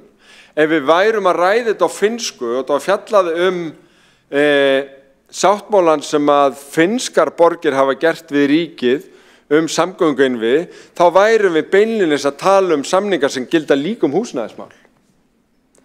Eins og samtök sveitarfélaga á höfuðborgarsvæðinu kortlögðu síðastliðin vetur. Finnska fyrirkomulagið beinlínis skyldar sveitarfélög til þess að þétta byggð og byggja hagkvæmt en líka félagslegt þar sem að koma samgöngubætur og nákvæmlega sömu aðferðafræðir beitt í Svíþjóð. Og ég held að það sé kannski næsta svona stig í stóru myndunni og þroskanum varðandi vinnubrögðin næstu við uppfærum samgöngusáttmálan sem við hljótum að gera á það bil 5 ára fresti að húsnæðismálin verði ennþá sterkar tengd inn í þetta. Og sveitarfélög get ekki skilað bara auðu varðandi uppbyggingu óhagnaðardrifinna félaga og félagslegt húsnæðis samhliða samgönguinnviðum sem greiddir eru af ríkinu. Það finnst skipulag, verklag sem hefur nýst til að ná mjög góðum árangri og ég held að það sé svona næsta stóra umræða sem við þurfum að taka. En eins og kom fram hér í andsvörum áðan, þá vilja við höldum líka til haga hugmyndum sem meðal annars hafa komið frá minnihlutanum að samgöngusáttmálinn sé ekki upphaf og endir alls sem við gerum í samgöngum innan Reykjavíkur. Já, við eigum að bæta við öðrum stígum, eins og borgarfulltrúi Kjartan Magnússon nefndi hér áðan. Já, við eigum að bæta við fleiri forgangsakreinum strætó og veita forgang á gatnamótum, sem var líka tillaga frá minnihlutanum. Já, við eigum að beita okkur fyrir samtali við atvinnulíf og skóla sveigjanlegt upphaf vinnu- og skóladags, eins og oddviti Sjálfstæðisflokksins Hildur Björnsdóttir talaði og það reyndar pilotverkefni svokallaða sem við fengum í gegn í tengslu við loftslagssamning Reykjavíkurborgar sem ein af kolefnishlutlausu borgunum og eitt af því sem við ætlum að leggja áherslu á í nýja loftslagssamningnum sem fer að koma til samþykkis.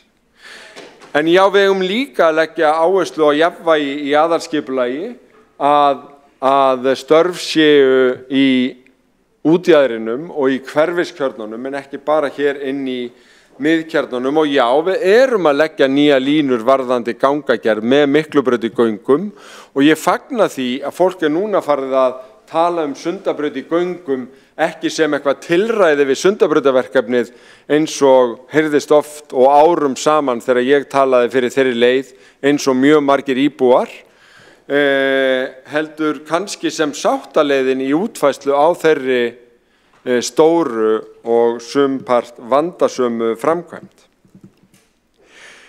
Hér talað arðsemismat, mér langar til að koma aðeins inn á það. Ábatinn af þessu þjóðhagslega 1100 milljarðar. Miklu stærri tölur en við höfum heyrt í nokkru öðru slíku samhengi. Það af helmingur vegna öflugri almenningssamgangna. Og að því að ég nú að bregða skildi fyrir núverandi forsætisráðherra Bjarna Benediktsson í umræðinu hér áðan, að þá held ég að margir kannski átti sig á hvers vegna ýmsir úr hans röðum sem kannski brenna ekki fyrir borgarlínunni sem konseptið eða fyrir sig og sína skulum við segja, en átta sig á mikilvægi hennar í heildarmyndinni. Forsætisráðherra hefur orðað þetta þannig að þessar miklu fjárfestingar í öflugri almenningssamgöngum séu til að verja fjárfestingarnir í stofnbrautakerfinu. Hljómar þetta skiljanlega?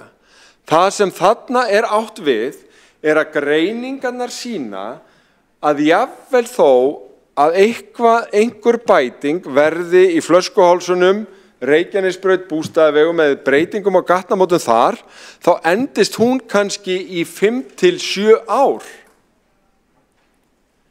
Ef ekki verða breytingar á ferðavenjum með hjólröðum en sérstaklega öflugri almenningssamgöngum og þá nánast hægt að sleppa því að setja peninga í þær breytingar við endist bara í 5 eða 7 ár eða hvað. Þessi megin staðreynd varðandi það að horfa þröngt á ábóta eða arðsemismat varðandi einstök stofnbrautaverkefni hefur leitt til þess að þeir jafnvel sem telja þau verkefni mikilvægust styðja mjög sterkt borgarlínu hlutan af samgöngusáttmálanum. Því annars myndu þessi verkefni falla sjálf sig. Og í raun ekki skila þeim ábata sem heildarmyndin gerir. Það heildarmyndin sem skilar 1.100 milljörðum. Ekki eitt og eitt verkefni og mig grunar reyndar að ýmsir þeirra sem tala fyrir að arðsemismeta hvert verkefni fyrir sig yrðu dálítið fölir vegna þess að þeir koma sumir úr stofnbrautaáttinni ef þeir myndu átta sig á því að stofnbrautaverkefnin ein og sér myndu ekki skora hátt. Og borgarlínan ein og sér miklu hærra. Og ættum við þá að fara að rjúfa friðin samgöngusáttmálan með því að ýta stofnbrautaverkefnunum aftar og halda okkur bara við borgarlínan og græna hlutan. Ég held að það var ekki farsælt. Þó ég heyri góða ræður hér í salnum þar sem að hjartað slær sterkar með borgarlínu og hjólastíganetinu. En ég held að það hafi verið farsælt og sé bara ein ástæða þess að við erum að uppfæra þetta og sumt hefur breyst en ekki svo mikið í heildarmyndinni að þessi málamiðlun það með kostum þess og göllum en kostirnir eru þar margfalt stærri og yfirsterkari og margfalt farsælli til lengri tíma.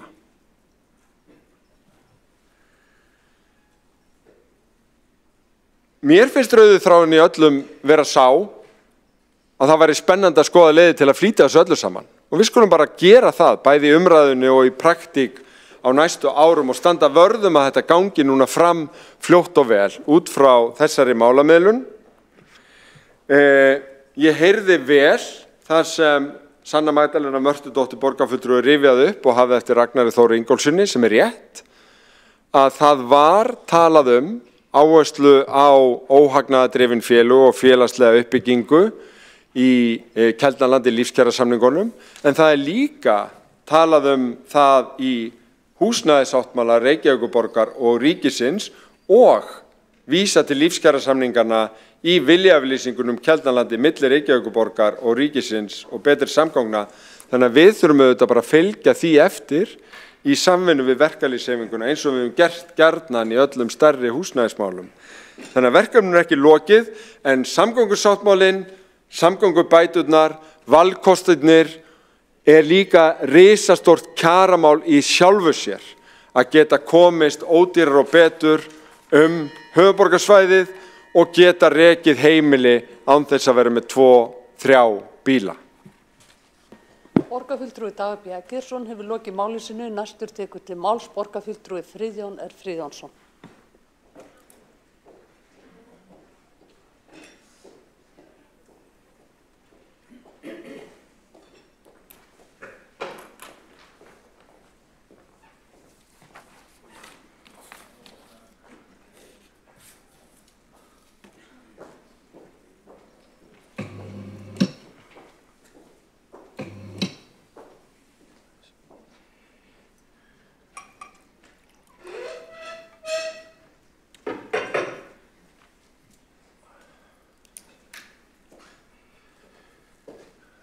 Forseti, það óneitanlega gaman að vera komin hingað aftur, svona að loknu gjöfulu og góðu sumri sem hefur vonandi farið vel með okkur öll. Fólk útitekið hérna í salnum að vísu, en það óneitanlega gaman að vera komin aftur í borgarstjórn.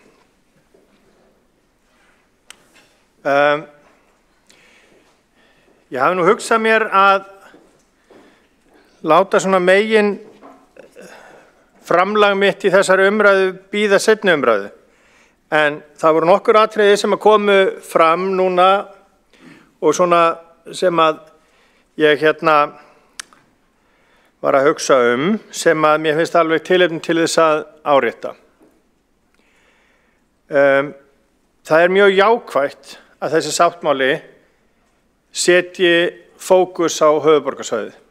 Það hefur setið hjá allt of lengi. Hérna búa 2/3 íbúa landsins og of lengi höfum við hort hérna yfir Vonarstrætið þar sem að samþykktar hafa verið stór verkefni og mikil framlög til samgöngubóta víða land og ég sýti það ekkert en á sama tíma höfum við setið hjá. Ég benti á það í grein nýverið að þennan ágæta sáttmála að þeir til dæmis miðflokksmenn sem að hart hafa talað gegn samgöngubótum á höfuðborgarsvæðinu og fundist þessir 311 milljarðar vera stórkostleg fjárhæð, sögðu ekki múkk þegar að samþykkja átti 45 milljarða göng undir Fjarðarheiði þar sem að 750 bílar keyra á dag. Núna erum við að tala göng, fljótagöng sem eiga að kosta 19 milljarða sirka bát, ef ég má sletta. Þar keyra 300 bílar á dag. Það yrðu auðvitað fleiri ef að göngin kæmu, væntanlega, en ég vil setja þetta aðeins í samhengi. Því að hér á höfuðborgarsvæðinu búa 240.000 manns núna. Við teljum umferð í þúsundum bíla og tugþúsundum bíla á dag. Og þá erum við ekki að ræða þá sem að fara í almenningssamgöngum. Og það þarf auðvitað samgöngubætur þegar að hætta steðjar að, eins og gerir núna á Tröllaskaga, að sjálfsögðu. En ég mun alltaf tala fyrir því að íbúar Reykjavíkur og íbúar höfuðborgarsvæðisins bíði ekki skarðan hlut frá borði þegar það kemur að samgöngubótum. Það er margt í þessum sáttmála sem er jákvætt og það er margt sem að maður setur fyrirvara við. Og ég deili áhyggjum vina míns, Kjartans Magnússonar, borgarfulltrúa, þegar við ræðum þessa 143 milljarða sem á að innheimta í flýti og tafagjöldum. Ég hef enga trú á því að það verði samþykkt að íbúar úthverfanna eða þá að það verði skipt einhvern veginn upp eða raðað eftir einhverjum póstnúmerum á höfuðborgarsvæðinu hvernig fólk borgar þessi gjöld. Það verður aldrei sátt það. Ég reyni auðvitað að róa Kjartan með þetta og segja hann að þetta verði ekki, en eins og oftast verkefni mitt að róa hann, en ég skil ofboðslega vel að hann vari við þessum framtíðasköttum sem á eftir að útfæra. Og það er mikill ljóður á þessum sáttmála að við séum ekki komin lengra með það að ákveða hvernig meginþorri útgjaldanna verður fjármagnaður.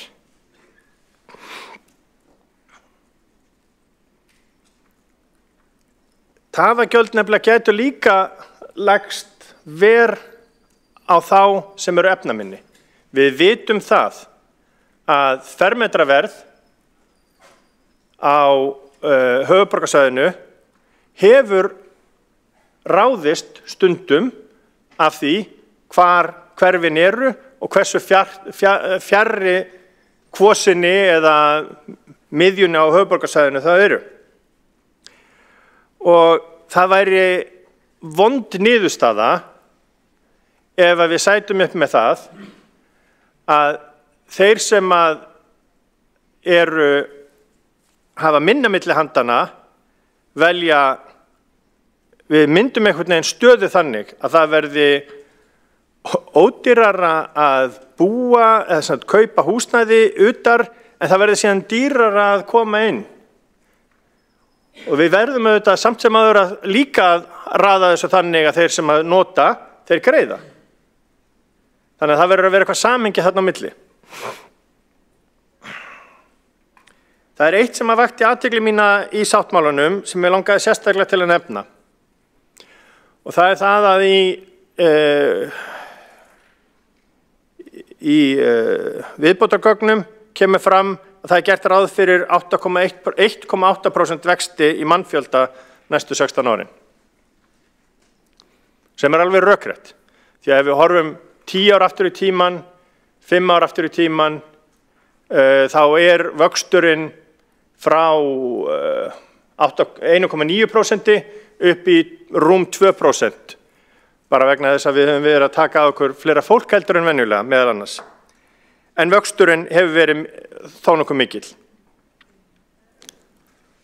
En ef þessi 1,8% vöxtur verður eins og Kofi Mannvits gerir ráð fyrir, sem að mér finnst ekki ótrúlegt, mér finnst það bara eiginlega rökrétt, þá verða 325.000 manns hérna á höfuðborgarsvæðinu eftir 16 ár. Og það er 75.000 manns fleiri, ríflega, heldur en hérna núna. Sem að færir mig að þeim punkti sem mér finnst blasa við. Og það er það að við þurfum að koma aftur að þeirri tillögu okkar sjálfstæðismanna sem að við lögðum fram í febrúar að vaxtamark höfuðborgarsvæðisins verði endurskoðuð. Og við munum á næstu vikum, næsta eða þar næsta borgarstjórnarfundi, leggja það til, því líkt og framsóknarmenn í Kópavogi og Hafnarfirði hafa talað. Og þá geispar borgarstjóri þegar maður vísar til þeirra að þá er löngu komin tími til þess að endurskoða þær forsendur sem að þessum vaxtamörkum lúta, vegna þess að það er stærsta í viðbót við samgöngumál, þá er það stærsta verkefnið okkar hérna inni er að huga að húsnæðismálum Reykvíkinga og í samstarfi við höfuðborgarsvæðið, fólks á höfuðborgarsvæðinu, því að það er það sem að mun vinna buga á vöxtum, auki framboð og verðbólgu, og þá verða allir kattsáttir og meira sér Framsóknarflokkurinn fær jafnvel fylgi.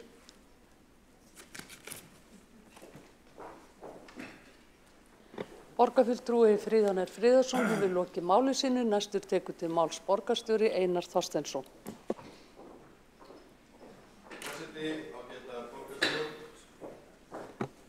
Forseti, ágæta borgarstjórn. Alltaf hressandi að heyra ræður frá borgarfulltrúi Fríðanir Friðarssoni. Mér þótti nú gaman að heyra tónin í ræðum margra hér úr minnihlutanum sem að það er augljóst að þau eru mjög ástríðufull fyrir því að laga samgöngurnar í Reykjavík og á höfuðborgarsvæðinu. Og í grunninn, og ég hef nú sagt það áður í taskan, þetta slapp. Við látum þetta ekki slá okkur út af laginu. Ég var að segja það að við erum öll sammála í grunninn það að það þarf að bæta samgöngunar hér á höfuðborgarsvæðinu. Einhver áferðamunur hér og þar, en sá róttækar hugmyndir neðanjarðarlestir eru ágætar til þess að halda okkur við efnið, en ég finn að það er samt ekki megin stefna Sjálfstæðisflokksins. Þvert á móti þá er megin stefnan önnur.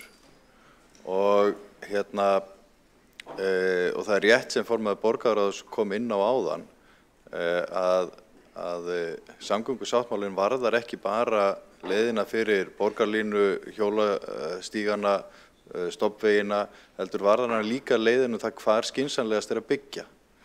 Og í grunninn þetta mjög einfalt reiknistæmi af því að borgarfulltrúi Friðjón Friðjónsson var að nefna hér vaxtamörkin áðan. Það verður afar kostnaðarsamt að reka borgarlínu og strætókerfi þegar það byrjað að keyra. Ef við tökum bara mjög einfalt dæmi, ef við þenjum byggðina langt til fjalla þá skapast ekki þessi farþegagrunnur sem við þurfum til þess að reka borgarlínu með sem minnstu tapi. Af því að þetta verður alltaf niðurgreiddur rekstur.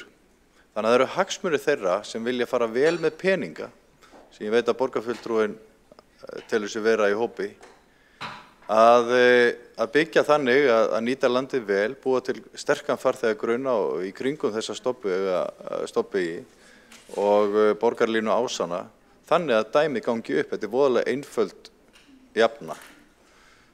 En ég hef svo sem sagt það sjálfur að ég líka mjög áhyggjufullur yfir því hvað hægt hefur gengið að byggja á sérstaklega svona síðustu 18 mánuðum. Og aðstæður innan sveitarfélagana eru ólíkar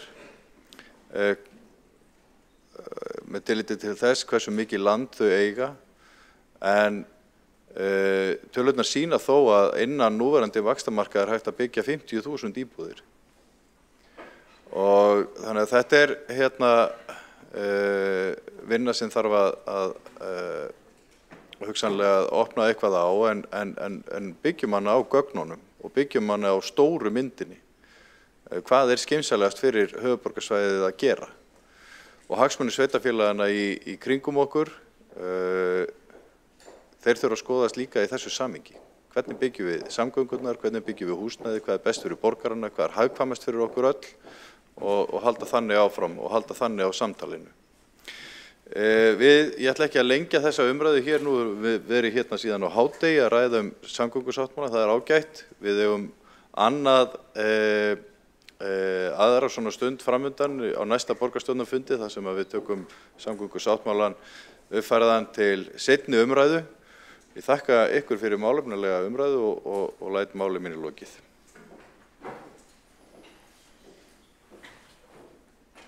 Borgarstjóri hefur lokið við mál sitt, einn hefur óskað eftir því að veita andsvar, það borgarfulltrúinn Friðjón Friðjónsson.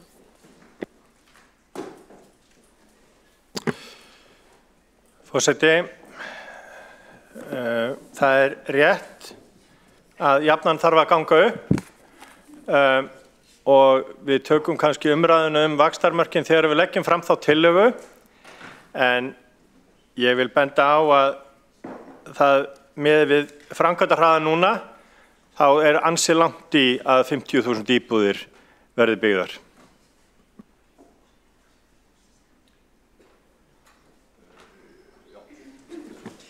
Borgarfulltrúinn hefur lokið við að veita andsvar, svara þá andsvari borgarstjóri Einar Þorsteinsson.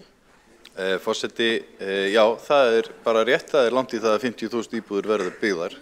Það skiptir máli að halda dampi og vaxtastig hefur hægt á uppbyggingarhraðanum, en við sjáum það hins vegar hér í Reykjavík að þetta að taka við sér, enda unnið ötullega að því að keyra öll verkefni í gang og í gegnum skipulagsferlið og reynda að fjölga greiður flækjum.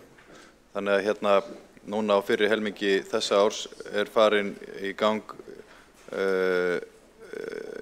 þá eru nýjar íbúðir sem fara á stað orðnar jafnmargar og á öllu síðasta ári. Þannig að þetta móðast nú eitthvað áfram. En umræðan vaxtamörkin, hún má bíða til næsta fundar. Borgarstjóri hefur lokið við að svara andsvari, veitir þá andsvar öðru sinni borgarfulltrúinn Friðjón Friðjónsson. Það kannski, ég ætla ekki að fara í vaxtamörkin, en í framtíðarskipulagi Reykjavíkurborgar gert ráð fyrir 1000 íbúða í Vatnsmýrinni. Borgarstjóri sjálfur hefur sagt að þær íbúðir verði ekki komnar, eða það verði ekki byggt í Vatnsmýrinni þar sem flugvöllurinn á næstu 20 árum, cirka. Hefur það áhrif á forsendur borgarlínunnar til allavega þess tíma og almenni samgöngur almennt að þessi kjarni sem að ætti að koma í Vatnsmýrinni, þessi þungi stóri kjarni, hefur það, mér langar til að bara spyrja borgarstjóra, hefur það verið skoðað? Borgarfulltrúinn hefur lokið við að veita andsvara öðru sinni, svarað andsvara öðru sinni, borgarstjóri Einar Þorsteinsson. Forseti, ég styðst bara við ábatagreininguna frá KOFI Mannvit sem sýnir að samfélagslegur ábati af þessari framkvæmd eins og hún er hugsuð er umtalsverður. Eflaust líta minn til þessara svæða, ég þekki það ekki nákvæmlega en ég held að eins og staðan er núna þá er þetta samfélagslegt verkefni, samfélagslega hagkvæmt verkefni. Keldnalandið er náttúrulega byggð fyrir 10.000 manns með 7-8.000 störfum, Blikastaðalandið, þetta er allt saman ný, risastór svæði sem að telja þúsundir íbúa og þannig að þetta eru stóru uppbyggingarsvæðin sem eru framundan, Ártúnshöfðin líka, allt á borgarlínu Ásum, þannig að þannig gengur dæmið upp, ég held að Vatnsmýrin er seinni tíma mál.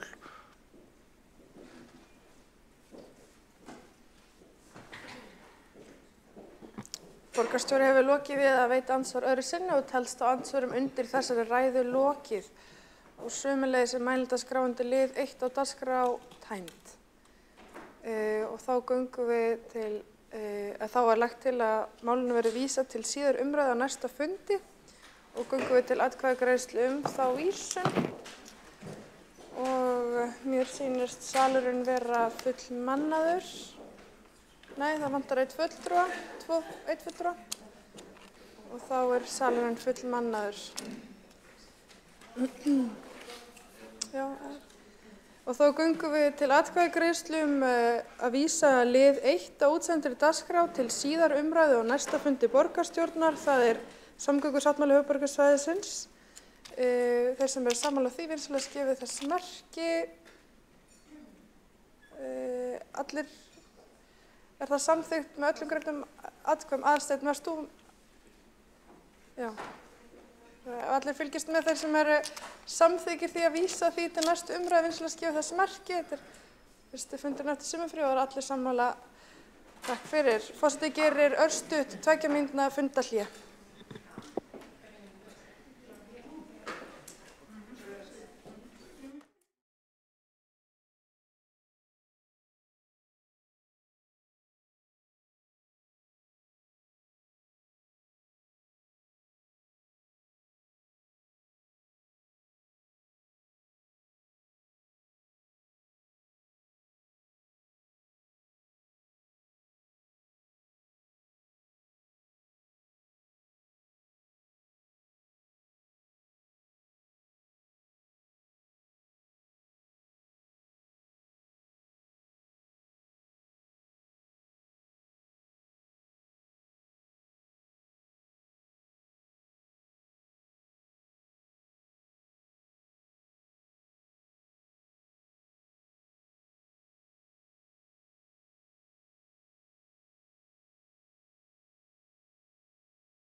Getum við fengið alla aftur inn í salinn?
Fundi borgarstjórnar áfram haldið núna klukkan 4:29. Forseti hefur ákveðið að breyta dagskrá þannig að mál eða liður 5 á útsendu dagskrá umræðum ofbeldistilvik á menningarnótt, öryggismál og fyrirbyggjandi aðgerðir að beiðni fulltrúa Flokks fólksins verði næst á dagskrá og komi þá undan lið 2, 3 og 4. Fyrst til að taka til máls undir þeim lið borgarfulltrúinn Kolbrún Áslaugar Baldursdóttir.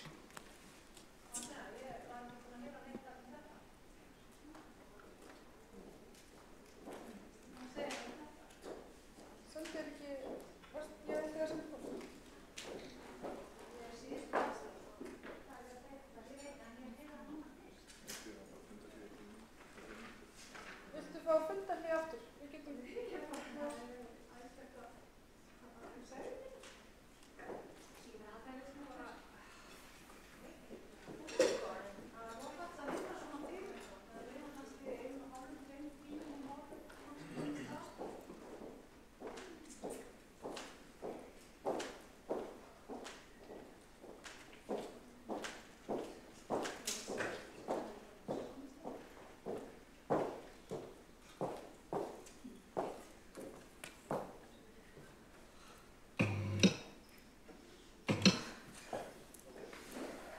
Forseti, ágæta borgarstjórn.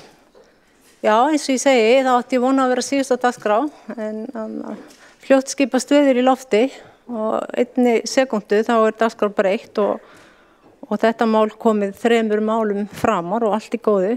Það er bara gott mál. Það er ekki alltaf sem flokkur fólksins er framalega dagskrá borgarstjórnar. Þannig að En já, ég hef óskað eftir umræðu ofbeldistilvik á menningarnótt og öryggismál og einnig bara fyrirbyggjandi aðgerðir í borgarstjórn í dag og ég veit að við erum öll miður okkar eftir þessar hræðilegu hnífaárásir sem urðu á menningarnótt sem leiddi til þess að ung stúlka lést á sárum sínum. Og ég vil byrja á að votta foreldrum og aðstandendum samúð mína og þetta er ólýsanlegur harmur sem engin orð fá lýst. Við svo sem höfum heyrt ýmsar raddir síðustu 2-3 árin að það væri aukinn vopnaburður ungmenna. Það hefði komið upp tilvik áður og það hefði komið líka skýrslur. Fyrir svona 2-3 árum þá var kannski svona fyrsta að frétta að krakkar væri í vaxandi mæli að ganga með hnífa á sér.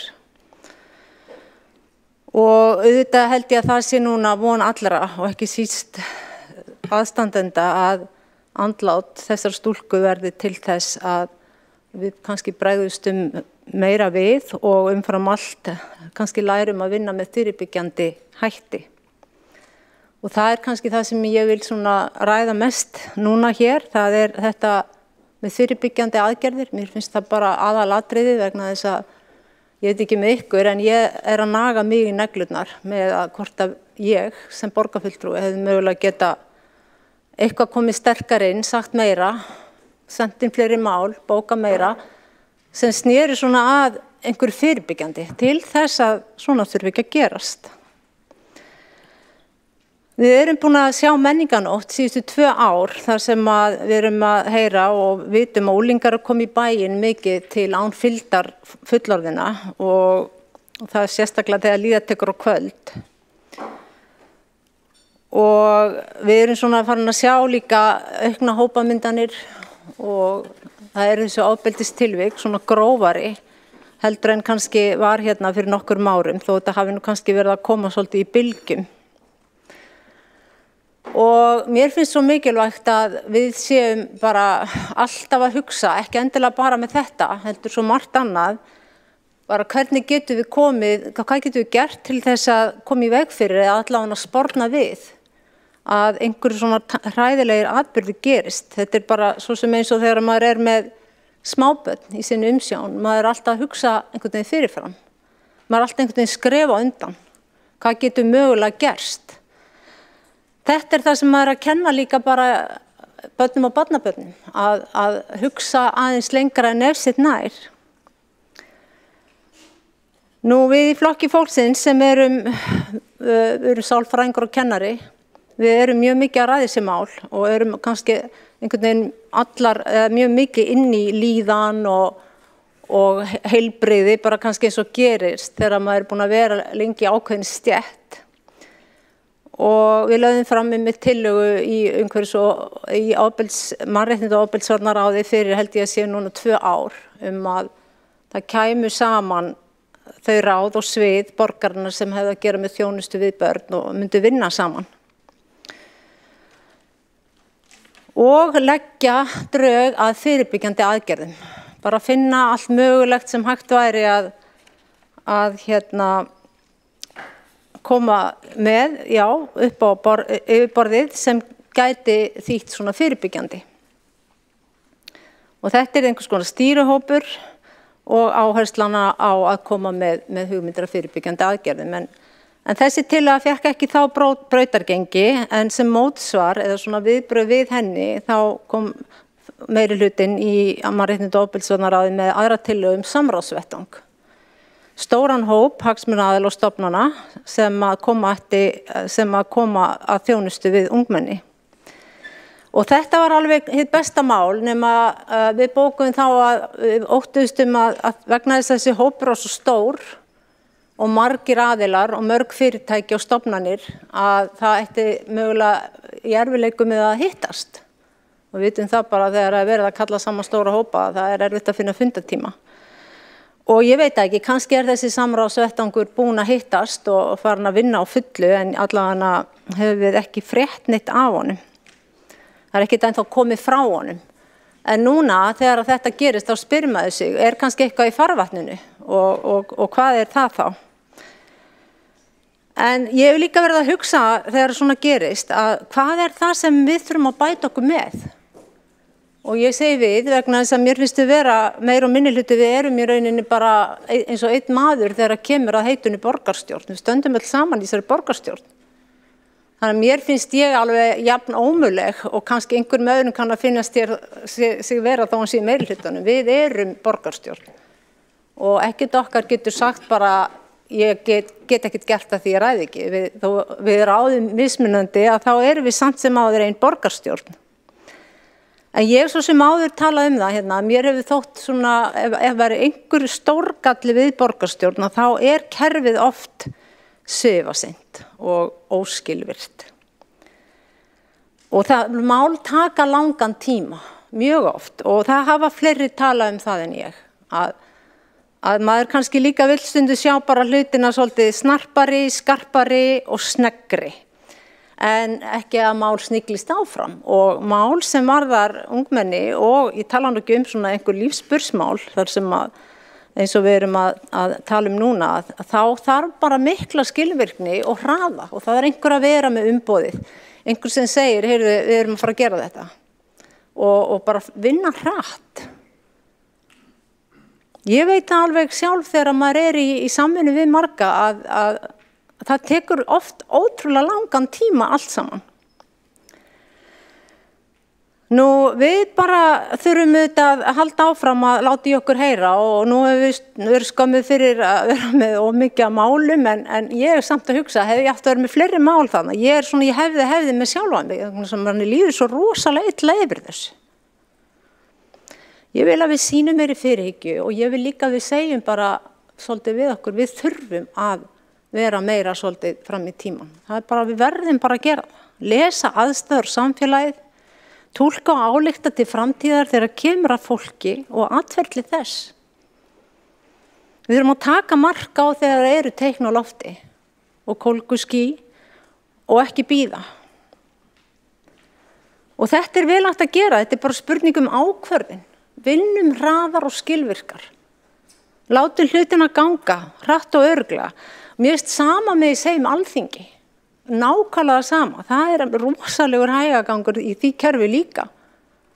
Og mér finnst þeir í Alþingi enn að vera eitthvað að dúllast með fyrirbyggjandi aðgerðir, núna hins vegar er allt komið á fullt.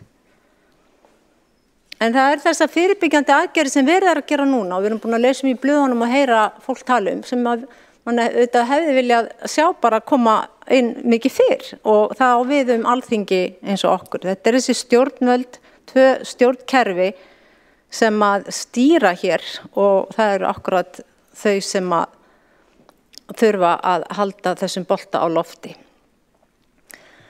En núna langar mér svo að segja að skóla- og frístundasvið, það var viðtal við sviðsstjórann sem sagði hingað ekki lengra og nú hafi verið sendu póstur á alla foreldra og mér langar að gefa sviðsstjóra skóla- og frístundasviðs prik fyrir hans innlagni í þessu viðtali. Því að hann sagði orðrétt, við höfum orðið vör við aukin hífabbi barna og ungmenna og með leyfi forseta að þá sagði hann að þetta hræðilega atvik síðustu helgi, það má segja að það hafi orðið til þess að við verðum að stíga fasta til jarðar. Við verðum að fjalla máli beint til foreldra og ná samstöðu með foreldrum og skólum og félagsmiðstöðum og sporna gegn þessari vá og tilvitnun endar. Og mér þótti vænt að sjá þennan sviðsstjóra bara leggja svolítið spilin á borð og segja já, við vissum þetta og það er leiðilegt að þetta tilvik hafi þurft til. Það er svolítið svona sem ég vil að við tölum og ég er tilbúin til að fara fremst og tala með þessum hættum sjálf á mig. Þó svo að ég sé þessi gargandi oddviti flokks fólksins sem er með allt og mikið að einhverju málum og vesinni. Það er sama, það er þessi tilfinning að ekki að flýja neitt. Og verandi í borgarstjórn, mér finnst mér bara rosalega stórt atriði. En þau erum bara sem sagt komin á þennan stað og varðandi bréf til foreldra og skóla, þau eiga þetta bara að fara reglulega. bara allt árið kring með föstum ryþma, alveg sama hvað í gangi, þá ekki að þurfa neitt til og það ekki verið að bíða eftir neinu. Þetta bara eitthvað sem á að vera bara innibyggt. En ég náttúrulega fagna því mjög hvað allir að taka við sér núna, hrökkva í gang og allt að fara af stað, en svo bara halda dampinum. Því að það líður tími frá svona hörmungar atburðum að þá fennir yfir og maður fer kannski að sofna á verðinum. En það kannski erfiðleikarnir eru ofta bara að halda dampi og halda út og vera alltaf að gera. Allt sem hægt að gera til þess að minna á og kenna, fræða og þannig að fyrirbyggja að svona endurtaki sig ekki. Svo getur maður auðvitað aldrei fullkomlega kannski gert það, því þannig eru hlutinni stundum og slys gerast líka, alveg sama hvað fólk reynir ofta að fyrirbyggja slys, að þá gerast samslys. Þannig að enginn hér miðill og enginn hér spámaður, en maður vill samt reyna allt. Og þá að fá upplýsingar, hver staðan, ég meina það hefur verið landlæknir, æskulýðsvettvangurinn hefur verið með skýrslur. Það svo margt búið að vera, það mörg teikn á lofti búin að vera. Þannig að bara, ég vil tökum þessa ábyrgð alveg í gegn og ekkert reynum ekkert að gera neitt annað en síðan að gera okkar besta.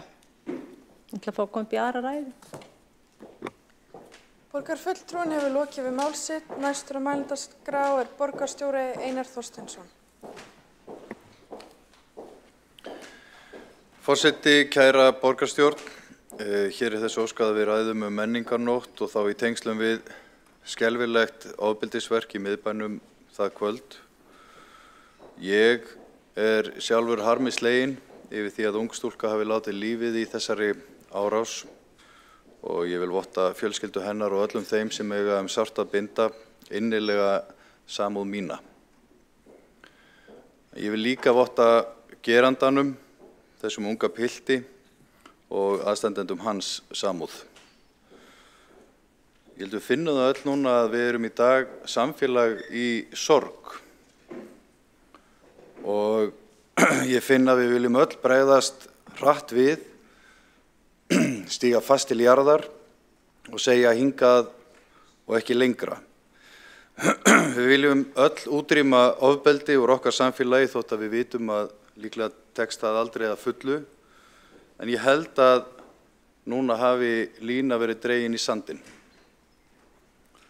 Og ég veit að við erum öll sammála það að við vitum að það engin einn sem getur útrýmt ofbeldi. Eina leiðin að við leggjumst öll á árarnar saman. Frá því að þessi hræðilegi atburður átti sér stað hef ég átt samtöl við dómsmálaráðherra, barnamálaráðherra, heilbrigðisráðherra, forseta Íslands, lögreglustjóra, alla bæjarstjórana á höfuðborgarsvæðinu og samtöl við okkar starfsfólk á skóla- og frístundasviði og velferðarsviði. Og verkefnið núna að tengja saman alla þá sem að geta knúið fram breytingar. Ofbeldi samfélagslegt mein og ég held að sé mikilvægt að þó við ræðum þetta atvik á menningarnótt eða önnur einstaka atvik sem eru hræðileg, þá verðum við að ráðast á rót vandans. Hvers vegna líður sumum ungmennum þannig að þau eru svo óörugg öryggi sitt að þau telja sig þurfa að ganga með hníf? Og hvaða vanlíðan það sem liggur á baki þeirri ákvörðun að kjósa að beita honum gegn annarri mannesku? Og hvað getum við sem samfélag gert til þess að styðja við hvort annað? Reykjavíkurborg sendi á dögunum bréf til allra foreldra í grunnskólum borgarinnar þar sem brýnt var fyrir foreldrum að eiga samtal við börnin sín vopnaburð og bréfinu voru þýdd á öll helstu tungumál og hnykkt á því verklagi að í hvert einasta skipti sem hnífur finnst á barni þá verði samtalið hafið, lögreglan kölluð til og stofnað til barnaverndarmáls. Vopnaburður líka ólöglegur Vopnalögin taka skýrt á þessu. Það er bara einfaldlega óheimilt að hafa stunguvopn á sér á almannafæri. En við heyrum frá lögreglunni og okkar fólki sem að vinnur með ungmennum að það virðist sem ákveðin hluti hópsins líti svo á að það sé eðlilegt að ganga með eða jafnvel beita hnífi. Og þessi normalisering er eitthvað sem við verðum að horfast í augu við og vinna gegn. En það krefst þéttara samvinnu sveitarfélaga, ríkis, skólayfirvalda og síðast en ekki síst lögreglu og foreldrana og barnanna sjálfara.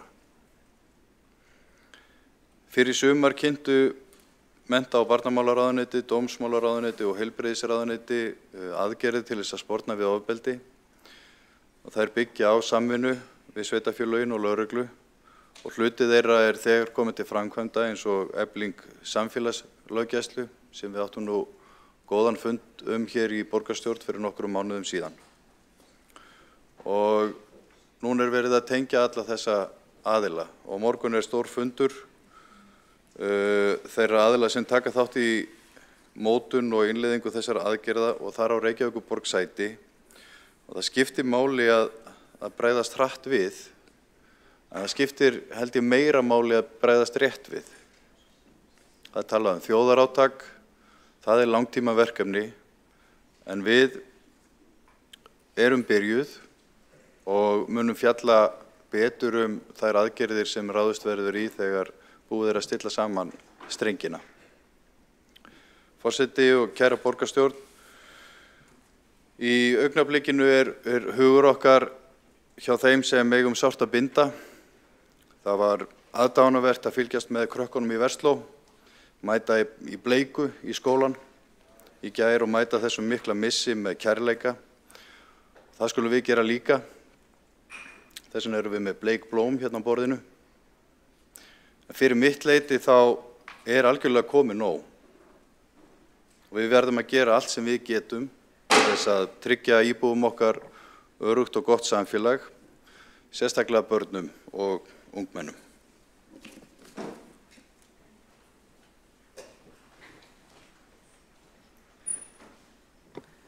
Borgarstjóri hefur lokið við mál sitt. Næsta á mælendaskrá er borgarfulltrúin Hildur Björnsdóttir.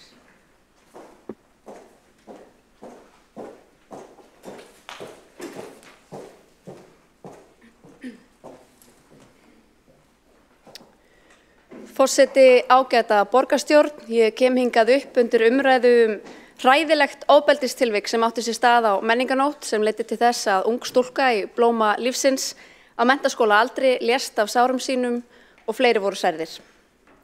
Fyrir hönd borgarstjórnarhóps Sjálfstæðisflokksins þá vottum við auðvitað og votta ég hér aðstandendum samúð og öðrum þeim sem eigum sárt að binda vegna málsins sendum við jafnframt samúðarkveðjur og styrk. Og við munum auðvitað taka þátt í því mikilvæga þjóðarátaki sem framundan verður við að vinna gegn ofbeldi og vopnaburði barna.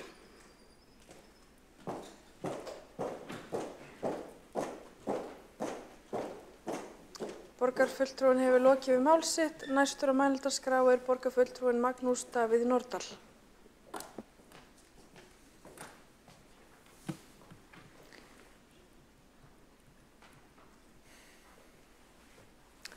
Borgarstjórn, forseti, ég vil byrja að votta foreldrum og öðrum aðstandendum Bryndísar Klöru innilega samúð. Andlát hennar er hræðilegur atburður og við sem tilheyrum stjórnmálastéttinni hljótum á þessu tímamarki að líta í eigin barm og spurja hvernig getum við betur hlúðað börnum og ungmennum þessa lands og bætt líðan þeirra á aðstæður, allt með það markmið að minnka áhættu og ofbeldishegðun sem því miður hefur færst í aukana á síðastliðnum árum, eins og við erum öll meðvituð Nú er hins vegar ekki staður né stund til þess að stofna til eða taka þátt í pólitískum leðjuslag. Slík háttsemi á núverandi tímamarki er að mínum dómi vanvirðing við þolendur ofbeldis og aðstandendur þeirra og þá er það síst til þess fallið að við getum náð árangri í baráttunni við ofbeldi. Þvert á móti er rík þörf fyrir að við sem tilheyrum stjórnmálastéttinni sínum samstöðu og náungakærleik. Einungis þannig getum við náð árangri. Þau sem eiga sárt að binda og í raun samfélagið allt á betra skilið en að horfa upp á deilur stjórnmálastéttarinnar varðandi málefni og málstað sem við erum öll hjartanlega sammála um. Í ræðu sem þessari mætti tala í löngu máli þær ráðstafanir sem við höfum gert til þess að sporna við vaxandi ofbeldismenningu hjá ungmennum. Ekki hvað síst skref sem tekin hafa verið til aukinnar þverfaglegrar samvinnu þvert á stofnanir samfélagsins, samanber nýlegan stofnaðan samráðsvettvang ofbeldi meðal ungmenna. Ef við erum hins vegar alveg heiðarleg hvert við annað sem hér erum og okkur eru þetta ekki stætt á öðru, þá hverjum manni ljóst að við sem stjórnmálastétt, við sem foreldrar, við sem íslenskt samfélag í heild, við höfum með ákveðnum hætti brugðist börnum og ungmennum þessa lands. Á meðan hnífaburður og áhættuhegðun ungmenna eykst, á meðan börnin okkar verða fyrir árásum jafnaldra sinna og hljóta alvarlegan skaða í einhverjum tilvikum láta lífið, ljóst að við þurfum og verðum að gera miklu, miklu betur. Við höfum ekkert val í því samhengi. Án heiðarleika og viðurkenningar á stöðunni eins og hún mun okkur ekki verða ágengt. Að mínum dómi þurfum við í ríkari mæli að sækja í smiðju nágrannaþjóða okkar og læra af þeirra reynslu. Í því samhengi nærtækt að horfa til Noregs. Ríkislögreglustjórinn þar í landi hefur talað sérstaklega þörfina á frekari samþættingu á milli stofnana, á milli velferðarkerfisins og lögreglunar. Það þurfi að huga betur að börnum sem búi við óviðunandi aðstæður og þar sérstaklega að vísa til fátæktar hjá norskum kollega okkar. Inngildingu innflytjenda, aukna þátttöku barna í tómstundum og að huga beri að skólasókn barna. Og þá það sérstaklega nefnt að huga þurfi betur að úrræðum fyrir ungmenni sem glíma við fíkniefnavanda eða eiga við þroska og hegðunarvanda að etja. Lögregluyfirvöld í Noregi eru þarna sammála kollegum sínum á hinum Norðurlöndunum. Það baráttan gegn ofbeldi meðal ungmenna háð fyrst og síðast með eflingu velferðarkerfisins í heild. Við þurfum að grípa þau börn sem eru í vanda með snemmtækri íhlutun áður en þau beita önnur börn ofbeldi, eftir því sem hægt er. Öll börn eiga nefnilega rétt á jöfnum tækifærum til þess að þroskast, dafna og finna sína hillu í lífinu, njóta virðingar og inngildingar í jákvæðum félagslegum samskiptum í öruggu umhverfi. Kennarar, félagsráðgjafar, barnavernd, íþróttafélag og ekki síst foreldrar þurfa að sameinast að hlúa betur að börnum. Engin ein stofnun eða stjórnvald mun leysa vandamálið, heldur þörf á samstilltum aðgerðum okkar allra með kærleika og samstarf að leiðarljósi. Reykjavíkurborg mun ekki láta sitt eftir liggja í því samhengi. Takk fyrir.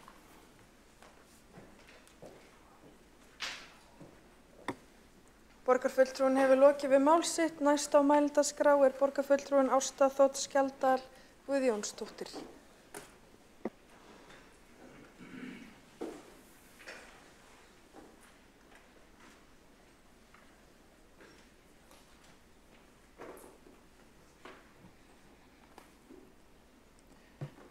Ágæti forseti, borgarfulltrúar og aðrir áheyrendur. Svona atburður hittir mann beint í hjartastað og sem móðir get ég ekki ímynda mér sorgina og sársaukann yfir óréttlætinu og ég votta aðstandendum Bryndísar Klöru mína dýpstu samúð. En mér langar til þess að taka þetta umræðuefni á þessum dagskrárlið aðeins út frá því hverjir beita ofbeldi og af hverju og þá miða við þekkingu mína af því að vinna í grasrótinni með fólki í fátækt. Þegar kafað í svona stórt viðfangsefni þá að vansi mörgu að taka. Og inn í þetta fléttast ADHD, ýmsar greiningar, langir biðlista fyrir þá sem ekki enn hafa fengið greiningu, gengjamyndun, rangar fyrirmyndir, einelti, búin að útbúa hérna ræðu og svo get ég ekki einelti, heimilisofbeldi, vímuefnaneysla og fleira, margt fleira. Búið að leggja töluverða vinnu í að skoða ýmislegt tengt ofbeldi og eitt af því sem verkefnastjóri afbrotavarna hjá ríkislögreglustjóra nefnir sérstaklega í þessu tilliti að okkur skorti fleiri samfélagslögregluþjóna hér á höfuðborgarsvæðinu og það eigum við að taka til okkar og finna leiðir til að bæta úr.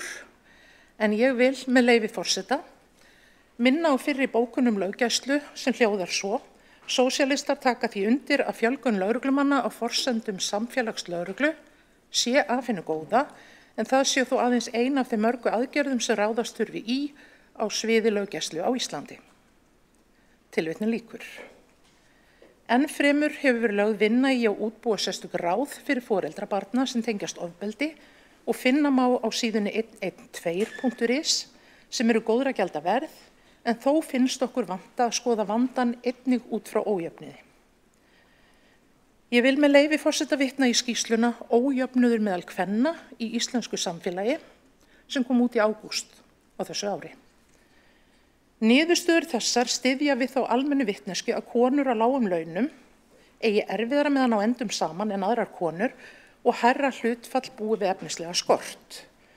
Auk þess hafa þeir í meiri mæli þurft fjárhagsaðstoð hjá sveitarfélagi, vinum eða ættingum og félags- eða hjálparsamtökum. Þær telja einnig líklegra en aðrar konur að lífskjör þeirra muni versna nokkuð eða mikið næsta árið. Hærra hlutfall kvenna með lág laun og meðallaun hafa þurft að neita sér mat svo börn þeirra fá nú að borða. Tilvitnun lýkur. Þau börn og unglingar sem alast upp við ójöfnuð eiga jafnan minna bakland en jafnaldra þeirra og fá lakari stuðning og mun færri tækifæri í lífinu. Ef við rýnum aðeins í málið, þá það staðreynd að við sem manneskjur vopnum okkur þegar við stöndum frammi fyrir vanmætti okkar gagnvart þeim aðstæðum sem liggja fyrir okkur. Flest okkar vopnum okkur með sjálfstrausti og því sem við höfum til að bera í okkar vopnabúri. Það getur verið orðfimi, húmor, hroki, reiði og svo framvegis. Þegar það dugir ekki til, þá sækjum við stuðning til vina. Eða við lesum okkur til málefni og öflum okkar frekari þekkingar til að geta svara fyrir okkur. Börn og unglingar sem verða fyrir ójöfniði hafa ekki eða geta ekki nýtt sér getu sína á sama hátt og áður nefnt. Þetta þarf að ávarpa til viðbótar við aðra greiningar ofbeldi sem fram hafa komið til þess að við getum fundið leiðir til að nálgast þá sem finnast þeir svo fastur út í horni að þeir sjáu sér mögulega ekki annað fært í vanmætti sínum en að mæta út í samfélagið með raunverulegt vopn. Ég vil til umhugsunar ljúka ræðu minni á því að minna á að barnafjölskyldur á biðlista eftir félagslegu húsnæði eru í dag 160 talsins. Og ég hef verulegar áhyggjur af þessum börnum. Þannig að ég held að ef við tökum þetta í heild til saman við allar aðrar greiningar og upplýsingar sem liggja fyrir með þessum hópi sem að vinna gegn ofbeldi, að þá séum við betur settur heldur en að einblína bara á einhverja færri hliðar. Takk fyrir.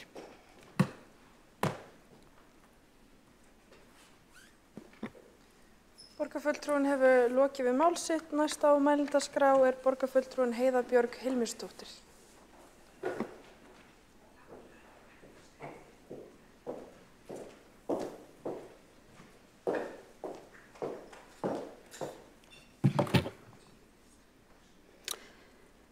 Forseti, kæra borgarstjórn, það er erfitt að tala ofbeldi og forvarnir og annað í kjölfar svona hörmulegs atburðar eins og átti sér stað á dögunum og ég tek að sjálfsögðu undir allar samúðarkveðjur til allra þeirra sem eigum sárt að binda í kjölfar þess. Ég held að við séum öll harmislegin og mögulega ekki alveg í standi til þess að ræða þetta kalt, en það eru atburðir svona hafa áhrif á okkur öll.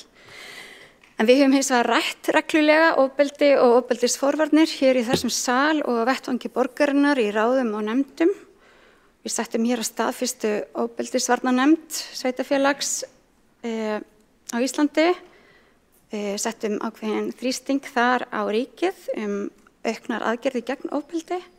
Við samþykktum aðgerðaáætlun sem var innleidd nánast að fullu og nú er önnur aðgerðaáætlun í vinnslu þar sem meðal annars hefur verið horft til þess hvernig koma megi í veg fyrir ofbeldi meðal barna eða ofbeldi sem beinist að börnum.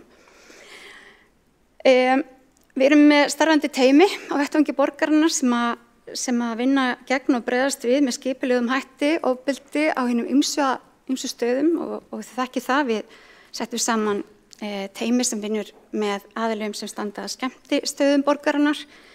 Við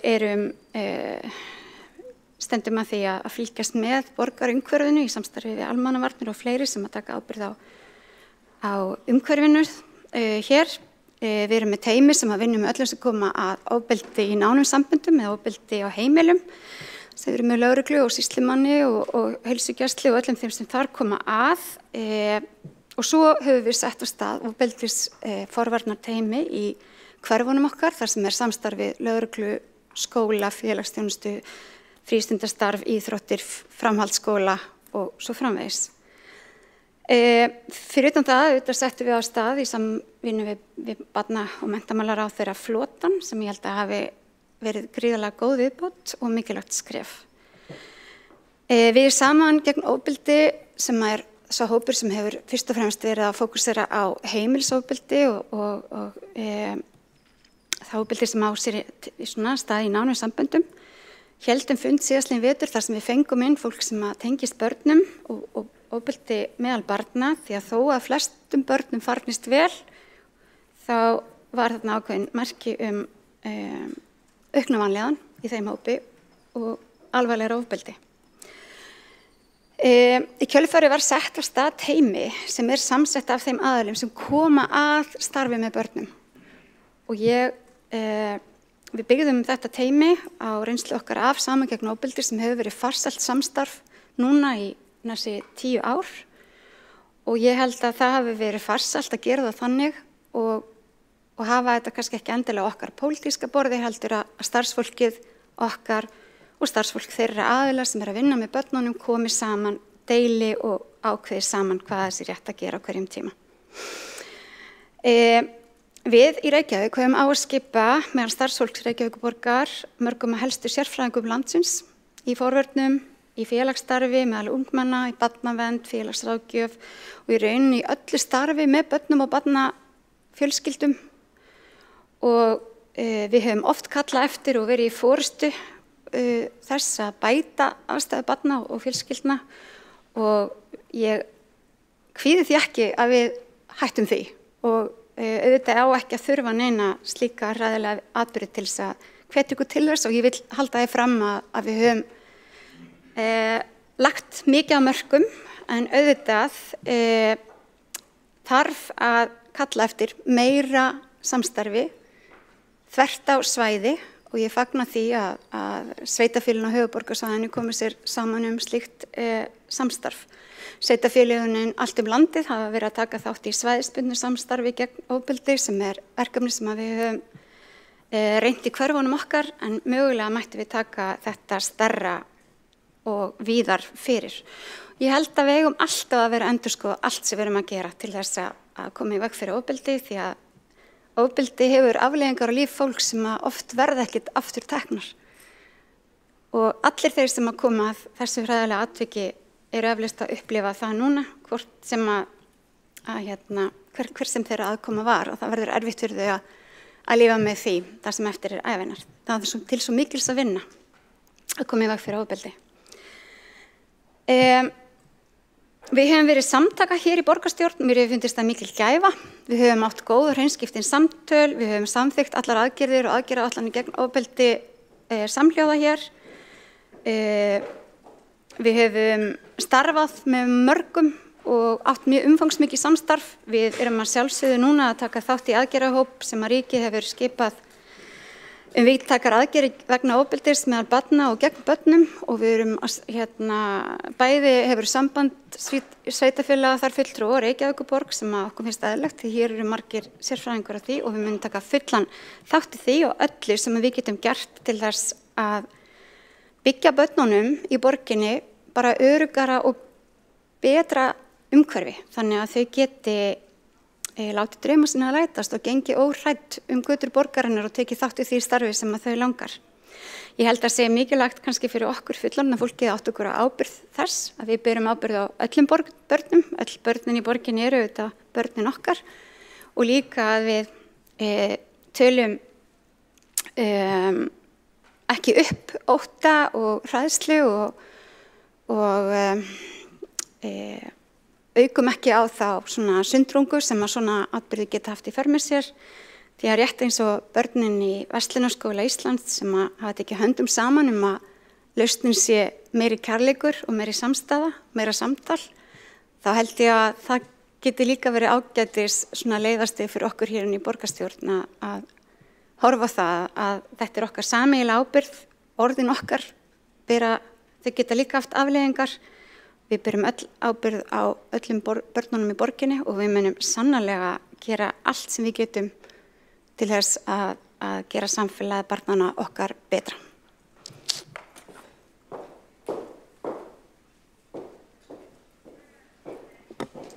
Borgarfulltrúinn hefur lokið við mál sitt. Næstur á mælendaskrá er Skúli Helgason.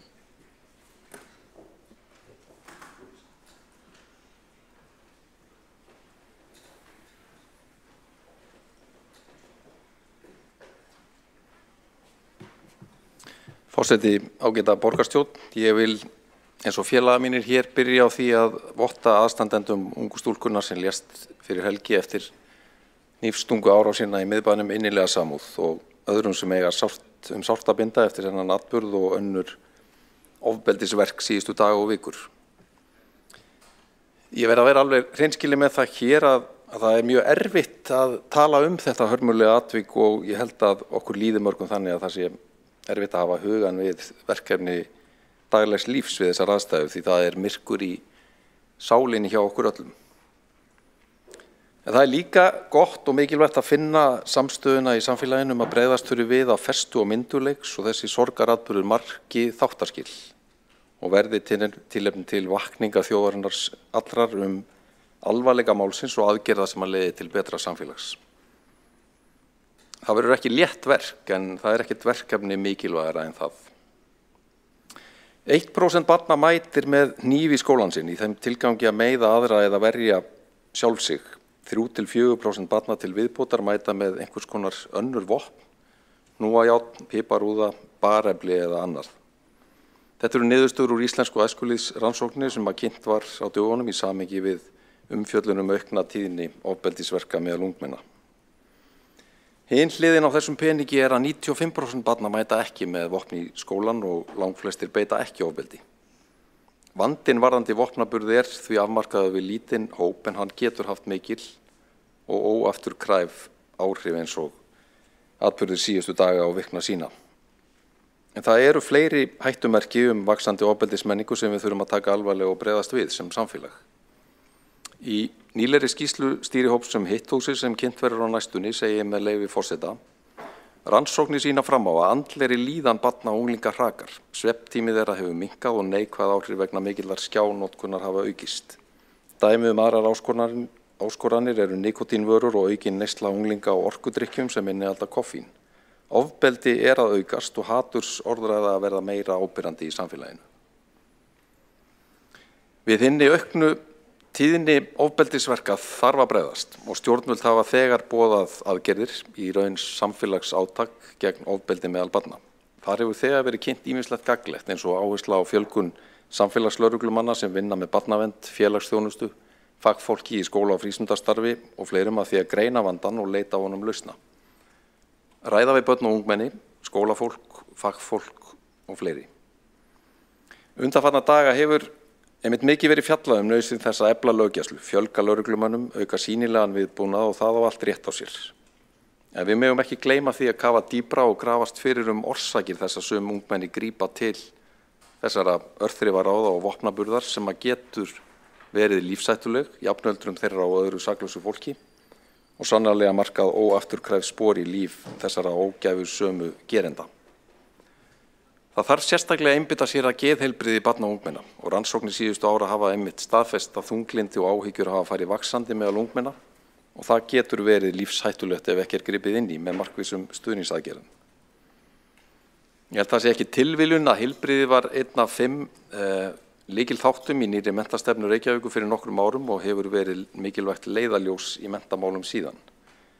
Geðheilbrigðismál hafa verið meira áberandi í umræðunni undanfarin misseri en flestir sem hafa kynnt sér þau mál viðurkenna að við erum ekki á nægilega góðum stað sem samfélagi að mæta þörfum barna og ungmenna með geðrænar áskoranir, styðja þau nægilega snemma á lífsleiðinni áður en að vandinn orðinn djúpstæður og beita úrræðum, ekki síst í skólakerfinu sem rannsóknir hafa sýnt að skila börnum árangri. Við þurfum að gera betur og þjóðarátak gegn ofbeldi verður ekki síst að beinast að forvörnum, að geðheilbrigði og snemmtækum stuðningi við börn og ungmenni til að við ráðumst að rót vandans í þéttu samstarfi við foreldra allt land. Á endanum mikilvægast í lífinu að við pössum upp á hvert annað, séum sérstaklega á vaktinni gagnvart þeim sem líður illa og hjálpum þeim að komast á betri stað. Þannig sköpum við öruggara og betra samfélag fyrir okkur öll.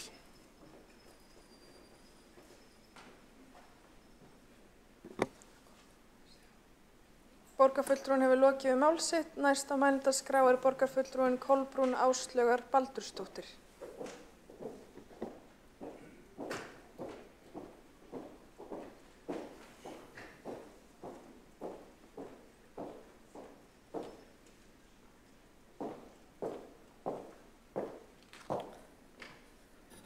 Forseti, ágæta borgarstjórn.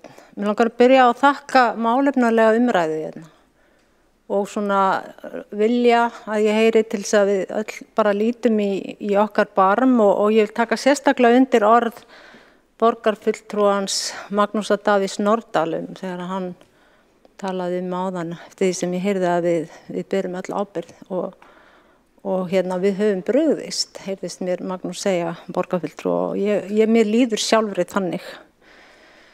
Sofnað á verðinum. En mér langar að segja nokkur orð líka og taka undir þá sem hafa verið að tala orsakir. Því að þetta hefur svo margar hliðar og hluti einmitt af fyrirbyggjandi vinnu að kafa ofan í mögulegar orsakir sem eru bæði flóknar og margslungnar. Sérfræðingar sem hafa verið að láta í sér heyra vilja meina að rekja megi þessa þróun auðvitað meðal annars til fíknivanda og aðrir tala uppeldisvanda og einnig nýrrar ofbeldisbylgju sem rekja megi til ofbeldismenningar sem að tröllríða fleiri samfélögum. Síðan eru skilaboðin dálítið mismunandi vegna þess að við höfum verið að fá niðurstöður úr vímuefnakönnun ungmenna þar sem að dregið hefur úr áfengisneyslu. Þannig að og við höfum verið jafnvel að bara vera svo ánægð með það núna í nokkur ár að þær tölur hafa verið að koma betur út heldur en ofta árum áður þegar unglingadrykkja virtist vera meiri en þetta einhvern veginn allt í uppnámi núna. En það fleira, það auðvitað vissulega afvopna ungmennin og það verður ekki gert nema með foreldrana, með þeim í liði og skólayfirvöldum og fræðslu og auðvitað bara lögin að minna á reglugerðina. Það náttúrulega bannað að ganga með hníf. Þannig að síðan það öryggismálin og bara borgin, öryggi í borginni og allt það. En þetta svo ótrúlega margslungið og flókið mál og þess vegna krefst þetta svo mikilla vinnu og svo vinna tekur tíma og það var svolítið það sem ég var að tala að við erum að vinna hratt en auðvitað vel. Svona hópur sem að störfum þarf bara að hittast eiginlega vikulega og hann þarf að byrja strax að setja að mínu viti fram aðgerðir. Ekki að bíða eftir að hópavinna lýkur því að það vil dragast, heldur byrja strax að senda út frá sér hugmyndir að fyrirbyggjandi aðgerðum og setja þær í gang. Og þetta það sem að skiptir öllu máli, finnst mér, því að við megum engan tíma að missa. Þetta svona eitthvað sem gæti þessna gerst strax aftur og hver dagur skiptir þess vegna máli. Ég hef verið með ýmsar hugmyndir og til dæmis bara með svona viðburði. Nú hvert sveitarfélag komið með sína ákveðnu viðburði og í hvers sinn að loknum slíkum viðburði, bara nú síðast í Mosfellsbæ þá var ofbeldistilvik og við horfðum á Vestmannaeyjar og ég held að þurfa að endurskoða þessa viðburði eitthvað og auðvitað erum við bara með borgina undir en skiptum okkur kannski ekki að öðrum sveitarfélögum. En ég myndi vilja sjá til dæmis fyrirkomulega menningarnætur breytast eitthvað. Að það verði mögulega bara dagskrá stytt og að því að flugeldasýning gerir kröfu að það sé skuggsýnt að þá getur vel verið að ætti bara að skoða sleppa henni. Þetta bara allt saman sem ég held við þurfum að skoða næstu vikur og mánuði. Því að það þarf að horfa á þetta út frá öllum mögulegum sjónarhóli, eða hólum ef má segja svo.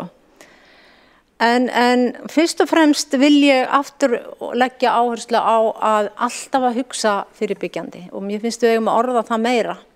Við höfum verið að gera það er vissulega enginn að segja hér að það hafi ekki verið fyrirbyggjandi aðgerð í gangi en það er akkurat þar sem að þarf að fara dýpra og meira, það er eina leiðin til að mögulega að geta komið í veg fyrir eitthvað.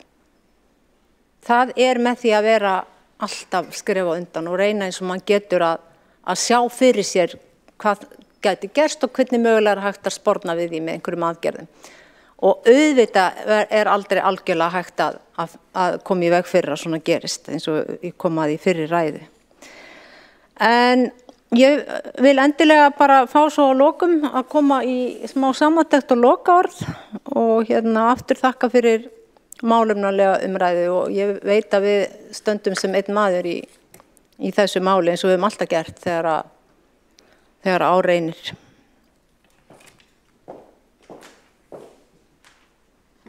Borgarfulltrúinn hefur lokið við mál sitt. Næst á mælendaskrá er borgarfulltrúin Árelía Eydís Guðmundsdóttir. Virðulegi forseti, ágætu borgarfulltrúar og þeir sem á hlýða. Ég vil byrja á því að votta öllum þeim sem eiga sárt að binda núna vegna þeirra hörmulega atvika sem urðu til þess að ungmenni ein stúlka lét lífið og við syrgjum hana öll sem samfélag. Það er þannig að við finnum öll til þegar að slíkt gerist. Það voru önnur ungmenni sem þarna munu ekki geta lifað lífinu með því fyrirheiti sem að lífið gaf þeim fyrir þessa nótt. Og það syrgjum við og við finnum öll til og við viljum votta okkar hlýjustu samúð gagnvart þeim sem að núna eiga sárt að binda og hugsa hlýtt til allra þeirra. Mér langar sem formaður skóla- og frístundasviðs að ítreka nokkra hluti sem að mér finnst mikilvægt að komi fram í umræðunni. Fyrir það fyrsta að þá er það okkar gildi, samfélagsgildi, að börn og unglingar og við öll getum gengið óáreitt og óhrædd þessa borg og Ísland allt og það hefur verið okkar gildi og við viljum viðhalda því. Mér langar til að segja ykkur aðeins hvað það var sem við gerðum á menningarnótt og mér langar líka til að árétta það að við erum í flestum tilfellum örugg. En ég veit að þeir sem að núna eiga erfitt spyrja sig hvað ef. Hvað ef hann hefði ekki farið með hníf þessar nótnir í bæ? Það sem að við þurfum að átta okkur á og ég biðla til allra foreldra, allra ömmu og afa, alla þeirra sem að tala saman, sem ég veit að við erum að gera núna, að við áttum okkur því að það er ákveðin og það sem við höfum haft áhyggjur af er að það er ákveðin doði sem er yfir því hvaða afleiðingar það hefur að bera með sér eggvopn. Eggvopn eru ólögleg, þau hafa gríðarlega miklar afleiðingar og eitt andartak getur breytt lífi okkar og eins og við því miður sáum, tekið líf frá okkur. En í þessu samhengi þá var það rætt í Kastljósi í gær, þar sem Guðmundur Fylkisson fór yfir, að við höfum verið að leggja áherslu á það að fá samfélagslögreglur, auka ásýnd lögreglunar og að hafa samfélagslögreglur með okkur, bara til þess að reyna að finna leiðir til þess að skilja og fá í rauninni fram frá ungmennum sjálfum eins og borgarstjóri kom fram í hans ræðu ástæðuna fyrir því að þau telja sig þurfa að beita eggvopnum eða að eiga þau. Það er ekki eitthvað nýtt sem er að gerast, heldur er kannski það sem er nýtt að gerast er það að við teljum að fleiri og fleiri kannski gerist sér ekki alveg grein fyrir því hversu alvarlegar afleiðingar það getur haft. En ég ætla að fara í stuttu máli yfir það hvað borgin og við, ekki bara skóla- og frístundasvið, gerðum og á menningarnótt bara til þess að það sé alveg á hreinu að við höfum lagt mikla áherslu á að halda þeim vettvangi tiltölulega öruggum. Ég tek hérna smá pásu meðan að tölvan mín að endurræsa sig.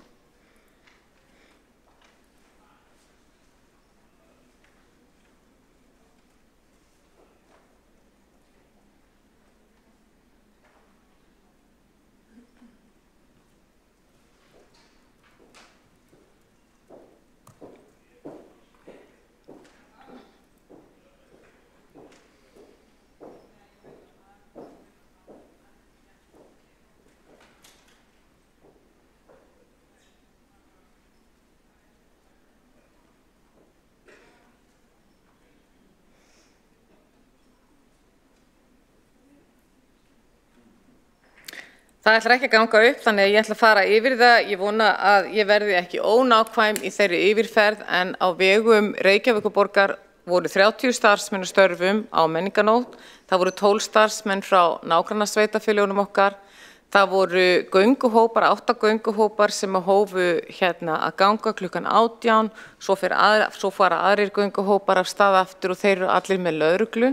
Við vorum með miðstöð í safnaðarheimili Dómkirkjunnar til þess að taka á móti þeim börnum sem voru of drukkin eða urðu veik eða týndust. Þannig að í stuttumáli get ég fullyrt það að við gerum okkar besta til þess að halda borginni eins öruggri og hægt er. En okkar starf sem í rauninni nær að því leyti til nógu langt til þess að við áttum okkur á því að það gríðarleg ábyrgð sem felst í því að senda börn og unglinga ein og eftirlitslaus, og því biðlum við til allra þeirra sem að eiga ungmenni sem að þeim standa að finna sig í því sem að rætt var. Það var ágætis greinargerð á Vísi daginn þar sem að kom fram sérfræðingur í menntamálum sagði að við verðum að átta okkur á því að það að beita aga hluti af uppeldishlutverki okkar, og eins og var orðað í fyrirsögninni, það ábyrgð foreldra að valda vonbrigðum. En að lokum þá það alveg ljóst að skóla- og frístundasvið núna búin að vera að taka saman undanfarin 2 ár, búin að efla frá því að ég kom að þessu starfi, og ég veit að það hefur gerst áður. Ég hef líka verið svo heppin að sitja í mannréttindaráði, mannréttinda- og ofbeldisvarnaráði, og þar höfum við átt gríðarlega gott samstarf við lögreglu, bæði varðandi skólann sjálfan og líka þegar kemur að því að taka á við, og svo auðvitað velferðarsvið líka. Hvert einasta mannslíf dýrmætt.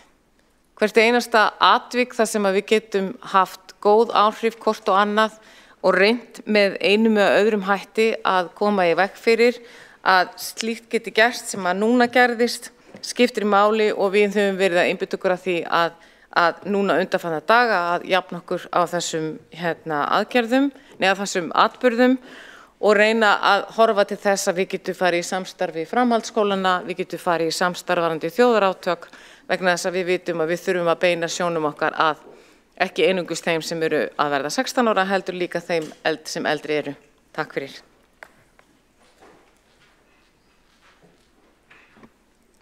Borgarfulltrúinn hefur lokið við mál sitt. Næst á mælendaskrá og lokar umræðinu borgarfulltrúinn Kolbrún Áslaugar Baldursdóttir.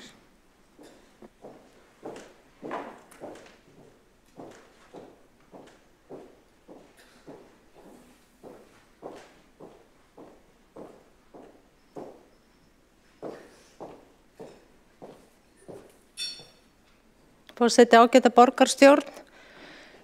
Ég bara taka undir allt sem fram hefur komið hér og góði punktar og við erum greinilega öll á sömu blaðsíðu. Það nokkur atriði sem ég langar að nefna bara svona út frá sálfræðinni, að það náttúrulega mjög oft hægt að greina snemma hjá börnum hvað börn í áhættu, og oft það snemma á skólagöngunni sem komið svona fram kannski einkenni sem benda til að barn þurfi sérstaklega mikla umönnun og hjálp kannski, en öll börn sem beita ofbeldi, þeim líður ekki vel. Það nokkurn veginn óhætt að segja það að þau eru í angist og vanlíðan, og þessi börn þurfa að sjálfsögðu sérfræði aðstoð, og þá kemur í hlut leikskóla og skólana að koma þeim til hjálpar í því kerfi sem að skólinn býður upp á,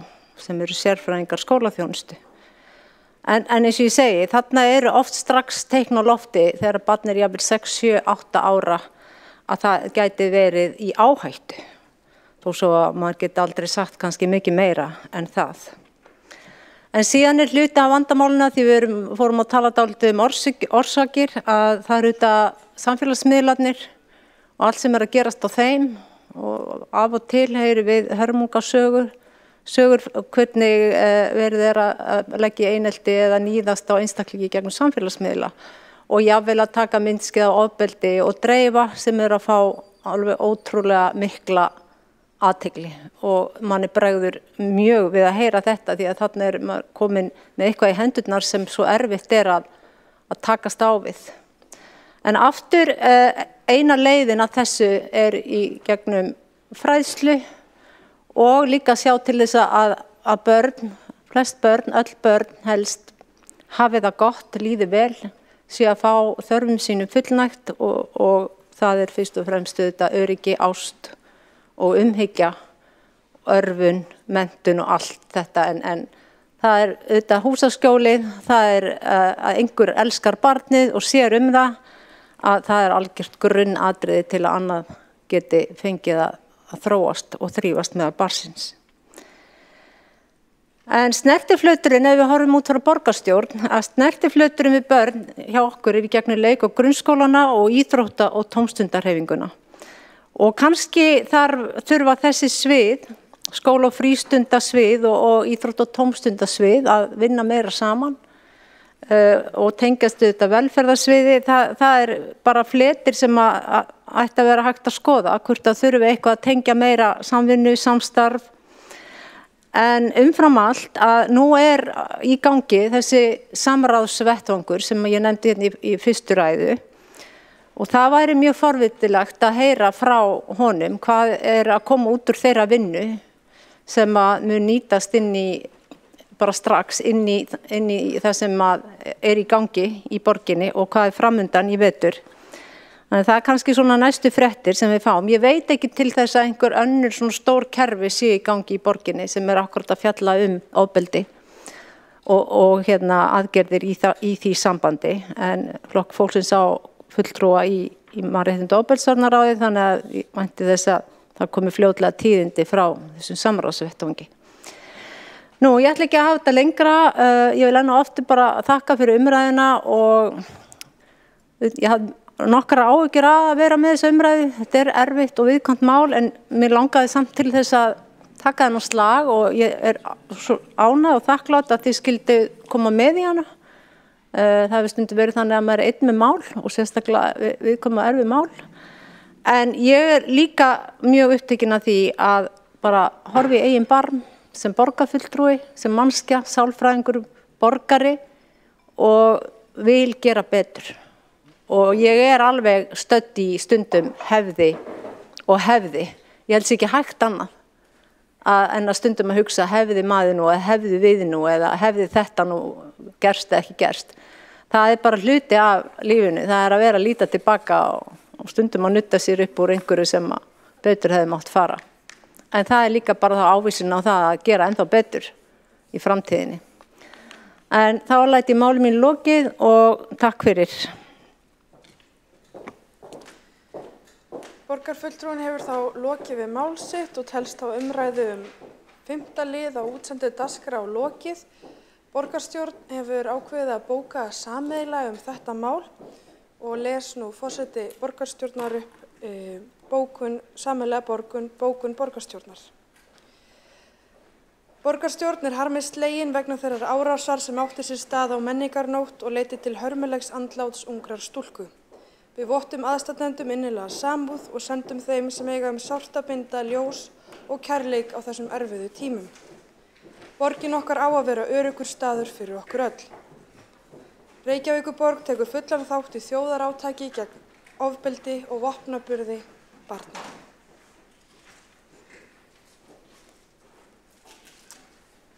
Forseti minnir borgarfulltrúa að senda inn bókanir og leggur til að lið 3, 4 og 5 verði frestaður á útsendri dagskrá og lítur á að það sé samþykkt ef ekki er hreyft við andmæli við þeirri frestun. Öðrum 3 og 4, lið 2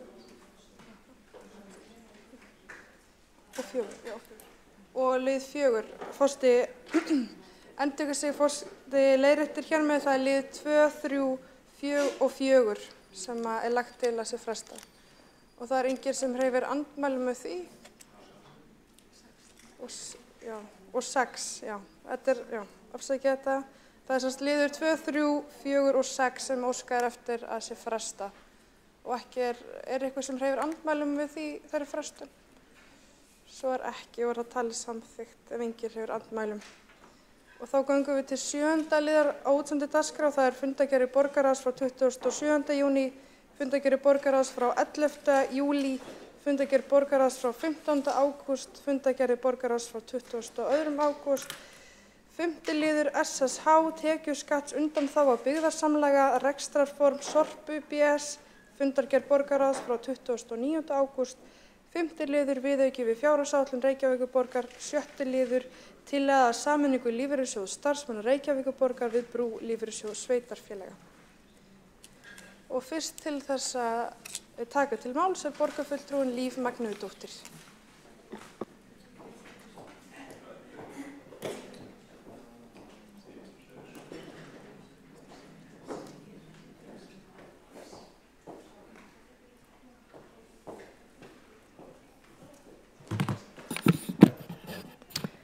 Forseti, ég kem hér undir 7. lið, fundargerð borgarráðs frá 22. ágúst, 5. lið, tekjuskatts undanþága byggðarsamlaga rekstrarform Sorpu BS. Við Vinstri græn við ætlum að sitja hjá í þessu máli, við erum ekki full sannfærð það að þetta sé rétt leið og í rauninni að stjórn Sorpu hafi bara stilt upp 2 valkostum sem hefði mátt skoða nánar og fá hana álit. Og svo veltið því líka fyrir mig ef öll starfsemi Sorpu starfrækt á þeim grundvelli hún sé starfrækt fyrir alla tekjurnar og þær færi allar í starfsemina, hver er þá ríkisstyrkurinn. Þannig að við erum ekki fullviss að þetta sé rétt niðurstaða.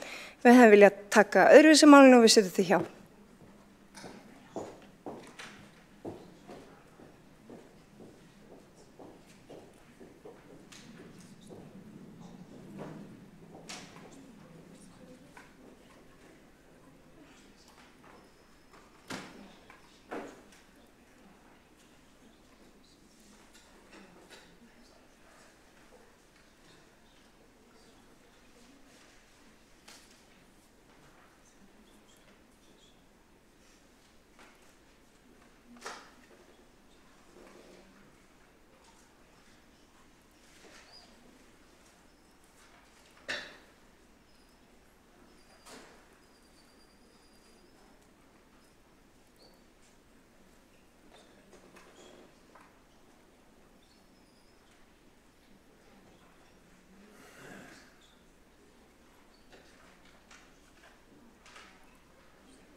Þá göngum við til atkvæðagreiðslu undir lið 7 á útsendur dagskrá. Er salurinn ekki full mannaður? Jú, það verðist vera. Já, vantar eitt fulltrúa.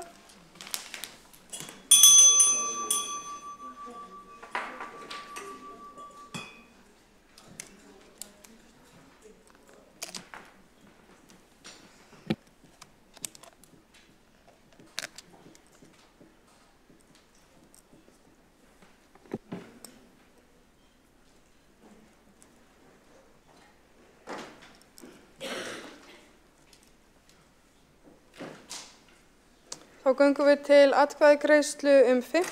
lið í fundargerð borgarráðs frá 22. ágúst. Það er SSH tekjuskatts undanþága byggðarsamlag rekstrarform. Þeir sem eru samþykktir þeim lið vinsamlegast gefa þess merki. Þeir sem eru samþykktir vinsamlegast gefi þess merki, bið ykkur að vera vakandi.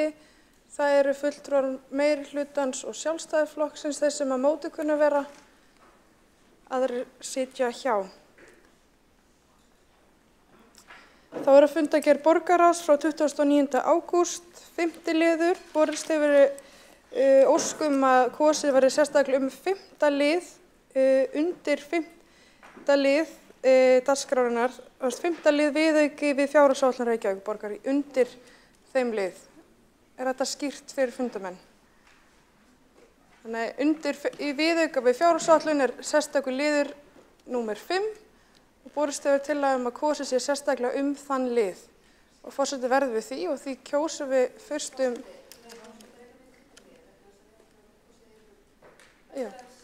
Forseti verður við 1 mínútu fundarhlé til þess að ræða þetta.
En nú vantar einn fulltrúa í salinn.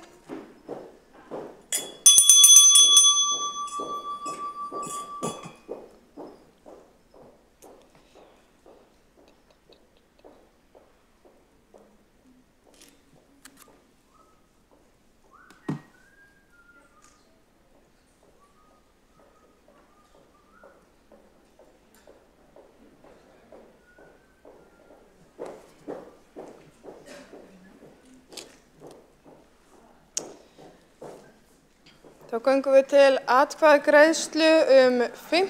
lið, undir 5. lið á viðauki við fjárhagsáætlun Reykjavíkur. Það er 5. liður ráðningar og mannauðsmál í leikskólum.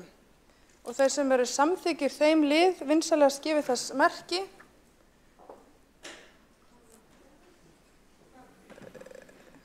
Ég bið borgarfulltrúa að vera vakandi fyrir atkvæðagreiðslu. Nei, við erum einungis að greiða lið lið 5, undir lið 5. Er það skýrt? Þá göngum við til atkvæðagreiðslu lið 5, það er ráðningar og mannauðsmál í leikskólum.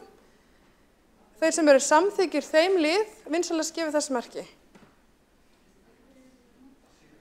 Og það er fulltrúar meirihlutans, Vinstri græn og Flokkur fólksins sem eru samþykkir, þeir sem að móti kunna að vera og Sjálfstæðisflokkur og sósíalistar sitja hjá. Þá kjósum við 5. liðinn í heild sinni, það er viðauki við fjárhagsáætlun Reykjavíkurborgar og þau sem eru samþykkir þeim lið vinsælast gefið þess merki. Og samþykkir eru meirihluti, Vinstri græn, Flokkur fólksins og sósíalistar og er Sjálfstæðisflokkurinn líka með? Kjartan, þú situr hjá? Nei. Sitið hjá í kjarasamningu. Þá er það samþykkt með öllum greiddum atkvæðum borgarstjórnar og þá förum við í 6. lið. Það er tillaga sameiningu lífeyrissjóðs starfsmanna Reykjavíkurborgar við brú lífeyrissjóðs sveitarfélaga og þeir sem eru samþykkir þeim lið vinsælast gefið þess merki.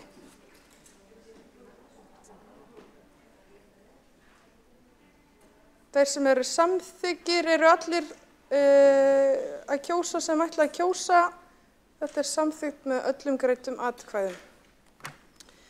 Og þá er umræða og kosningar í lið 7 á útsendidagskrá lokið og við förum í 8. lið á útsendidagskrá. Það er fundargerð forsætisnefndar frá 30. ágúst, 2. liður lausnarbeiðni Rannveigar Ernudóttur, 9. liður lausnarbeiðni Trausta Breiðfjörð Magnússonar, fundargerð mannréttinda og ofbeldisvarnaráðs frá 20. júní og 22. ágúst, fundargerð menninga, íþrótta og tómstundaráðs frá 14. og 27. júní, fundargerðir skóla og frístundaráðs frá 24. og 24. júní og 27. ágúst, fundargerðir stafrænsráðs frá 28. ágúst, fundargerðir umhverfis- og skipulagsráðs frá 19. og 27. júní og 14.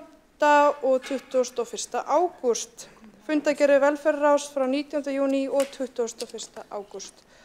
Og fyrsta mælendaskrá er borgarfulltrúin Ragnhildur Alda María Vilhjálmsdóttir.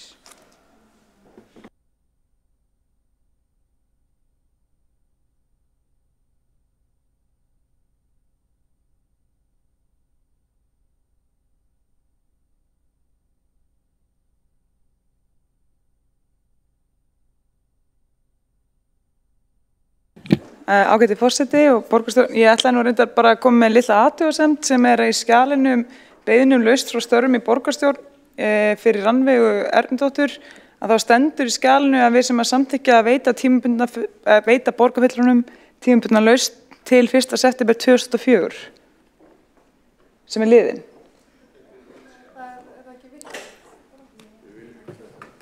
Já.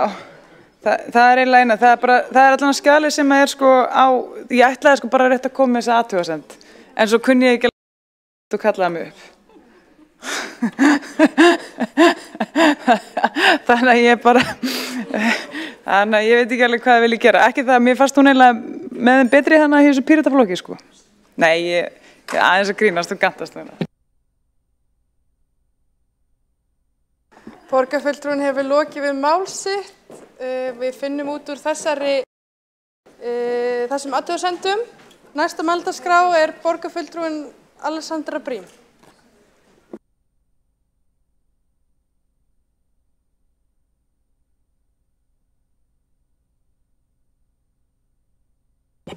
Forseti, ég ætlaði aðeins að ræða fundargerð forsætisnefndar.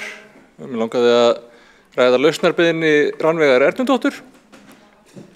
Ég vildi bara hafa orð á því að það er búið að vera ofboðslega gott að vinna með henni síðustu 6 árin og bara við komum inn svona á svipuðum tíma inn í Pírata og vorum kannski ekkert alltaf sammála og komum svona á sitthvorri áttinni að þessu en náðum alveg rosalega vel saman og hjálpuðum hvor annarri að vaxa alveg heilmikið og það er búið að vera alveg frábært að bara fylgjast með hvernig hún hefur blómstrað og hvernig okkar samstarf var bara alveg æðislegt og bara með þeim betri sem ég hef átt og hvernig hún er núna komin á alveg frábæran stað í lífinu og er yfirmaður öldrunarþjónustu í öðru sveitarfélagi og mér finnst það bara alveg yndislegt og bara stóð sér mjög vel í öllum sínum störfum hjá okkur og söknuður að henni en á sama tíma æðislegt að sjá fólk breiða út vængina og fljúga þannig að bara takk fyrir æðislegt samstarf Rannveig. Ég kannski hef líka orðaði fyrst ég er hérna uppi að bara, hvað segir maður, þakka Trausta Breiðfjörð fyrir góð störf í borgarstjórn. Það var alltaf gott að vinna með honum og óska honum velfarnaðar í því sem hann tekur sér næst fyrir hendur. Takk fyrir.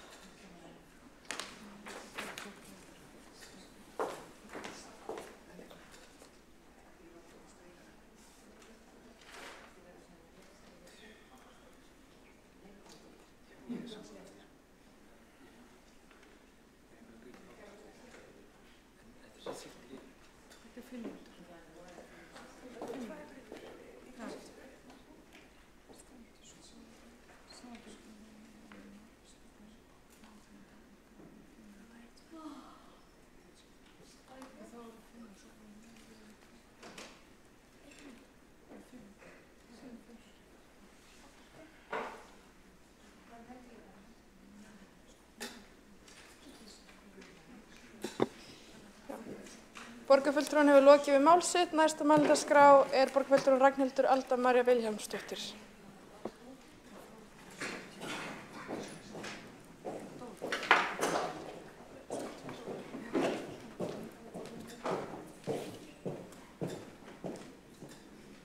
Já, ágæti forseti borgarstjórn, fyrst að það er verið að mæra Rannveigu Ernudóttur sem er hér í húsi, þá ætla ég bara að formulega taka undir það án alls gríns og gants að hún er með uppáhaldunum mínum í flokki Pírata og þótt að eins og að við séum ekki alltaf sammála að þá vill ég meina að hún hafi margsins haft vit fyrir mér, meira en ég kannski vill viðurkenna.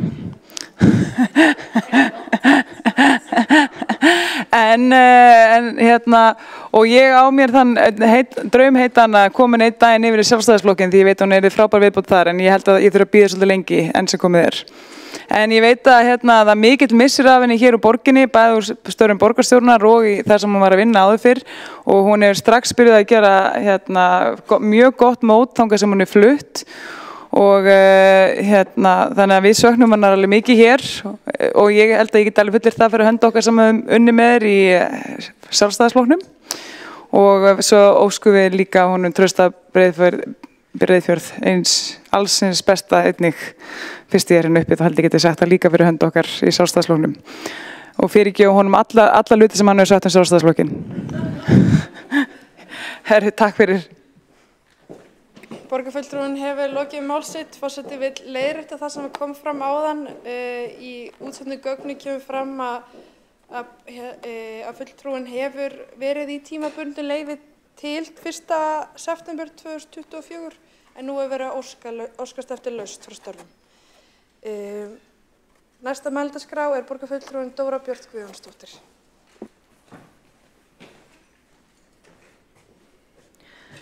Forseti, ágæta borgarstjórn, ég er hér til þess að tala undir lausnarbeiðni Rannveigar Ernudóttur borgarfulltrúa og lausnarbeiðni Trausta Breiðfjörð borgarfulltrúa og vil fyrst byrja á því að þakka Rannveigu Ernudóttur borgarfulltrúa, kæri vinkonu minni, samstarfskonu í gegnum mörg ár, kærlega fyrir frábær störf, fyrir að setja hjartað í vinnuna á hverjum einsta degi, fyrir að vera talskona kynslóðablöndunar og eldra fólks í borginni, fyrir að koma alltaf með nýja og spennandi vinkla, hafa óþreytandi orku og gefa sér alla í verkin fyrir hönd Pírata og í þágu íbúa í okkar samfélagi.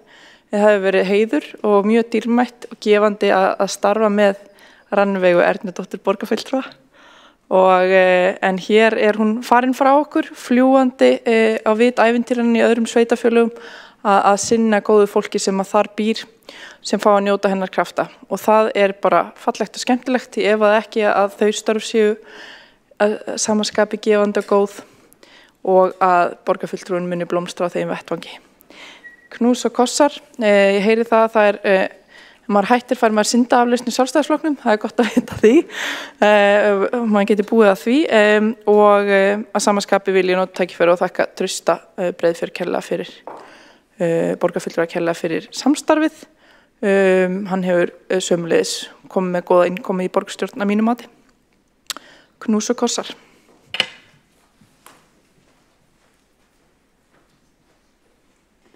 Borgarfulltrúinn hefur lokið við mál sitt og ekki hafa fleiri óskað eftir því að koma upp undir lið 7 og undir lið 8 á útsendri dagskrá og því gengið til atkvæðagreiðslu. Og þá vantar í salinn eða fulltrúa.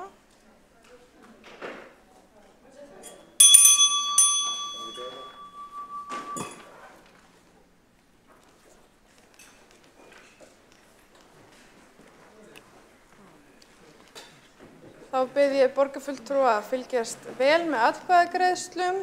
Við göngum til atkvæðagreiðslu annan lið í fundargerð forsætisnefndar frá 30. ágúst. Það lausnabeiðni Rannveigu Ernudóttur og þeir sem eru samþykkir þeim lið vinsamlegast gefi þessu merki.